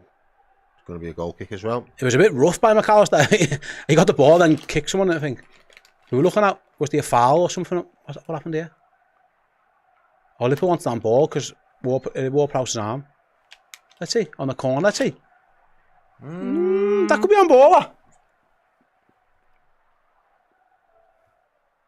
If that's in the Champions League, that's a penalty. Why isn't that a penalty? I don't know. I don't know. Got away with one anyway.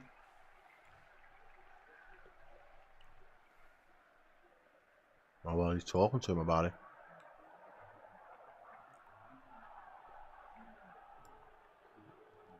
Jaden says, can we play when we're going to win the league? Yeah, if you want me to, mate. I'll do that for you. I think I've got that. Yep. Scars is going off. Manager's He's had probably done him a time, favour. Yeah, manager's probably done him a favour. Is a Kufal coming on? A bit more experienced. I'm surprised he didn't start.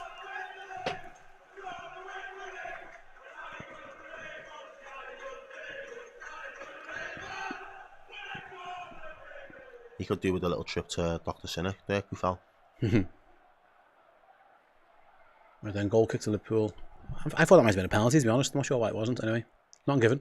Skunk man, no, he hasn't made enough appearances yet.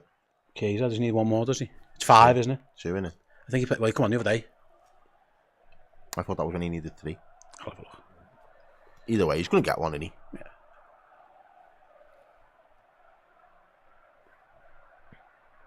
Needs one more, people are saying. Yeah, one more. If he comes on today, yes, he will have 5. I'm sure Liverpool will make sure he gets it. But first, there's a game to be won here. It's still only 1-0. West Ham knocking it about again, but this time very deep in their own half. He just kicked it up the pitch. Van Dijk clears that one up. Okay, so Jones tidies it up and goes back to Ibu. Liverpool need to be careful not to fall themselves into a little funk here. It still is only 1-0.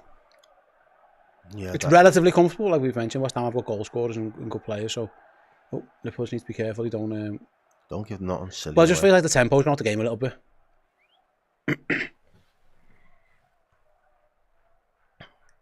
There's Bradley on the ball now. He plays it into Salah. He's got Gravenberch, good ball. Does great. One more. Yeah. Costas Tsimikas cutting off his flank. So one thing I will give that West Ham, that Kudus runs, doesn't he? Yeah. Here's Gravenberch again. He's got Conor Bradley. Now he's gone back post looking for Salah. Well, Cleared at the back post. Can Liverpool win it back? Oh, he's done well. He's getting a foul as well. He is good at that, Kudus. He's like the Diaz, just the way he could just hold it up from like 20, 30 yards away from his own goal and just... Liverpool are going to their bench. Cody Gakpo on for for Diogo Jota. Imagine that means Luis Diaz might go and stand up front, you would think. Yeah. And Andy Robertson for Costas Tsimikas. They both played pretty... Again, Robertson... Tsimikas played well, I think. It's been a while since he started, so maybe that's what it is. He hasn't been bad. I don't think he's been bad. Jota was relatively quiet. It wasn't a massively great game, just fine. Tsimikas doesn't look best pleased going off, but you've got to presume that's more like he hasn't played for a while. Yeah. Diaz up front then, Cody Gakpo on the left, you would think. That's what I'd do. So Liverpool have got a brand new left side.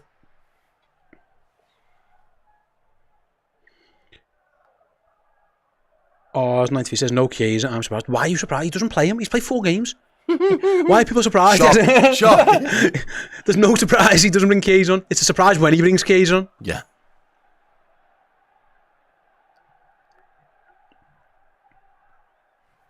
So Robbo and Gakpo is Liverpool's new left-hand side. Luis Diaz are going to play up front. As West Ham have a free kick in their own half. That looks like they're going to prepare to kick long. They haven't quite made their mind up yet. No, they've gone short. No, changed his mind again. Now he does go long. That should be Konate's ball. It is. And he had to clear for Wan-Bissaka to pick up.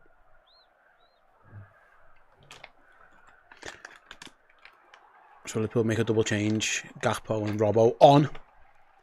Here's the ball for West Ham down that side. Curtis Jones is having to track his man. Cross comes across. Conor Bradley's got some defending to do.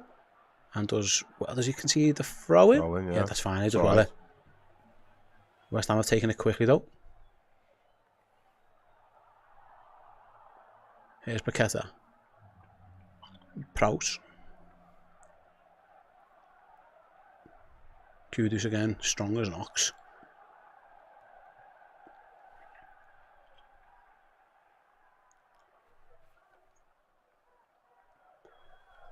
Ooh, right then, an hour gone. It's been an update from Tottenham. Tottenham have got a goal back, so they're now trailing 2-1 at Wolves, rather, as West Ham go long, looking for Bowen. Van Dijk gets a touch. Bowen can collect that, though. Alive for Bowen, Van Dijk across, goal again! Oh! And Salah, it was who played it over. Blaze it over the bar. Bowen does really well to anticipate that. He's done really well. It's onside. Yeah, because Konate has gone with the runner, so he's definitely on. Van Dijk got away with that a little bit. He does, yeah, slices it, gives it a bit of fortune.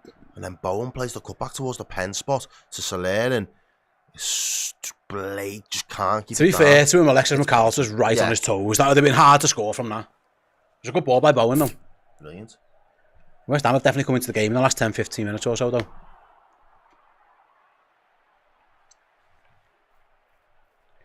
Annan says that's lucky. I don't think it was lucky because I think it'd have been some goal if he scored that. Yeah. Because McAllister tracked the run quite well. Van Dijk got a bit fortunate that his kick didn't land straight to Bowen. He kind of forced him wide. Anyway, here's Diaz central. Lays the ball off to Gravenberch, who gets the ball eventually to Curtis Jones. Nice. McAllister plays it out. First chance for Andy Robbo, the attacker. Now. He's inverted ever so slightly. He's got Gakpo on the outside of him. Yeah, first chance for Cody Gakpo against Koufal. Gakpo to Robertson, back to Gakpo. Koufal read it and cut it out. Gakpo scored twice against West Ham at this end, actually, in the Cup early this season. And he scored at their place as well, so he's got good memories of playing against West Ham. They're definitely growing in confidence, though, on the ball, West Ham. They're happy to pop it off now. In the first half, they couldn't get out. Now they're out with ease. Yeah, maybe a little bit of tiredness, keeping him from Liverpool. I wouldn't know. Not pressing with the same intensity. There shouldn't be, but the intensity to press at that first half was what was suffocating West Ham. Yeah, That's went down a little bit, so... It's hard to do that for 90, isn't it? Well, it is. Here's Wan-Bissaka, plays it to Kudus. Gone on the outside of Bradley does really well. He's done well. Just doesn't allow him to get any real purchase or power on that cross. And Liverpool can play on. Gravenberch gets a bit lucky. A little bit lucky. And then plays a big switch. That's not great either, straight to the goalie, isn't it? I mean, Adeola kicks it long. He could have just let that go into his box and pick it up. He probably should have. Asking a lot from Diaz there. There was a lot of ground to cover and make up. But yeah, the crowd need to get up a little bit. Let's get them back up because, as you say, West Ham are quite comfortable on the ball here in terms of possession. It's probably felt 50-50. Wan-Bissaka's come over to this side now to try and do a job on Bradley.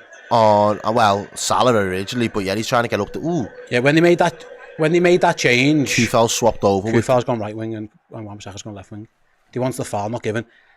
Oh, he stayed down actually, yeah. I think Szoboszlai might be a good call here, a bit of energy. As Liverpool have a throw in.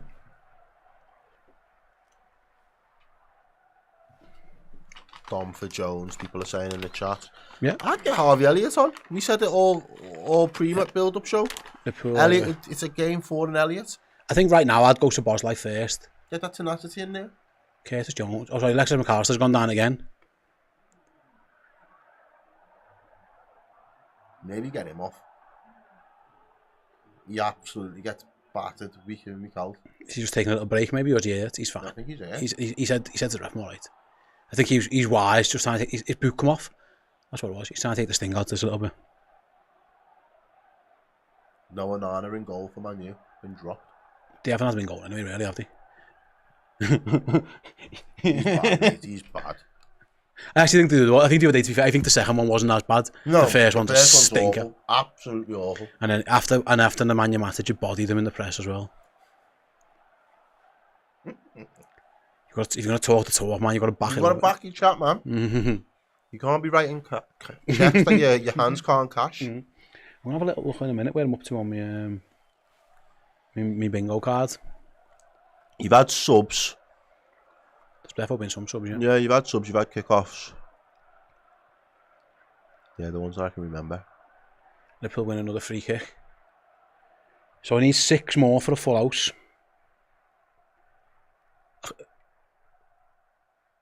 Well, yeah, not too bad. Not too bad.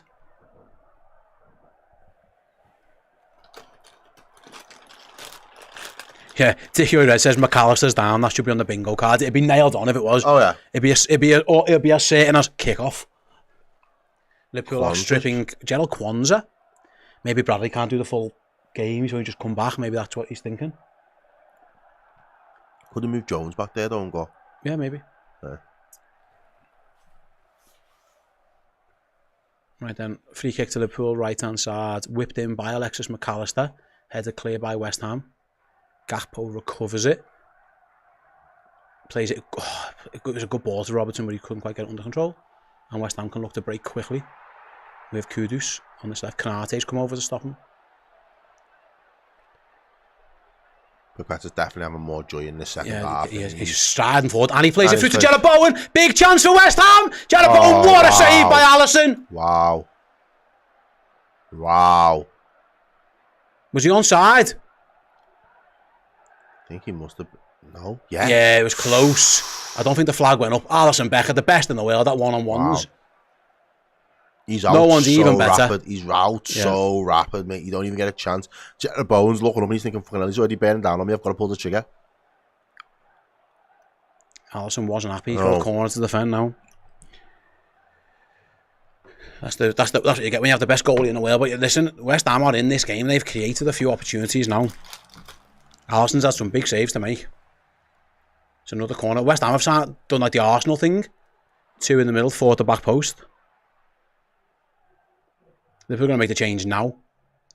Szoboszlai and Kwanzaa on for Bradley and Jones. That's why. Then, don't usually make changes at corners, but because it's big lads, he's probably gone, yeah, we'll do that.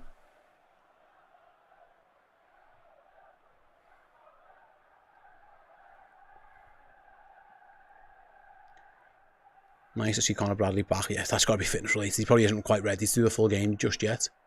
And I don't mind getting Curtis Jones on.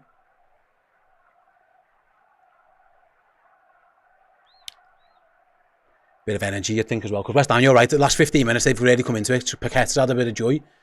You'd want Szoboszlai to buzz around him a little bit. Yeah, you just want someone to stop him. Stop getting the balls into him. He's their threat, and he's pulling the strings, and he can find the pass. Fernando, they've got a wonderful corner taken in Ward-Prowse. He's going to whip it in. He does just that. Goes all the way through. I think Alisson must have been fouled, surely. Yeah, he's got to. He's gone down. He's just come back from a concussion header. We don't need any knocks to his head.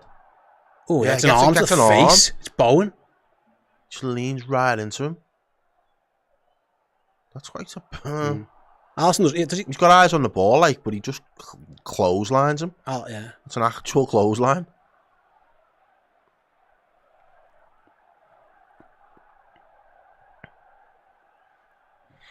"68 minutes gone and Liverpool just leading by that one goal. It's been a much more nervy second half than the first half, actually.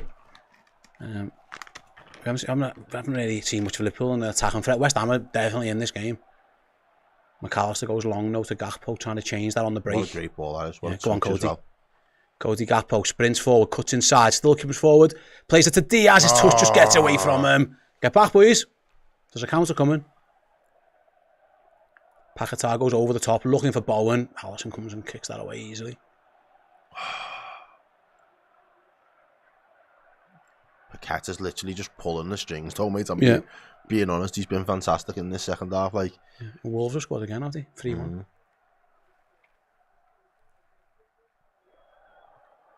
Oh, got another good thing. A fourth substitution was made. There we go. Oh yeah, that was Liverpool. Made 4 subs. Another little go on me bingo. I need 5. Come on, the Reds.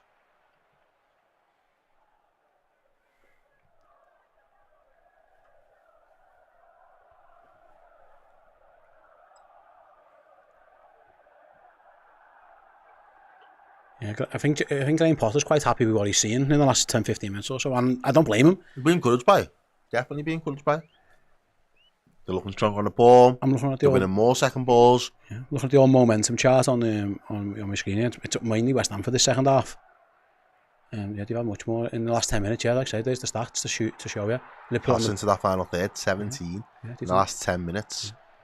Koufal gets back, plays it back to his goalie. Van Dijk wins his header. Yes, it was like the crowd. Standing there. Kwanzaa makes a mistake. Waiting for it to happen. Here's West Ham on the attack. Liverpool needs to be careful. And it's Wan-Bissaka. Plays it down the line to Kudus. To the byline. Shoots. Big save by Alisson again. Great. That started with Szoboszlai and Kwanzaa, the 2 subs. They should just be standing indecisive. Liverpool need to wake up. Just like statues. I don't think maybe it was sneaking. It's a good save. Oh. Was it going in? Probably. Maybe off the post. Wow. Might have just been going wide, but... Yeah, and you can understand why Graham Potter's there with that expression on his face. Alisson again. Liverpool's goalkeeper's been the best player in the second half. At this moment, he's probably been... And that was the 2... that was the 2 subs, really. Szoboszlai just didn't chase the ball. The crowd got on his back. And then I think Kwanzaa, in trying to make up for Szoboszlai, not getting there, flew in and missed it. Yeah, it's getting a bit nervy. Trig Josh says 1.7k likes. Well done, Reds. Let's try for 2k for the win. Go on. Yeah, let's get 2k for the win. Here's Cody Gakpo. A little flick round the corner. Diaz cuts it across. No one there. Nobody was really there. No one really anticipated or wanted to gamble on that. Kwanzaa with the ball now. He plays it safe to Gravenberch. Gravenberch plays it back towards Konate, who plays it back towards Alisson, who plays it forward to Van Dijk. I think they're just trying to keep the ball for a minute. Yeah. I think they're sick of West Ham having the ball. Diaz inside. Kwanzaa makes the run and wins the header. He's in the box. Trying to win a corner. I'm going to far away though. Yeah, he does. Unlucky. Unlucky. As we have 72 minutes played on the clock. Areola.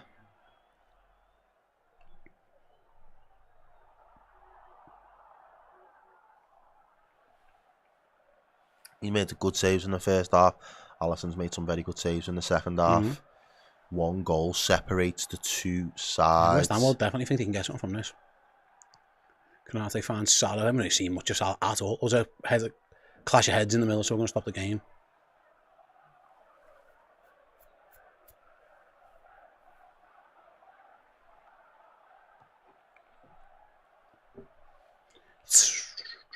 Paquetá and Konate, I think they're both alright. Definitely trolls. Male, JD, YB, swap out our whole offence. this summer, including Mo Salah. He's just signed an extension, so that's not going to happen. We are top of the league. Like, by. And by like what at this moment, it's like 13 points if it stays this way. Like, it's fine. No, they're not playing at the best. Liverpool are not the best now. No doubt about it. Now it's just about winning, grinding out, and winning games. Not many teams are at their best. Do you know what I mean? But he just needs to be careful. As Alisson kicks long, good touch by Gravenberch. Can Liverpool break from here?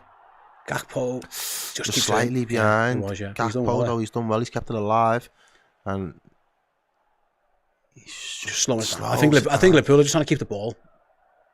Yeah, we didn't get that early goal, so it is about managing it now, taking the sting out where we can. No risky. We're not really tiring out West Ham though, because we haven't really been full pelt. So this is an opportunity for us to just kind of let the ball do the work a bit. Well, we're winning. I think Liverpool needs to just calm it down a little bit. We've been run ragged for about 5-10 minutes, maybe longer. Probably longer, mate. Yeah. McAllister with a little spin, finds Szoboszlai from distance. He goes wide to Quanta. He's got Salah. He uses him. It's Wan-Bissaka up against Salah this time. Salah thinks inside, wins a corner. I'll do. I think he played for that. I think he knew what he was doing. I mean, we haven't looked that threatening off corners, to be honest with you, but More pressure. Yeah. Yeah, Salah's hardly touched the ball in the second half, as was showing there. 4. Yeah. First half, he was very much involved. Second half, Liverpool haven't been able to find him. Or West Ham have done a job, maybe a bit of both. Could do with finding him more, though. As Liverpool have a corner with 15 minutes to go. It's Alexis McAllister. We've had plenty of them. I think you can make something from one of them. Come on. Potentially could have even had the pen from one of the last quarters as well. This is 7 or 8, I'm not quite sure. But 1-0 as it stands. McAllister hits it. Deep this time. Van Dijk misses it. It's headed away again by West Ham. Szoboszlai kicks it back to his goalie. West Ham are going to put the press on the goalie, so he's going to kick it long.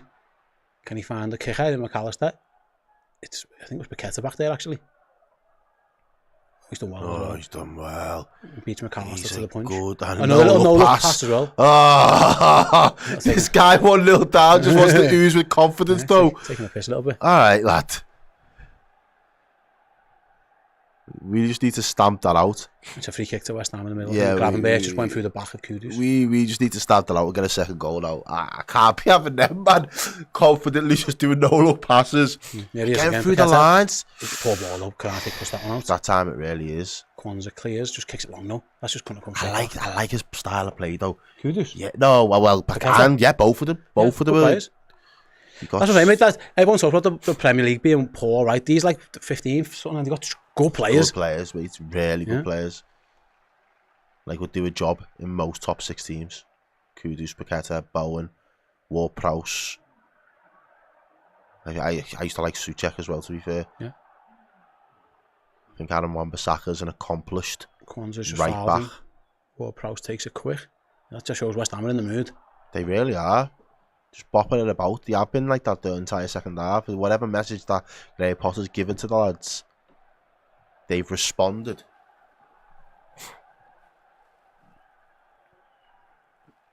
Anfield's trying to lift them a little bit as Salah just runs through the middle. Oh, be careful, boys. And here's the chance for Kudus. Spins, shoots, deflection. Liverpool clear. Just about defended that well. It opened up for Salah at first, though. He ran through Liverpool. Everyone just stood off him. We just look a bit nervy or tired. I'm not quite sure, but it's I think it's tired. I don't know what it is. Anyway, here they are again, West Ham. And here's Wan-Bissaka. And it's Konate. Shutting the door. Corner kick. Yeah, Liverpool are hanging on a little bit here, like ladies. I can't lie. I can't gas it up to be something that it's not. We are hanging on a little bit. I don't know if it's legs, nerves, something, but like... We all just stepped off him. To be fair, Quanta did just about enough in that one. Yeah, and then everyone's at panic stations, though, in the box. Yeah, you're right. Corner Liverpool kick. Just hanging on. They're going to make changes. Another 2 changes for West Ham. Our legs are heavy, fries of my heart, yeah. Maybe it is that, yeah. Which minute did Endo come on? Says Sphere. It's a good point. Maybe the manager... Yeah, he's got 1 sub left. That might be it. For the moment, West Ham are making 2 more of their changes. Todibo is off. Todibo off. They bring in Fulkrug. Fulkrug. On and Lewis, Guilherme. So they're going to go more forward at the back, you would think. Guilherme. He's a winger and a striker, so they have to go more... Offensive. You might as well mind, David. They're going offensive. They've got nothing to lose. They're going to throw the kitchen corner sink. Goes very deep. And big header like Konate. Does well. Salah now putting on the press. stick to him like glue, like Sean Throw Paul. in to Liverpool, that'll do. Well, what it would do, they've got a back 4 rather than 5 now. So there might be a bit more space in attack, because we haven't seen anything of Liverpool from an attacking threat, really. No, none. Liverpool about 25-30 minutes. No. Say, with Liverpool winning that control, I thought the subs might make a difference. Hasn't really. If anything, it's moved Diaz out the way, and he was probably the most in control on that left-hand side.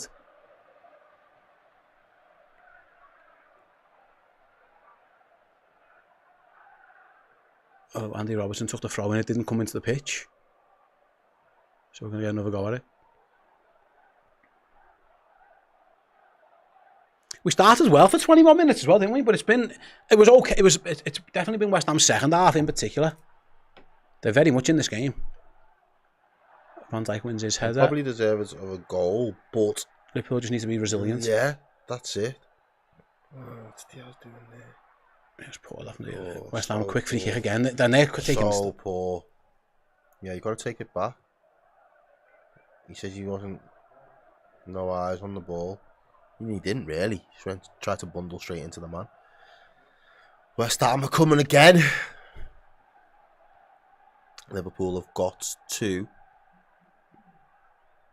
Ooh, bit of defending to do. Yeah. Robbo blocks it well. Does enough. Back in, no, Liverpool got more defending to the back post. No, overhit. Kwanzaa did well there. I think Kwanzaa knew.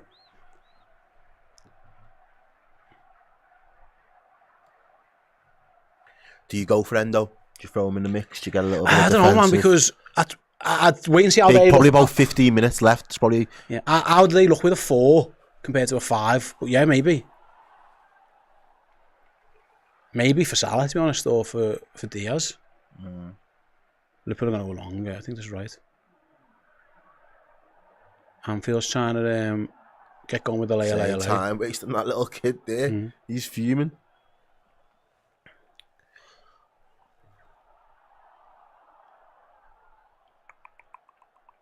Van Dijk with the head and it's just out. They're a little bit nervy. He's not really doing much with composure on the ball at this moment in time. Liverpool, well, it just seems to be all one-way traffic, and the traffic is coming the West Ham way at this moment in time. You'd think attacking the Kop, Liverpool would have a little bit more, but that ball's too straight and too direct into Alisson's arms from Paqueta on this occasion. I think if it was me, the instruction would be mark him out of the game for 10 minutes. Just have 10 minutes where you sit somebody, whether it's Gravenberch or you sit Szoboszlai on him, and just don't let him have that much time and space when he gets the ball and receives it to feet.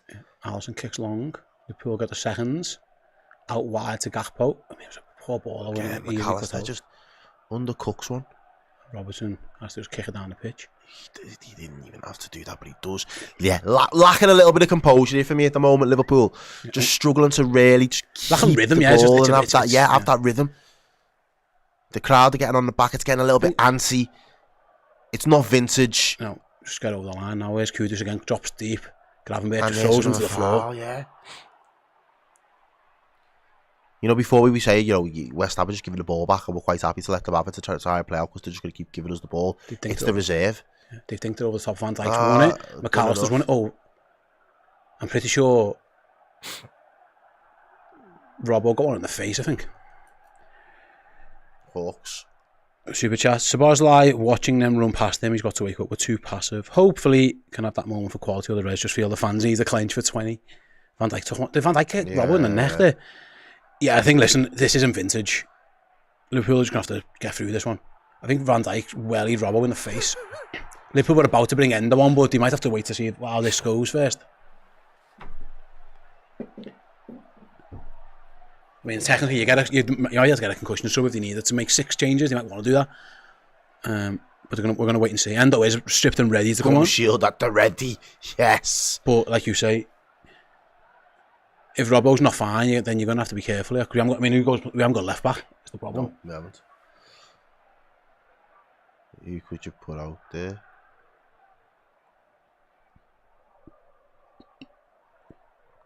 You'd have to ask Szoboszlai or someone to go left back. I don't know. Ado and Szoboszlai. Diaz maybe, wing back. Go to a back 3. Yeah, to a back. Maybe, yeah. Oh. Absolutely friendly fire, that That's one. going to be alright. Big boo from Virgil. He seems okay. It was more in the neck than the head, thankfully. But that'll add a bit of time on. No, it's going to just be Endo. Yeah, he's going to make it now. Gravenberch, do you think? Macher, I would have, but yeah, potentially. Salah. We thought it might be. Mo Salah ends his game with an assist.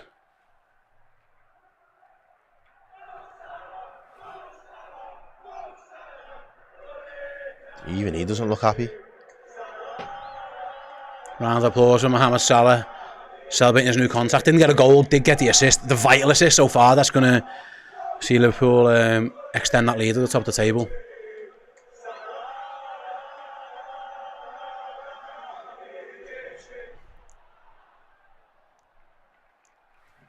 For what it's worth, no, I'm not going to say it, it's fine. We'll see how this pans out. I'm guessing Szoboszlai plays right. Yeah. No, actually, no, Szoboszlai's going to be up front. Diaz is right. Szoboszlai centre forwards, effectively. Game's back underway with Alisson kicking it long. So Szoboszlai's going to be like a false nine with Diaz right and Gakpo left. There's Endo's first touch. He was winning his header. Look at him straight. The second touch is to wipe out Lucas Paqueta. That's what I said. Don't give him the time and the space on the ball. Set somebody on him to just mark him out of the game. And Endo says, I'll do that for you. I will do that. I will oblige. He's absolutely volleyed him.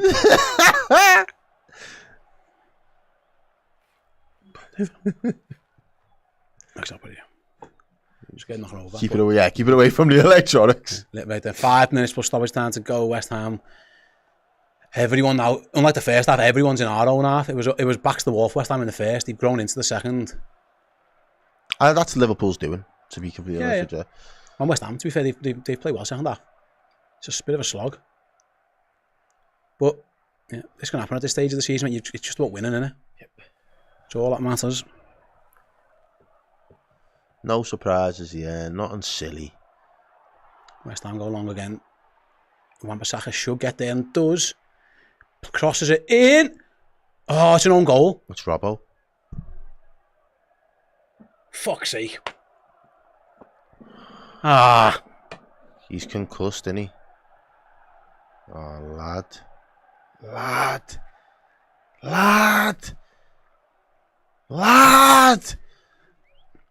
Like I say, if this sticks like this, Liverpool end the weekend how they went into it. Because Arsenal dropped points as well, but they wanted to win this. That's poor, that. It was coming. We knew it. It's been a poor second half.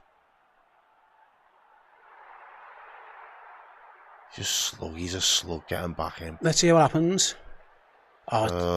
He shouts at Van Dijk. The answer on goals we've seen flash across the bottom Let's of the screen. Let's have a little look. Oh, it's been an own goals day, hasn't it, all across the Premier League? It's Van Dijk. Van Dijk kicks it at Robertson. There's not much Robbo can do with that. It's a lack of communication. He's fuming. That's more on Van Dijk, isn't it, you think, than Robertson? Yeah, I think Van Dijk knows. It was poor, that. 1-1. Fuck's sake. It's been coming. Liverpool might win the Premier League, but they're going to crawl across the line as they do it. Jesus Christ almighty. Slugs, man. Absolute slugs. It's been a poor second half.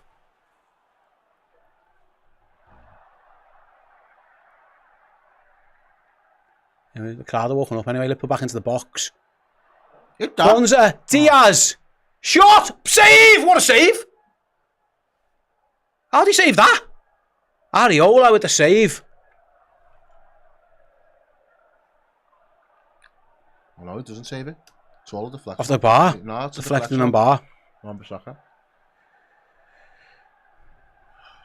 Yeah, I don't think that was Robbo's fault, to be honest. I think that was Van Dijk mainly. Van Dijk just volleyed it at him. He was going to deal with it. He was just clumsy. Anyway, Liverpool have a corner. West Ham deserved that. They've been battered the second half. Liverpool corner. Diaz picks the corner up at the back post. Dinks it back in. Header! Liverpool one on ball. Not given. It's still alive. Now West Ham can look to counter. Be careful, boys. No, it's going backwards. Paqueta. McAllister's taking it off him, gone for goal, corner. Is that not on ball off the corner?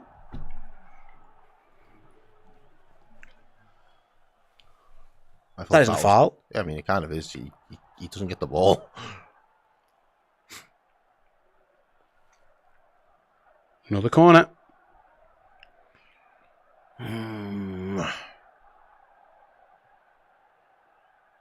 Yes! Yes! Go on, my captain! And it's Virgil van Dijk! He makes an error at one end, he makes up for it at the other. Captain's goal! Big goal for Liverpool! More anger than anything in the celebration. He's vexed! Yo! He looks at the cop and goes, get on me! I'm boss. Yeah, Kisses and the he buys the badge. Oi! Man like Virgil van Dijk, you know. Wow. What a corner! What a header! See you later! Alligator! Come with the hour. Come with the man. And it is Virgil van Dijk. They're not going to get a foul. Fulkrug wants a nudge. I don't think there's enough in that for a foul. And Liverpool might have just snatched this game, turned it round from a draw to 3 massive points to keep us on course to winning this in the next 2 games. Remember, Chatham John said a nail-biting second half from trusting slot in the team. Great commentary, come on Reds, absolutely. And then Andy App, do you know what I see where Lightning McQueen sticks his tongue out across the line? That's what I'm saying. It does look a bit like that. That was a good goal. Are we checking it? Are we playing it? No, it's goals given. Robbo. Just see where Robbo was, who he was eyeballing. Yeah. Get in there. Anyway, we're into 90 minutes. 7 minutes added on now. Fucking hell. West Ham go long again. They'll be so disappointed. That was a bit of a collector's item, that for us from a corner as well. We haven't scored many, have we? Now, Liverpool need to keep their heads. Like I say, it's not the end of the world. It'll be, like, you want to win, don't you? You can get it done earlier than you need to. We want as many Gardavaners as we can get. I want to rack them up. West Ham are going to throw everything forward again now. Big 7 minutes. Let's lock in, boys. Lock in for 7 minutes. Yeah, Liverpool got some defending to do as West Ham play through the lines. They lose out. McAllister battles, does really well. And that's ref! Referee, no foul given. It's assault. McAllister's down. It's always McAllister, man. And then but I bet you, I knew you was going to give that. I knew you was going to give that. You shithouse. Let's see. Battles well. Gets his... No, he goes to his legs. I'm not sure that's a foul, actually, to be fair. He does lift his leg up after it, though, so... Anyway, it's a West Ham foul. Robbo is smiling again, says his crossbow, thanks for that, yeah. But then Liverpool got a defending to do. 6 minutes now. Ball whipped in from Ward-Prowse, high into the sky, over everybody, thankfully. Over everyone. Let it trickle out, let it trickle out. No rush. I think they'd give a foul as well, actually. No rush, no rush, no rush. Look at this for the header, though. Look at that. Doesn't get enough of them, for me. When he gets a big one there, so important. Areola's devoed. And we do get a little bit lucky because I think it was a foul before we McAllister in the back of Paqueta. Yeah. Before he gets the shot off. So maybe, I think we do get a little bit lucky. I think he dived, you know. I don't think it was a foul. Do you not think? I think he threw himself to the floor. I'm not going to win my match bingo, by the way. Who gives a fuck now? Yeah. I've got 5 to go. No one's won the full house yet, though. Really? No. Wonder what everyone's been needing. No. So you need the card on like this on the 97th. I need a goal on the 95th. Someone takes the top off, yeah. That's a foul. Endo not given. Paul Murray says I need a scotch after that. Yeah. But that's how you want to win shit, man. You want to feel like, yo, that makes you feel alive. Still got more work to do now, though. Still isn't over. Still plenty of time for West Ham. Yeah, big 5 4.5 minutes. Right now, they're knocking the ball around the back, trying to draw Liverpool in. Now they're going to kick it. No, they don't. They don't go long. At some point, they will. Liverpool don't mind them playing it here. 1.8k of you have liked it. 2k run it to 2k. We said it before to win, run it to 2k, and then what happened? It was 1-1. Like, press the button. Yous have got to do your bit as well. This is not a spectator sport. This watch-along business, you know, docs. Right then. 4 minutes of the stoppage time remaining. West Ham advance the ball into Liverpool half. Down Liverpool's right. Sorry, Liverpool's left, West Ham's right. Imagine that. Salah assist, a Van Dijk winner. Nice. The week that we're announcing contracts. Still defending to do. Ball into Liverpool's box. His head of that goal hits the crossbar. Oh my gosh. This game is not finished yet. They're still going as well with Kudus. He can't get the ball off him. What's he doing? Now Liverpool... Oh my God. Now it's Wan-Bissaka. What's he doing? Why have they all turned into fucking Pele? Give us the ball. Oh my God. What? Nah, they're taking the piss. Flicks and tricks. They're taking the piss. Little ball inside. Okay. Now even Webb's it clear though. Is he not fouled? Yeah, he was. Ref gives it 2. And it was Fulkrug who hit the bar. This is. Can't you believe that? Kilman crossed it. I think it was Fulkrug backwards header. Ali's beat. I'll tell you now, if that's on target, that's in. A looping header, that. Right on the bar.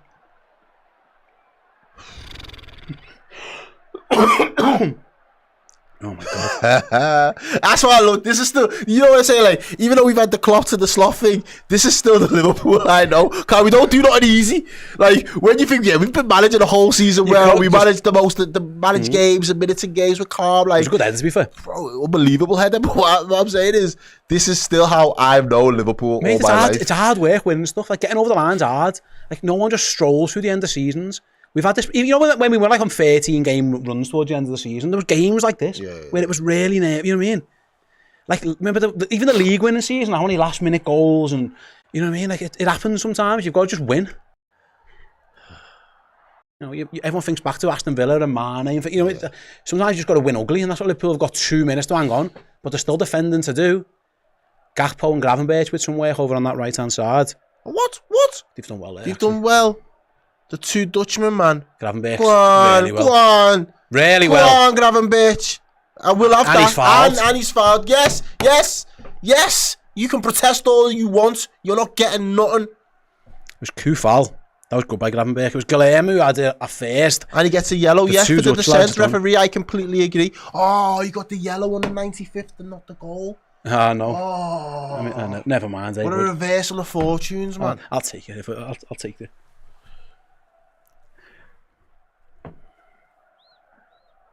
Fine Liverpool margins. go long down, 1 minute to go. Fine freaking margins. Gravenberch needs to get there. Doesn't. McAllister half does.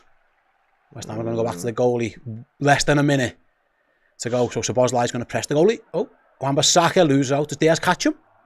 Yeah, gets a free kick. That's fine. Oi. Let's get the way you're going to win the league chance going. Because we've got 40 seconds. I'm going to wait. Long ball. I mean, I do think anyway, but I'm there. I need to watch this. Let's get up. Poor clearance by Canate. No. There's the magic man Kudus into Alisson. He'll grab hold of the ball. And now you're going to believe us. And now you're going to believe us. And now you're going to believe us. Van Dijk's telling Alisson to kick it as far up this pitch as you can. Alisson does just that. Kicks it long towards Cody Gakpo. We're past the additional 7 minutes. It's all on the referee now. The ball's where Liverpool won it down the other end of the pitch. West Ham kick it out. And the final whistle goes. And it wasn't easy. And it bloody hell wasn't pretty. Got out of jail. Liverpool got out of jail. 13 points clear at the top of the Premier League table with just 6 games to go. Sometimes if you can't play well, just fucking win. Just absolutely win. And listen, West Ham, credit to them, they were fabulous in the second half. They got a bit of good fortune with the goal. It was a little bit of a mistake from the Reds. But Van Dijk, after making said mistake, makes up for it in a big way with a big header. Just to clarify on my match bingo then, I didn't win. I don't think anyone won the full house pot, actually. We do, though, Errol, have to name a match bingo man of the match. Ooh. Who is your match bingo man of the match?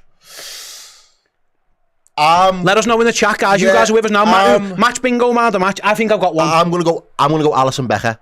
Okay. For that second half performance. Okay. Yeah. I was thinking Alexis McAllister. Okay, I would have. Gets the assist for the corner as well. Yes. Okay.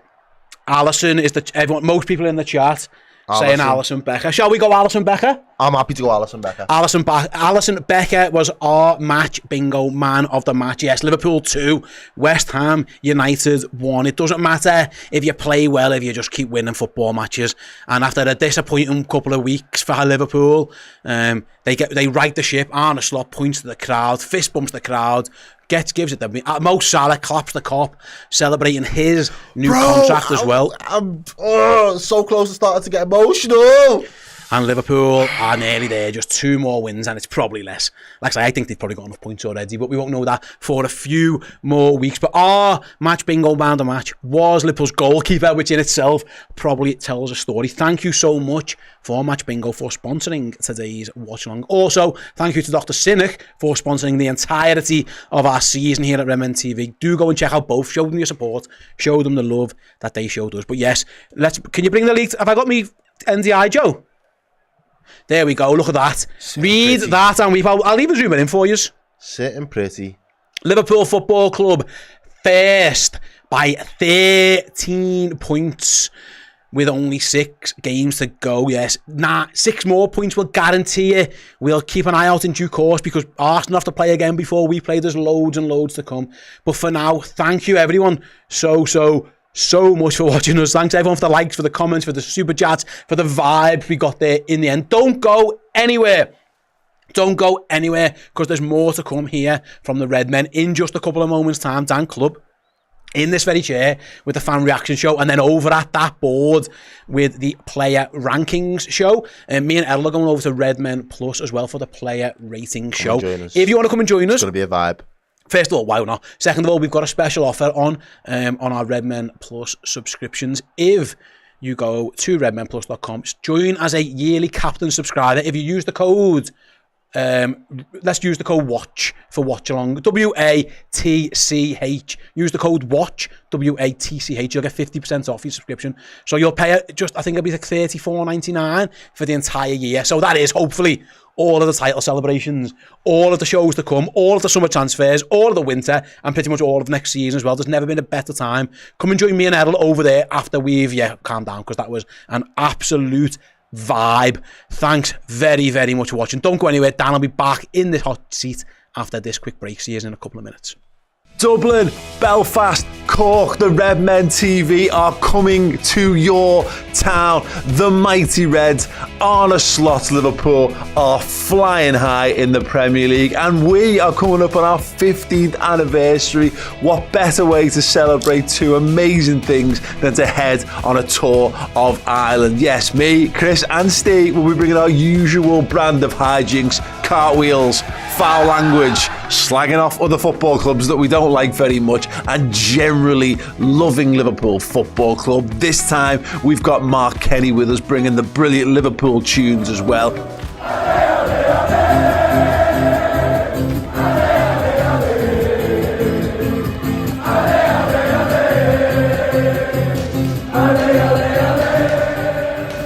Come and join us. Wednesday the 23rd, we're in Dublin in the Ambassadors Theatre, our biggest ever live show venue. Thursday, we are back at the Limelight in Belfast, arguably our greatest ever live show last year. Can we recreate it again? Yes, we can. Get down there to see us if you're in Belfast. And for the very, very first time in Redmen history, Cork on the Friday.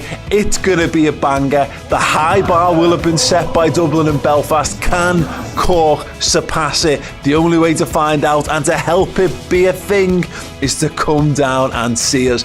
Tickets are available right now for the Dublin and Belfast gigs. Get your tickets at ticketmaster.ie, and Cork, you can get your tickets at eventbrite.ie. Come and join us. It's going to be the best time in the world with us and you, partying like only Liverpool fans can. Join us. The Redmen. We are the Redmen.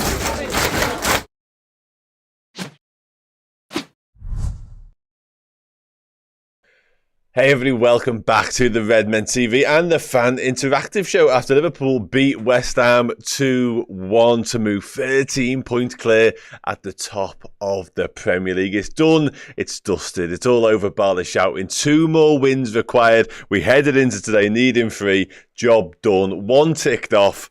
We move on to the next one and we're going to talk all about it. What do we think? What do we reckon? Yeah. Made hard work of it, I think it's fair to say, but it was very, very satisfying the way we eventually got over the line with Virgil van Dijk, the captain. We're all awaiting the big announcement. We've got Mo Salah contract tied up in a bow, box done, 2 years, he's ours for keeps. Virgil van Dijk is next, and I think he told us all with his celebration, he's going fucking nowhere. Sound, let's do it. Super chat to kick us off with Angela Boy says, why the hell does this team keep doing this to us? Why? Jesus Christ, the 2 new signings did it for us. Slot must sort this. Too predictable. Yeah, listen, let's address the elephant in the room. It was the second half. I thought first half was pretty good. West Ham had 1 or 2 moments, but they were quite sporadic moments. There was one very, very late in the half where they probably should have scored from. Mavropanos' header, but there was nothing clear cut apart from that. They got dangerous footballers. They've got threats, Mohamed Kudus, Jared Bowen, Paqueta. They do have good players that can hurt you. But I think second half was very, very, very difficult to watch from a Liverpool point of view. You can sit there and watch it with the comfort of the lead and the fact almost whatever happens, the likelihood is we're going to get over the line. So it softens the blow of these relatively underwhelming performances, but you can't help but sit there and be like, we're fucking better than this. I've seen us play better than this. And there's no real reason. Like, I know we're going to have sort of the inquest and the discussions around why we've sort of fell off a little bit and it's been a turgid 3 or 4 weeks. But now we're playing a game a week. There shouldn't really be any reasons or any excuses for these lacklustre displays. I can't quite put my finger on what it is. And Arsenal keep doing us favours every time they play, so there's no real pressure riding on it. Like, we've been through spells in the recent history where we've had to go like 16 wins on the spin just to stay competitive, let alone anything else. This isn't any of that. And yet still, we're making fucking hard work of it, like I say. But I guess nothing in life worth having comes easy, does it? And the Reds are duly obliging thus far. And the app is absolutely spot on. 2 more wins, and now it's starting to sink in. I wonder, tell me, are we, at ease with the fact that now, because there's been a lot of nervousness, there's been a lot of anxiety. Some people aren't willing to say it out loud just yet. By the way, Mo Salah and Virgil van Dijk are doing the post-match stuff. Smart. But yeah, are we comfortable with the fact that we are going to win the Premier League now? Because I've been saying it for a month or so. I want to say with chest and with confidence, I've been saying it for a month or so. But yeah, it absolutely is going to happen. And I say today, albeit ugly, was another giant step. We can almost touch it now. We can see it there, ready to get red ribbons put on it. Really glad we won, but that second half was not good. Don't think the Gakpo, sorry, I just lost that comment. Don't think the Gakpo or Szoboszlai changes work. Problems again with the lack of, the lack of pace thing is, for me, probably the first thing that needs addressing this summer. I think the centre forward position, obviously, there might be a right back conversation, although Conor Bradley, I thought, was exceptional today. Obviously, it's definitely a left back conversation, but there's a much needed injection of pace coming into that front line from somewhere, because I think Diaz is brilliant. Again, it's interesting how I was saying before to Joe, he's kind of bookending his season really. Started off absolutely on fire, really sort of dipped in the middle period a little bit, and now he's finishing the season really strongly as well. I think Gakpo's here to stay. I think there's definitely a player there. I don't think he had his greatest day at all today, for what it's worth. Obviously, there's major question marks about the centre forward. Darwin Nunez's exclusion from the squad is still unexplained to this point. There's some rumours going around. We'll wait and see what happens there. We might find out a little bit more. Yeah, he did say Scruffy 2-1. We might find out a little bit more post-match when Arne Slot speaks and he addresses the media. But yeah, there has to be some real raw electric pace added to that attacking department somewhere this summer, because it's crying out for it, in my opinion. It really, really is. And listen, I think today was another example of some of the shortcomings we've got in this squad, to be honest with you, because we were heavily reliant upon Alisson Becker. And I think West Ham are a decent side. Their league position probably masks how good that squad is, I think it's fair to say. But still, at home, a side that's about to win the Premier League, I was expecting a far more comfortable afternoon. And Alisson was, for me, man of the match. We'll talk about the individual players and the performances in the next show, but he's man of the match for me. I think his second half performance was up there with the best we've seen from him this season. Just the sheer number of saves. I'm not sure if any of his saves will go down in the catalogue of ones that he's made during his Liverpool career as the best, but the sheer number of times he was called upon and delivered was phenomenal. It took one of our lads to fucking put the ball past him in the end, which we'll speak about in more detail in a minute. Well, WC gets us going. The own goal was much Van Dijk's fault. He should have dealt with it or told Robert to deal with it.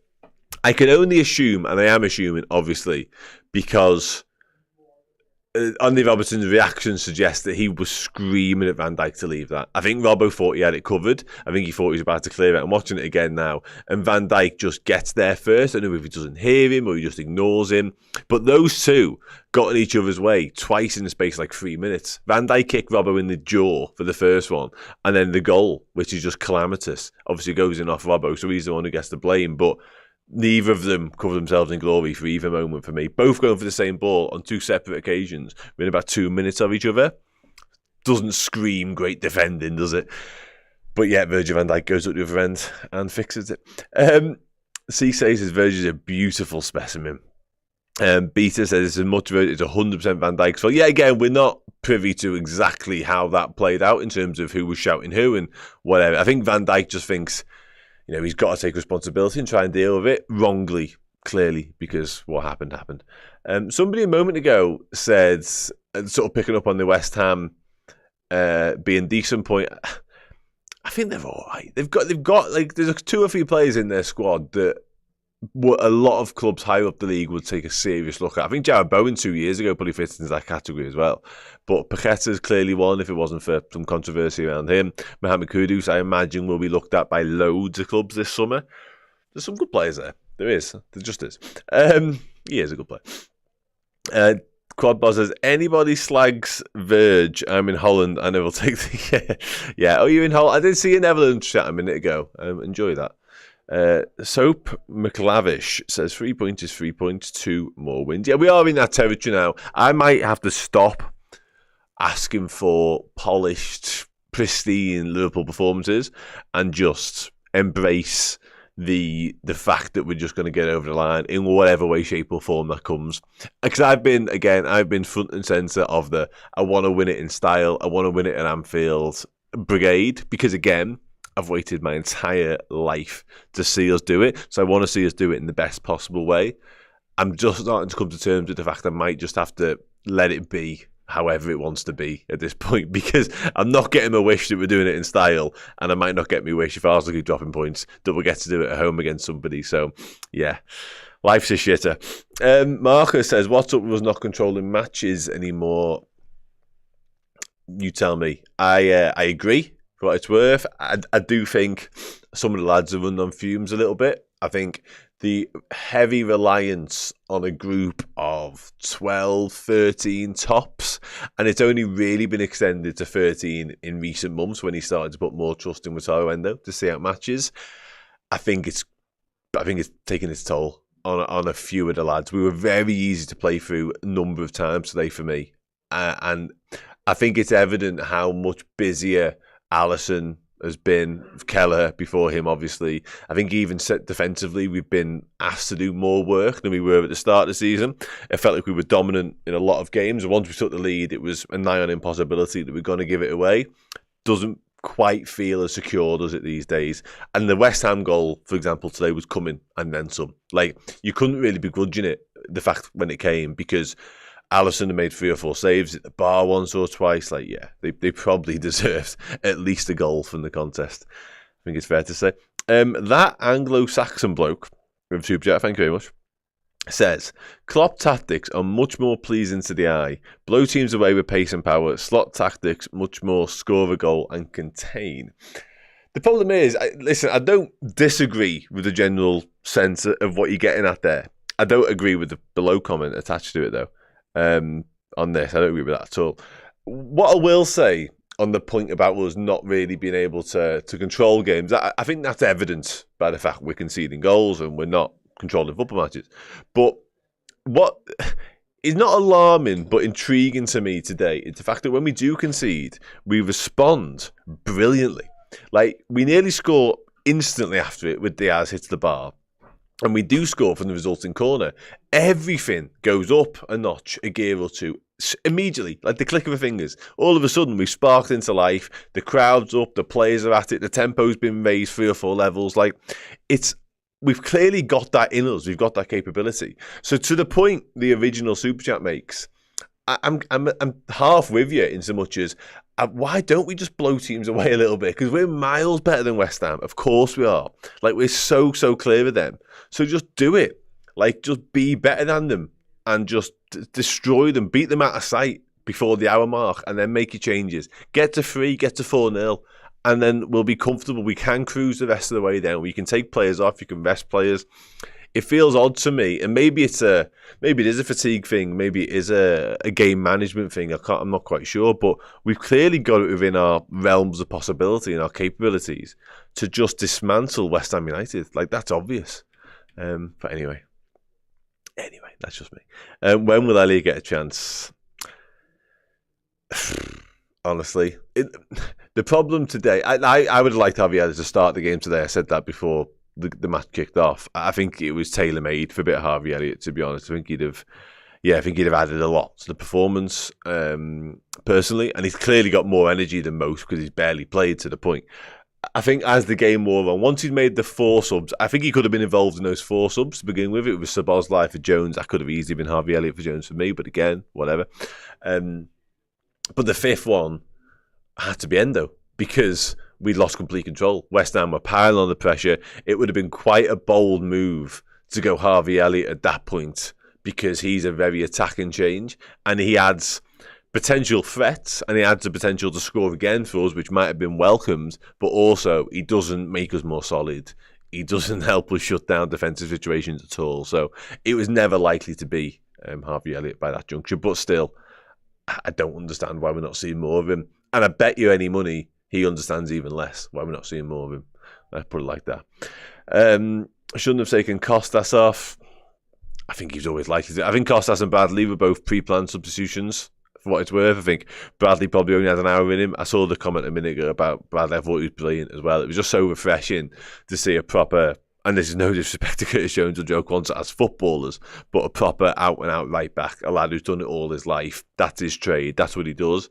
And how good is he at it? He's fucking superb. He's excellent. So great to see him. But I think him and Tsimikas probably had an hour in their legs, the pair of them. Bradley, because he's just back from injury, and Tsimikas, because he hasn't really played much football recently, has he? Let's be honest. We've got anyone know if Chiesa gets a Premier League winners medal? I think, I'll check that now while I'm speaking, I think he still needs to make 2 appearances. Let's just double check. Wait, let's be honest. If we do win our next 2 and wrap up the league title, which would be at home to Spurs, providing Arsenal beat Ipswich as they play, there's a good chance that Chiesa plays minutes in 2 of the last 5, you would imagine. So I don't think he'll miss out on getting the criteria, to be honest. Anthony says, I want to bring up this comment because, I love Redmen TV. That's not why I want to bring it up. I find these post-match shows a bit hard to watch with all the intense negativity. If we can't enjoy winning, especially when it's hard, what's the point? I'm with you. It tends to just turn into, at the minute, and I take your point entirely, there is a really weird dynamic, and I understand it. I don't agree with it necessarily, but there's a really weird dynamic at the moment of like the Premier League isn't enough. And I think it's been peddled by outside media a lot, but I do think it's drip-fed into the Liverpool fan base somewhat. And maybe it's because we were dreaming about the possibility of winning the Champions League as well, the Carabao Cup as well. Who knows about the FA Cup, of course, too. But yeah, I don't know. It's such a tricky one to put my finger on. But I can't help but understand because I think we're all a little bit scarred as well by seasons gone by, where you know the levels and the standards required. It's difficult to get your head around us stuttering and not needing to be perfect in order to win the Premier League. And I think maybe there's a little bit of that creeping into the thought process as well. Stuff. Aiden RD says, the fans who were at the game today should be absolutely ashamed. No atmosphere and silent for most of it. The team need us. We need to be the 12th man. Don't disagree with the final point. Sky Davis says, not trying to be cocky, but when will the parade be? Planning on coming to Liverpool from California for the first time, up the Reds. I am 99.9% certain we will be having a parade on the 26th of May, which is the Monday, which I'm pretty certain is a bank holiday in the UK and will be the day after the final game of the season. So if you are making plans around that and they're dependent on that, I'm reticent to say just don't take my word for it, but I'm pretty sure that's the case. And Adders backs me up, so I'm glad somebody else said it. I don't want to throw myself under the parade bus, as it were. But yeah, and that's pretty much a guarantee at this stage. So yeah, get yourself sorted. Get yourself sorted. I was checking Federico Chiesa, wasn't I? Somebody else has been asking. Yeah, sorry, but I didn't see you ask as well. But yeah, pretty much take my word for it. I think you'll be nailed on to be at the parade if you are in the. And I said this last week as well, and I may as well pass on the advice once again in case new people are here. If you can't get to Liverpool, and by which I mean in terms of staying in Liverpool, because hotels are going to be, it's the Radio 1 big weekend as well, on the exact same weekend, which is planning in Sefton Park. But if you can't get some accommodation in a hotel in Liverpool, I'm not going to offer you my house because it's just not big enough. And there's too many things. But you maybe go to, like, I think we said Warrington, possibly off the Manny, Chester as well is available too. So go somewhere in the vicinity, because trains and taxis and Ubers and that is pretty straightforward to get to Liverpool, to be honest with you. So yeah, get over, because it's not a party you're going to be missing. Like, all this negativity in the chat will be a thing of the past by that point, because they'll be parading the fucking Premier League title around the city, and there'll be millions of us, and it'll be boss. So don't worry about a thing. Your birthday as well, even better. Even better. What else have we got? C-Mac, you're not going to believe this, but there's already somebody on the sofa. So, yeah. DM me. We'll talk. Book your Airbnb ASAP. For yeah, listen, the Wirral's a good shout out. I always forget about the Wirral. Maybe there's a reason for that, Jenny. I'm not sure, but you're absolutely spot on. Yeah, just over the water. There's actually some really nice places. All jokes aside. So yeah, get over there, and you can swim. You can swim to Liverpool if you really need to. Then on the day, yeah, you'll be sweet. Yeah, Gieza's made 4 Premier League appearances for what it's worth, so he needs one more to it. He's played 33 minutes. Thank God for his sake, it's not based on the amount of minutes that you need to play, because that is across 4 appearances, he's played 33 minutes of football in the Premier League. Shit, son. That is nothing, is it? Like, that is... Doesn't matter. It's irrelevant right now, but shit. Right, last few comments before I start to wrap up and head over to player ranking. Are we happy, though? Genuinely. 26th of May. We've got to be happy, haven't we? I'll reiterate what I said right at the start of the show, because I tried my best to start on the most positive of foot, because I knew there was going to be a lot of anger, a fair amount of negativity, a lot of uncertainty around the performance, a lot of questioning, a bit of an inquest into why it was so poor, particularly second half. But ultimately, when it all boils down to it, we came into today needing 3 wins. We won. We now need 2 wins to win the Premier League. We need 6 points. We've got 6 games left, and we need 6 points. Like, if you'd have told me that back in August, I'd have called you a fucking lunatic. And I'd have probably stopped the conversation because I didn't want to speak to you anymore, because that's insane. And we're there. We are literally there. We play Leicester away next week, and then we've got Spurs at home. It could be them too. If form dictates anything, it could be them too. We're not playing brilliantly well, but Christ, those two. So it could be done. It could be done in April. Like, how many times have we been dragged into cruel title races, and we've played miles better than we've done today, and we've got nothing to show for it? Certainly domestically. It's happened too many times for my liking. And we might not be all conquering. We might not be the finished article. We might not even be playing particularly brilliant football right now. But I'll tell you what we are going to do. We are going to win the Premier League. And that is everything. Everything to me. And it should be everything to you as well. I get I absolutely get the outcry, and I'm not sure with this. I'm not sure. I understand it. I've been saying it myself for ages. I don't want to be negative, but I'm saying it myself for ages. There's definitely areas to address. But can we just draw the line in the sand and just embrace what's going to happen over the next few? I'm willing to, if you are. Let's put it like that, because I do understand why we're just not completely sold on us being, the real deal. I get it. I'm fucking fine with it. It's okay. But whatever at this point. I'll move on. We're going to win the Premier League, okay? Everything's going to be fine. We're 13 points clear. If we're not the real deal, what the fuck does that make Arsenal? And what does that make Nottingham Forest and Man City? And anybody else who thought they had Chelsea at one point? Anybody else who thought they had a sniff at winning this Premier League title? Like, that makes them shite. So let's just enjoy that momentarily, okay? And deep breath. And we go again. Shouldn't have said that last bit, but yeah. Right, I'm going to quickly dive into the Twitter comments before I wrap up and get us out of here. And we'll move on to some player rankings. Just quickly, Sorav says, we just hate easy wins. It's been the same for years now. I must admit, I thought the days of these gut-wrenching, pulse-racing, horrible ways of winning games of football, and then joyous ways of winning a game of football, I thought they were done. I thought they were a thing of the past. But no, Liverpool drag you back in and say, you're not having anything easy. That's not the way we do it. Amir says, now I'm not going to read Amir's comment, that's nonsense. Anfield Cartel says, rivals watch, we work, they tweeted, we lifted, you know the difference. Don't hate that. Love the last few minutes. Please, we won and probably going to win the league next season. Like to see us win more games comfortably. Some signing should help with that. Thanks. We should remember that the first half was decent. I think we're being a bit over the top with the negativity. I thought the first 45 was actually quite impressive, barring one or two moments here or there. But the seconds, yeah.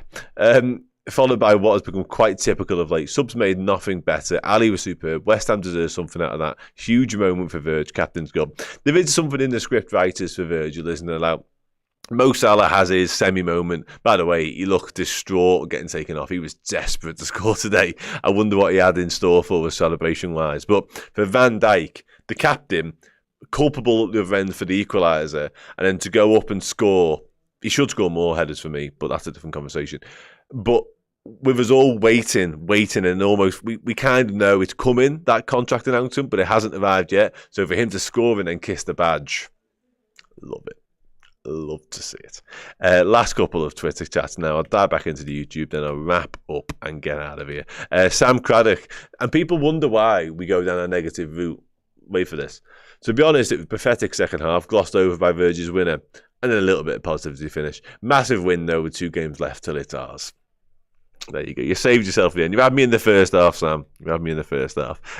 Scott says, didn't really deserve the win, but 2 wins to go should be a formality now. Made hard work of it indeed. Why we always pull the hard way, it stresses me a lot. And finally, let's go Hassan, finally. Good first half, atrocious second half. Got lucky at the end. Need reinforcements in the summer. 6 points for the next 6 matches to win the league. Factual. Factual indeed. Last couple now. Lucho wants to say, says, I think there's a Lucho conversation. When he scored, I must admit, his future crossed my mind quicker than it normally would, because I think a lot of people have just assumed he will leave, and they might be right. But yeah, I don't know. He doesn't show signs of a player that's not happy and sort of doesn't want to stick around for the long term. Yeah, that's a really interesting conversation, that one. Sayan Roy says, I like first half some of these semi-dead matches where both teams play freely. Yeah, there was, at least we played some lovely football in the first half. There was actually a real fluidity to some of the stuff that we did. Didn't always end up with a goal, didn't always come to anything necessarily, but there was some nice stuff on show. Conor Bradley aided that a lot, and I thought some of Salah's touches were fucking out of this world. He gave Scarles, like, his dad needed to come and collect him at half-time at one point. Like, he was in a world of trouble. But yeah, for whatever reason, second half. And normally it's the opposite. Like, we've been second half FC a lot this season. We're shooting at the cop, and maybe we worked out what West Ham were doing. But yeah, we just lacked any real rhythm in that second half. And West Ham grew in confidence. And thank God for Alisson Becker, because it could have been a different story. Sound, let's do this. Benny says 90 plus points, 20 titles, back on our perch. Shift over Sir Alex. Nasser Khan says we look tired. Glad we're not in cups. Better squad, please. I can't get on board. I said this pre-match. I can't get on board with the glad we're not on cups thing. It might have done us a favour, so I do understand where you're coming from. But for me, that just says we need to get a better squad, we need to get reinforcements, and we need to be better equipped to go all out in all the competitions next year. Because again, sensational campaign, unbelievable season, another massive 3 points, another huge step along the way to glory this today, like unbelievable. But yeah, been tricky, hasn't it? It's been tricky. Why? Please get Isak in. That will be boss. It will be boss. It absolutely will be boss. Spirit says we need better depth. Listen, I'm going to quickly address this actually while I'm on it. I don't disagree, but if you'd said to me at the start of the season, are you happy, are you content with what we've got at our disposal? I'd have been pretty much sound with it. I think one or two areas I'd have liked another midfield option to supplement Ryan Gravenberch, and maybe another centre-half, potentially. I was quite happy with the attacking option, certainly when Chiesa came in, because nobody knew how little we're going to see of him. But it's been eye-opening how little Arne Slot has used some of the lads that I thought we'd see a lot more of. Chiesa being one of them, Harvey Elliott certainly being one of them. Wataru Endo I thought we might have seen a bit more of too. Like, that's what's took his toll. The fact that Slot, for whatever reason, doesn't show faith in 4 or 5 of the lads that I think we all expected would play a pretty key role this year. And that's why it's come to pass that we're going to win the Premier League, but maybe we fell short in some other areas. That's just the truth of it. Diane Butler says, so glad Alston's back in goal today. Huge performance from him. 2 more wins. Let's do this. Love it. That is the perfect way to finish this show. Sound, that's it. By the way, Plume, I think I'm one of the more positive people in this building, to be honest, but I literally sit here and read comments out, and I'm just led in whatever way they take me. So I can't really do a lot about that, can I? This is literally called the Fan Interactive Show.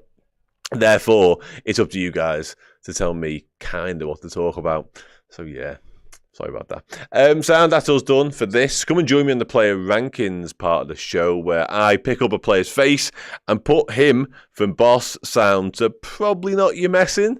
But let's wait and see what happens, shall we? Do come and join me over there, because without you, it's an absolute waste of time and really difficult to do. So, Plu, everybody else, I'll see you over there. Hey everyone, a new month means just one thing. It means a new prize if you are a Legend subscriber on Redmen Plus. That's right, if you're already existing as a Legend, you're already in the hat, but there's still time to get over there and get involved. And not only Discord access, not only all the boss content, you will also be in the hat for an incredible prize this month. It's this signed retro Liverpool shirt, signed by the brilliant Skippy, Craig Johnson himself, the inventor of the Predator, midfield extraordinaire, never stop running. What a fella, what a story, and what a signature, by the way, as well. Get over to Redmen Plus, sign up as a Legend yearly or monthly, and you will get all the brilliant stuff that we do here, as well as a chance of winning that incredible piece of memorabilia. Take it easy.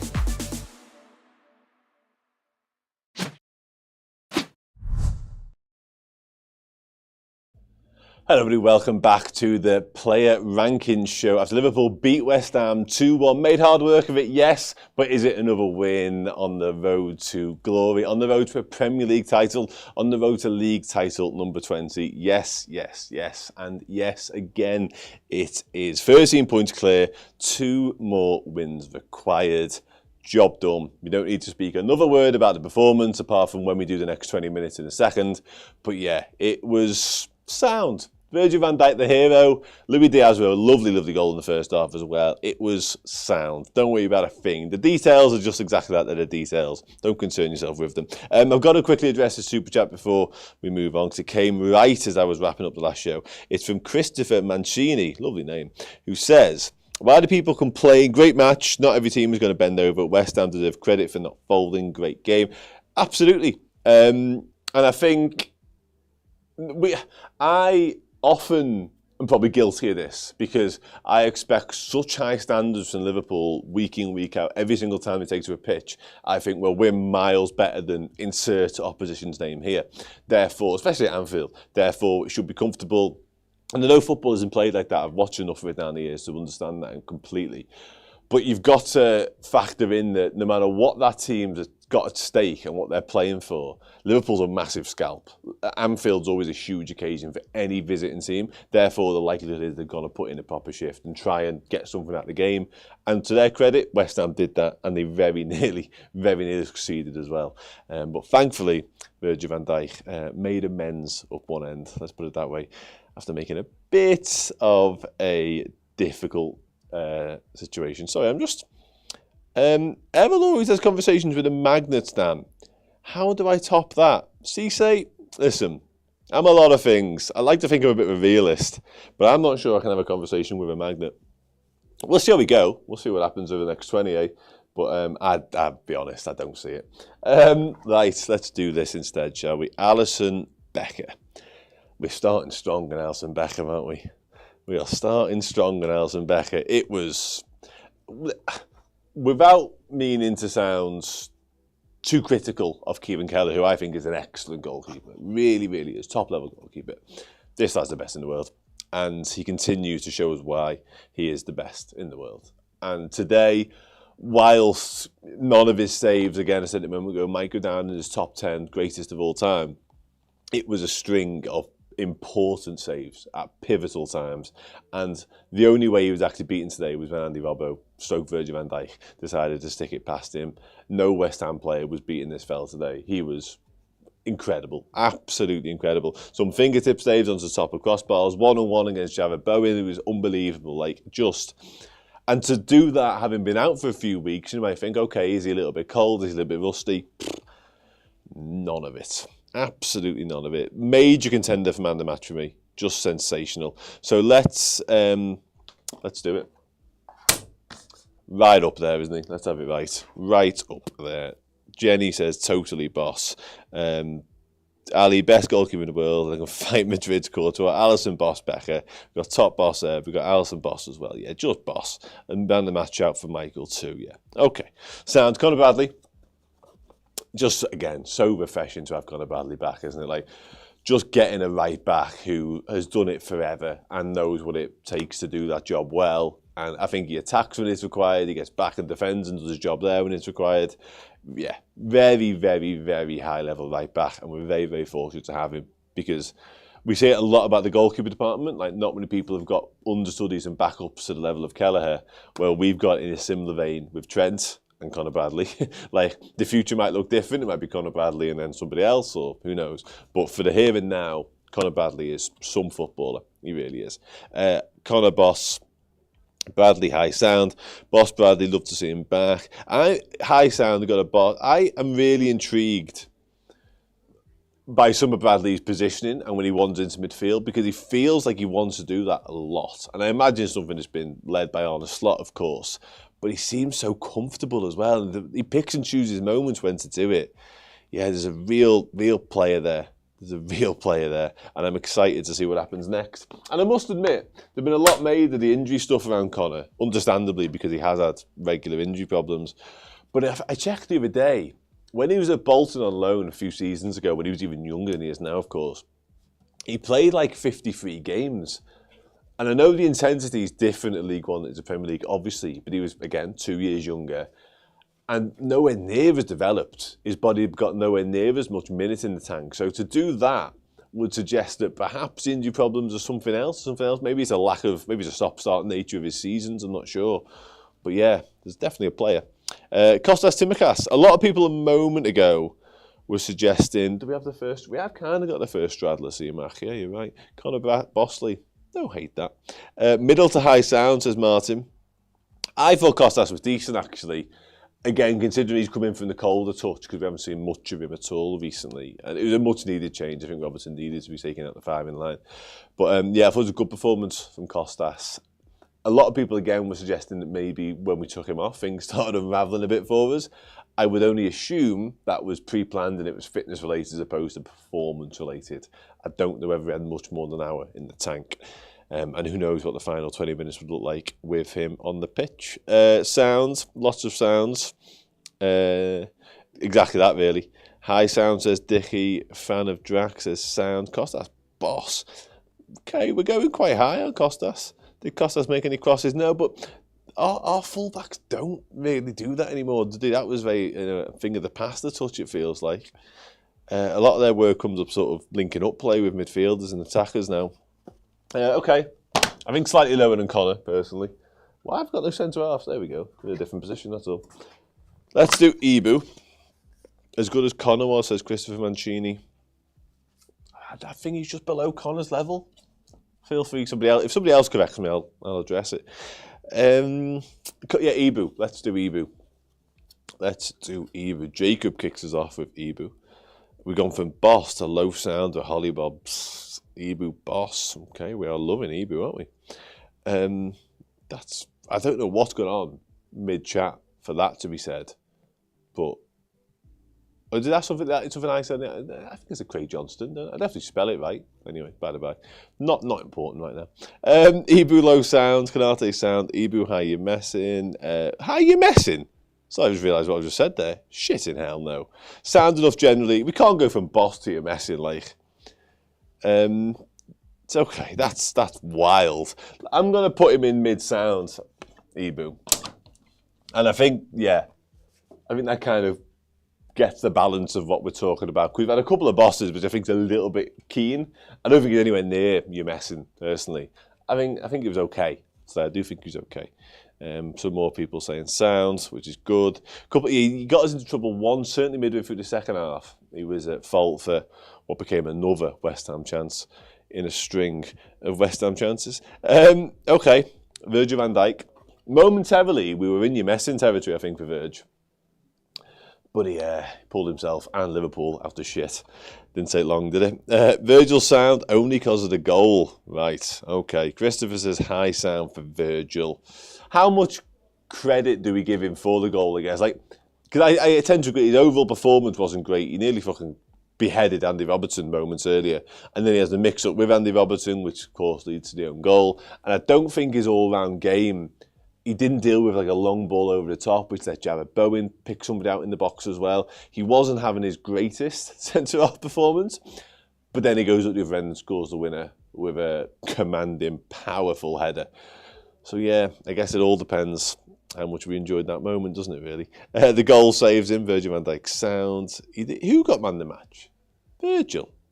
Did he? Yeah. That's a bit nuts. Boss captain sound. Not a great second half. Virgil high sound. The goal saved him. Yeah, I think the goal saved him. I think that's a fair. Holly's probably about right as well. Virgil will be boss high sounds. Low boss. Are we straddling? I feel like, yeah, C-Mac's back. Thank you, C-Mac. I think we're straddling, aren't we? Probably higher than Costas. Probably in around the Conor Bradley level. Because you can't score a winning goal and not be, at least, touching the boss category, can you? Let's be honest. Ryan Gravenberch. Boss, just for the goal, we're going to win the league. Yep, yes, we are going to do that. What do we make of Ryan Gravenberch today? He's been a polarising player for a few weeks now, Ryan Gravenberch. I don't think we've seen him anything like his level of early season for a little minute now. I don't think today was necessarily that either. I don't think the midfield's really been, purring of late. I think it's been good. I think it's been functional at times, but yeah, perhaps not quite the force it was to be reckoned with. From earlier on, from mid-sound, a few more sounds coming in, did his job, high sound. Nobody high sound, poor passing sometimes. The last person in position on the pitch you want somebody who's passing poorly, probably a goalie, but that also. Not his best game, but still sound, high sound. Don't really call him to anything either way. He is going more under the radar, I would say. I think a lot of early season performances, he was really eye-catching with the influence he was having on the games, and he was actually running a lot of games of football from his position. He was sort of key towards winning. That's deteriorated somewhat, it feels like, in the past 3 or 4 weeks. Whilst Liverpool have gone on a bit of a dip, sorry to be negative, we have. Realist again. I just feel like his performances have kind of waned with it. So if he starts doing that, maybe we will as well. We'll wait and see. Alexis McAllister. No, I thought Alexis was excellent. And there's somebody in the chat who often slates me for my Alexis McAllister. Love him. But I'm going to own it because I think he's fucking brilliant. And I thought he was brilliant again today. I've said it millions of times, but it's just a constant with McAllister. His consistency, his levels are just always there, thereabouts for me. I just don't recall him ever putting a horror in, like a horror show. Like, it's just always a brilliant performance from him. And I think today was no exception. Boss, I'm glad you all agree. I always get scared when I'm doing Alexis McAllister. Not something I want to have said. Because I worry that I'm just so in love with him as a footballer that nobody else will be on board with me, and I've just got Alexis tinted glasses on every single week. But seemingly, you all agree, which is pleasant. Loads of bosses coming in for Alexis, actually, like loads and loads of them. Holly Bobs, though, he does get kicked a bit. That is very true. Macher is high, boss. I think he's underappreciated in that position too. Macher, okay. This, Ian. Now you're speaking my language. Yeah, I agree. Curtis Jones, as long as his dad talk about Real Madrid, as long as that can stop, then yeah, I agree. Curtis Jones back in midfield today. Thought he was okay. Don't think he was excellent. It was great. His corners are up there, aren't they? Like, we've often sort of heralded and sung the praise of Costas' set piece delivery, but I think McAllister's the right-footed equivalent, to be honest.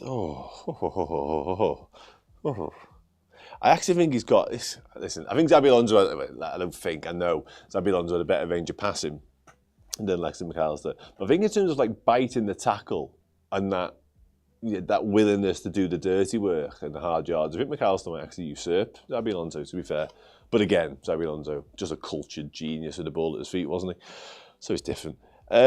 Curtis, Greek Scouser, Jones mid-sound, Jones sound, Jones Boslard, Jones sound. I think we got low sound from Holly. I'm more of a mid to low sound, Craig, as well. I thought it was good. Again, I don't think it was particularly standout from Curtis. There was moments of it that were really impressive, but yeah, I don't think it was a performance that'll live particularly long in the memory for him. Just a functional, decent midfield display. But again, they can often go a long way to winning games of football. I might have put him a bit high there, given what I've just said. Mo Salah, Luis Diaz, Diogo Jota. That's who we need to do next. Let's start with Diogo Jota. What do we make of Diogo? So given a nod again in the centre-forward role. No sign of Darwin Nunez at all. Let me know in the chat, by the way, if anything gets said about Darwin Nunez, because I am fascinated. He was there. I know he was there. Possibly. Diogo didn't play well for CF Milesy. Harry says sound. LFC 1892 says low sound. Diogo is sound but low. Holly is going you messing for Diogo. I'll be honest, I don't think we're quite in your messing territory for anybody today, in reality, although somebody in a minute might disagree with me. But yeah, when he came off, it was at that point I kind of went, hasn't really happened for Diogo today. There's a 1-2 and then another opportunity to do a 1-2 with Mo Salah is the only real moment I can remember where he could have made something happen. Other than that, they kind of passed him by a bit, the game, I want to say. So yeah, it was another nearly game for Diogo without ever truly looking like he was going to have a tangible impact and be a match winner for us. So yeah, disappointing, I think. How is any player boss? Alisson Becker? No? Come on. People called me negative before. Now we've got this sort of shit. Do me a favour. Okay, Jota was sound. Yeah, maybe he kept the defence busy, but Dickie, I love you, mate. I do. I love you, but I don't know. If just being a presence, like I can go and be a presence. Whether they'd care I was there or not, a different story, granted, but I feel like you've got to get more. If you're playing number 9 for Liverpool, you've got to give us more. Sorry. Nobody gets banned. I'm not that kind of guy. It's an open forum. This is what we're here for, opinions. But I'm not going to get called negative and then deal with that. This is not going to wash. Not going to wash. Did he? I haven't looked at the stats from the game yet. That's normally something I do later on at night or first thing in the morning. But I believe you. I do genuinely believe you. Okay, Luis Diaz, goal scorer. Luis Diaz. Maybe it's this. It's not. I might be one of them. Goal scorer, first and foremost. Let's deal with that. And listen, fundamentally, piss easy goal. If I was on the pitch being a presence, as I alluded to a moment ago, I would have scored that. I can guarantee I would have scored that. But to his credit, I think everyone has been critical of the lack of numbers that Diaz has produced during his Liverpool time. I think that's 15 goals this season, by the way, which is good in itself as a separate conversation. Interesting that a lot of them come early and some of them are coming late, so maybe he wants to spread them out a touch more, but whatever. That is exactly the sort of goal you want Luis Diaz to be scoring. Reading the play, getting on the end of it, right place at the right time, and then finishing his dinner. Comfortably, granted, but just score simple goals. We don't need you to cut inside twice and then whip one in the opposite corner every single time. It'd be nice, but just get your numbers up, get your output by just being there and tapping it into an empty net, Louis. I'm fucking fine with it. And I do think it's interesting because he's coming good at a really pivotal time of the season because he's one of the reasons we're getting over the line. And if he could sort of replicate that form all season long, or when it really gets to crunch time, when we are going toe-to-toe with somebody, that would be fascinating. But for the here and now, I think he's actually playing at a very, very good standard. Again, at a very, very important time in the season. 20 goals assists in the league, that's impressive. And that's why I do think there's a conversation coming around Diaz. And this is a good point too. I'll tell you what, we're flying here, ladies and gentlemen. I think we've got ourselves... That might be harsh, you know. I know somebody a minute ago kicked off because we had people in boss, but I think Diaz was good. Let's do Mo Salah. He was so desperate for that moment, wasn't he? And he nearly got it. He half got it with the assist because it was exceptional. Like, probably the best moment in terms of quality today that we showed, certainly, you know, from the outfield players. And yeah, he'll live with it, of course he will, because he's, you know, just everything. But yeah, he wanted a goal so badly. And he looked so crestfallen when he got taken. He wasn't angry, he wasn't frustrated or annoyed with anybody, he was just desperate to score. But it never came. Boss the King, Mo Sound. Boss. Are we just going to put him in Boss because he signed a new 2-year deal? Is that what we're going to do? Because if we are, I'm comfortable. I just want to know. I want to know the reasons. That's all. Salah Boss. Boss just... There we go, Andrew. That's kind of what I was alluding to. Boss, some of his touches were insane. I actually felt semi-sorry for that Scarlet kid because talk about baptism of fire. Like, you're a young lad, you've not played much Premier League footy, you come to Anfield and you're getting asked to play against the best player in the league and possibly the world, who's just signed a new 2-year stay to stay at the football club that he adores, where his family loves, and he's treated and heralded as a king. Like, all the best, my mate. And it showed because he was tearing him apart, certainly in the first half. We barely got the ball to him in the second half, which may or may not be his fault. But honestly, exceptional. Sound, but that's it, Boss. New deal is definitely worth it, Boss. Regina, you will do for me. There you go. I should really put a little asterisk and caveat it because people are going to come in and people are going to come back to this show and see that and be like, you've lost your fucking mind. But the rationale is there. Okay? Let's quickly do some subs and then Arne Slot and then a man the match and then we can all go home. Dom Szoboszlai came on. He did come on. Came on. What do we make of his performance? His introduction today. Do you know what? I just heard you. Just want to pick up on that. I noticed that it was a freedom to Mo's performance today. I think maybe it's been the negotiations, maybe it's been the tension, the willy-won'ty-ness of the signing situation. But Mo Salah definitely looked sharper and more relaxed and more at ease, everything today. So that version of Mo is my favourite version of Mo. Yeah, which is pleasant. Low sounds for Dom. I haven't seen Dom on the pitch. Sobbo, low sounds, so you're messing. Yeah, listen, I'm not going to waste too much time on Dom Szoboszlai. Let's do Andy Robertson instead, shall we?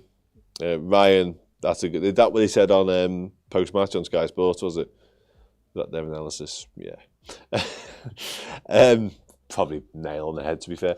Robertson. Do you know what? Like, I know there's a lot of negativity. Let's use that word again. It's overused at this point, but let's just say it, around Robertson. And uncertainty as to whether he has a long-term future in the football club. Because his performance had been below par last week, probably being the leading example of that. But do you know when it goes in off him? And he's been such a good servant. He's been so good to us. I can't help but feel like, why him? Like, why did I have to? I'd have preferred it to actually bounce off Virgil and go in, because he probably deserved it more, to be honest. And then he has his hero moment up the other end anyway. But the fact that cannons off Robbo and goes in is just typifies and sums up the season he's having. It's been a season to forget for Andy Robertson. It really has. But yeah, anyway. He was fuming as well. It felt, again, when the world's against you, and when it rains, it pours and all that, and you can just tell his reaction said it all. Anyway, Wataru Endo came on. We can see, I think, after Wataru Endo comes on, which isn't something we can always say, but that happened today. I mean, we didn't lose. We actually went and won, because again, Wataru Endo comes on. We don't lose shit when he's on the pitch. But yeah, what do we make of him? Yeah, played, didn't he? Endo was sound. Endo came on as the badass babysitter. Camera cut, yeah, exactly. He wasn't happy. And again, I think he had every right to be a bit annoyed. I can only assume he was screaming at Van Dijk to leave it, because he was going to clear it. But as it was, in it went. Cody Gakpo, and Joel Quansah, and we are done. And there was the football equivalent of a closing picture on baseball. He has got that finisher moniker tag attached to him now, hasn't he? And I think it suits him. I'm just glad Arne Slot trusts him to be a finisher, because there's a while there I didn't think he even did that, to be honest. Cody messing, says Paul City Rocker. Are we low sound, says Jacob. Sound, low sound. Okay. It's Cody sound. Don't recall a good performance. Is that from Cody Gakpo, yeah? Or Liverpool? That's probably just Liverpool generally, isn't it? Yeah. Okay, Cody Gakpo. I'm running out of sound room. I can tell you that for free. Cody was a bit anonymous for me, and I'm a huge Cody Gakpo fan, as we know. Let's quickly do Joel Quansah. Got caught under the ball, actually, for a moment that nearly cost us. I think it's the Alisson near post save, or it's the one that Bowen pulls back to the edge of the box. I can't remember which one it was now, but yeah, listen, it might be just the playing at a position at right back thing still, but yeah. I'm pleased to see that Arne Slot is showing faith, and I think a lot of it was led by the fact that Conor Bradley couldn't do 90, don't get me wrong. I think if Conor Bradley was up to speed, he'd have played the entire match, such was his performance. But I'm glad that Arne Slot still backs Joel Quansah to be able to do a job, even at a position, to be fair. But yeah, listen, performance, kind of whatever. I don't want to put him in your messing. That feels brutal and unnecessary. So, has somebody scored in that game, by the way? I can hear cheering of some description. I hope it's Newcastle, if so. Just below Ibu, somebody scored, haven't they? Can you tell me who that was in the chat, please? I'm not bending my head around. Arne Slot and man the match, and then we can go. Arne Slot, what do we think? There's a lot of negativity, again, around Arne Slot earlier on, and straight away, Port United are 1-0 down. Love that, Shawnee. Thank you. Sandro Tonali, I'm pretty sure I brought him into my fantasy team as well. Him or Bruno, one of them. Fucking hope it was Tonali now. Slot, you're messing. I'm not sure I'm convinced due to continual overuse of the same players. League won by last year's team, not the manager.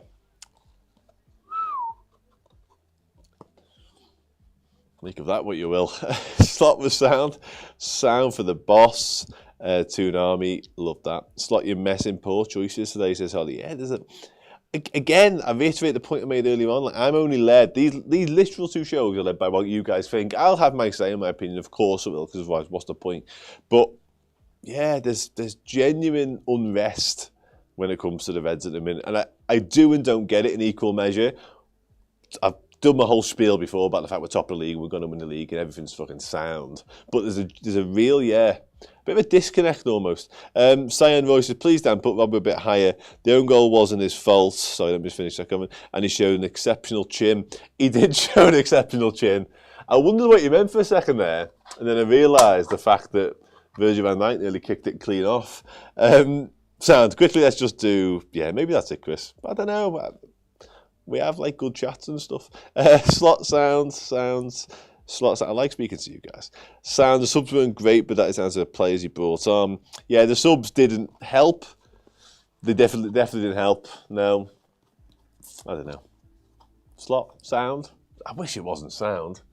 Shit the bed. How's it come to this?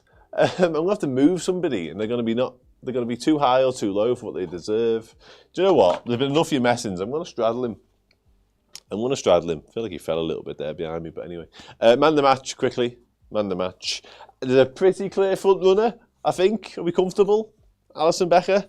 Dan kicks us off with Ali, as does Holly, as does C-Mac, as does Paul, as does Jacob. When the first 5 comments are all the same name, it's a done deal, isn't it? Like, there's no need to go any further with that. That's us. Signed, sealed, delivered. Alisson Becker. Much deserved as well. Sound. I'm going to do the usual sign-off now, and then we can all carry on with our Sunday evenings until we do it all again next week when we play Leicester. But, you know what? That's a good point. Also a great point. But yeah, Liverpool's deficiencies in the second half meant that our goalkeeper was relied upon a hell of a lot. So much so that he actually got man of the match. But guess what? He's the best in the fucking business. And Liverpool are allowed to own brilliant footballers, and lo and behold, we're allowed to own brilliant goalkeepers as well, and thank God that we do, because he is on another planet to anybody else doing it right now, and that's fine. But I'll tell you what's even finer than that, the fact that Liverpool are 13 points clear at the top of the Premier League with 6 games to go. That's it. 6 games. 6 is actually quite an interesting number because Liverpool needs 6 more points to win the Premier League, and that 2 in the middle is also quite an interesting word stroke number when you put another letter into it, because Liverpool need 2 more wins to win the Premier League, starting potentially at Leicester next week, and then hopefully, in my opinion, finishing against Spurs at Anfield in a fortnight. Dream scenario. Absolute dream scenario. Give me that Premier League however the fuck you want, because I want to watch it go around the city on a big bus and have the best party we've had in years. But dream scenario is still Spurs at home. So if we can all make that happen, that would be excellent. That means Arsenal have got to win a game of football, which I do and don't want at the same time. But if it means that they've got to beat Ipswich, then Jesus Christ, just go and beat Ipswich. We'll take care of our business against Leicester. Then we'll beat Spurs. We'll all laugh at Ange Postecoglou. And then we'll concentrate on the real thing, which is us lifting the big one. Finally, in front of millions of fans around the world. Properly this time, for real. Let's do that, shall we? Thanks very much for getting involved, as ever, genuinely. It wasn't always easy, it wasn't always pretty, but we did it. 3 points in the bag, done, dusted. Louis Diaz, Virgil van Dijk. This part of the show, I always say, is nothing without you all. The previous part is very little without you all as well. Thanks for being with us from the start. Have a boss Sunday. Take care. I love you all. Goodbye.